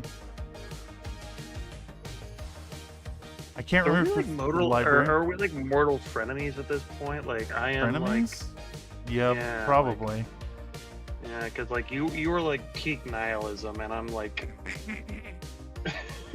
and I am like trying to make sure I get enough hopium in my diet every day. Dude, don't lose that hope. Hey, I ain't trying to discourage you off your hope. I just don't believe in fucking happy endings. They're wet, sure. They definitely ain't happy. You never had a cry wank? No, actually, I haven't. What was the language that had a word for that? Actually, I think the last time we're already on my. Go like, on. this stream's Go already, on. like, monetized, right? I don't fucking. No, like last time I had like a good wank, like I think I smiled. Like no, what happened was I finished, and then I think I like kind of lost control of my lower half and like face planted into the wall beside me, and I was just smiling the entire time. Oh my god. Like it was like such a relief that it was just like, yeah, I'm just gonna ride this for a moment. No, that's also what she said, by the way. Oh, it definitely was. Oh, But, man. thank you for demonetizing this stream, YouTube. We look forward to seeing you next week. Oh, yeah. Fuck YouTube, too. No, because I don't think YouTube cleans the tube. I mean, that's I'm what pretty the sure you're gonna flamethrowers get like for. internet AIDS from. No. AIDS comes from is an acquired syndrome. You can't get AIDS from fucking YouTube.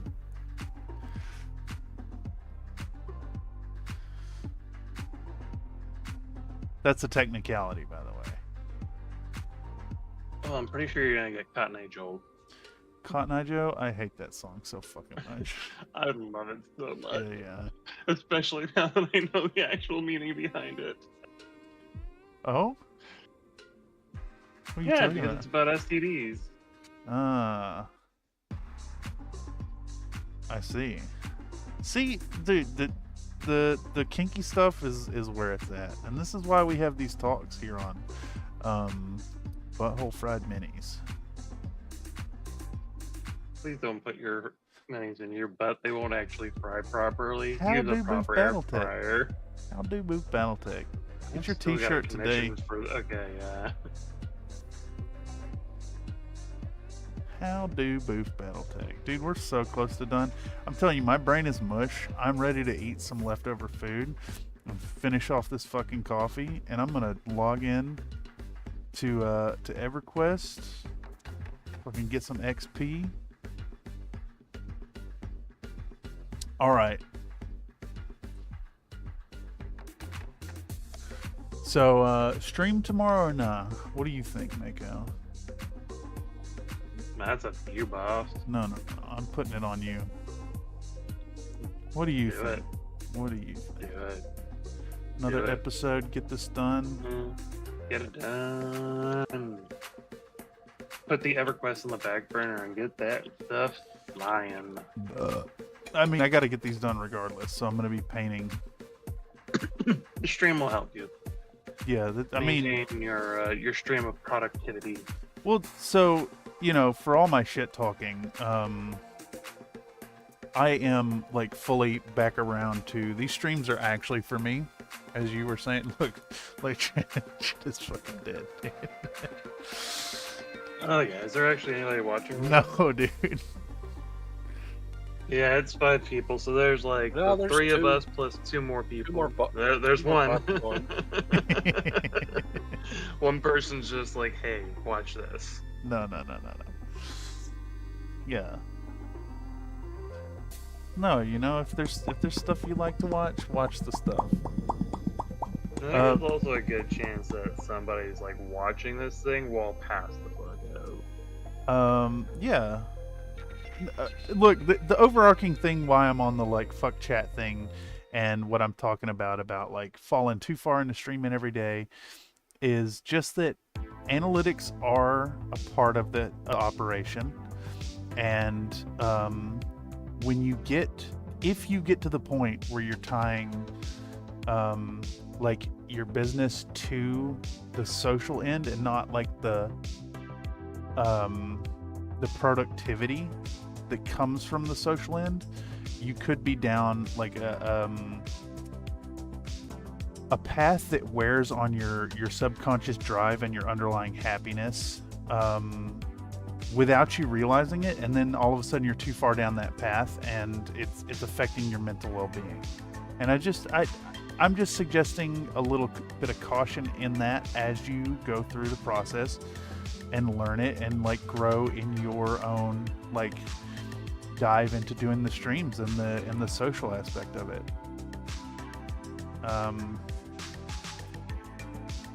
I think that it can be very dangerous to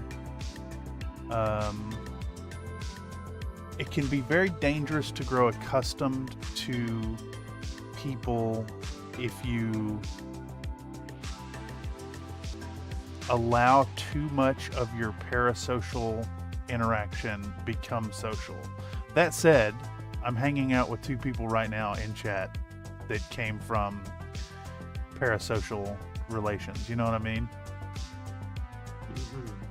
I'm not a social parrot. What are you talking about? Wait, I don't know. If you were a parrot, you'd be a social animal by definition, wouldn't you? Are all parrots social birds? I'm pretty sure they are. All passerine birds are social. Yeah. That sounds right. But I would be an asocial parrot. Yes, the one that is constantly trying to bite the fingers off. Nah, just ignore all the other birds. You're flipping bird to bird. You're asocial but not antisocial. If the birds like scooped you up and like brought you crackers and stuff, you'd participate as much as you needed to.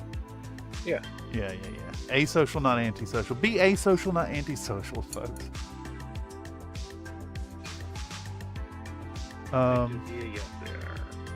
Yeah, dude. Shit's pretty good. Life is butt cheeks, but butt cheeks are nice. Well, yeah, you can clap them. Clap. Just because it's cracked don't mean that it's broke. Mm-hmm. Well, it's cracked. That means whack. All right. I think I've achieved my goal here. You guys, if you've caught this via the algorithm after the fact and have stuck around at the fucking rant on fuck chat, thank you. Remember to support your small creators you care about. And remember to like build up the relationships in your life and don't actually go along the fuck chat route, but also fuck chat. You fucking monsters, you. Nah. Look what you made us do. Look what you made us do. You guys are fun. I like you. Yeah. Hope to see you guys again soon. Yeah. Listen to this man full of hopium. It's good stuff. It makes sex a lot more pleasurable. I don't know. A good hate fuck works too. No, I find that actually ends up like you finish and you're like, where did this rug burn come from? Yeah, dude. And it's just like, you know I don't even exactly own where a that rug burn came from. Yeah, it came from the fucking untamed fucking pubic mat. Not the rainforest. Dude, that is a well, let's just leave.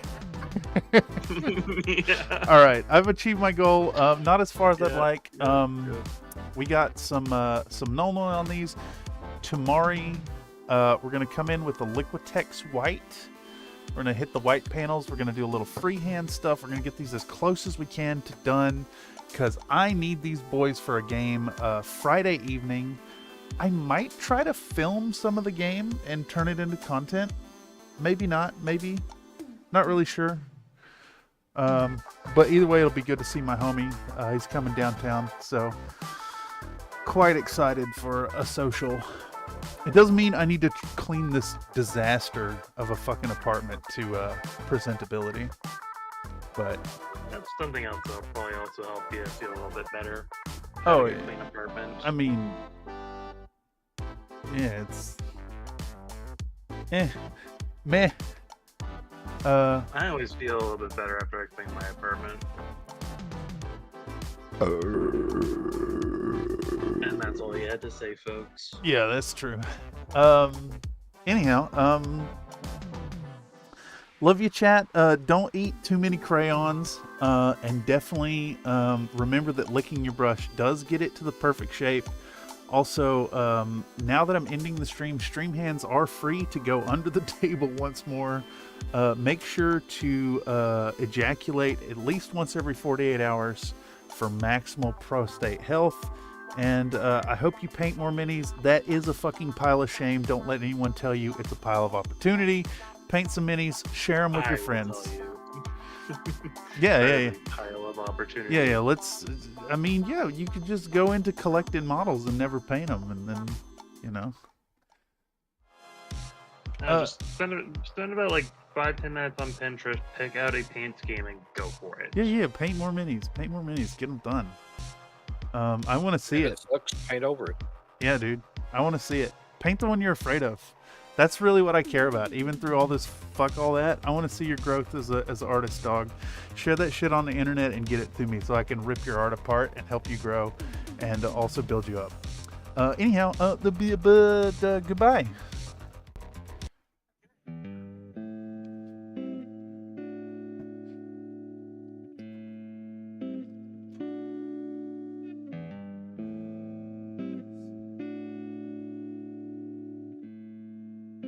Oh shit, where's the vote? Where's the vote? Dude, you gotta be kidding me. That's awesome. How do I end this poll? Look at y'all. Right down the fucking middle.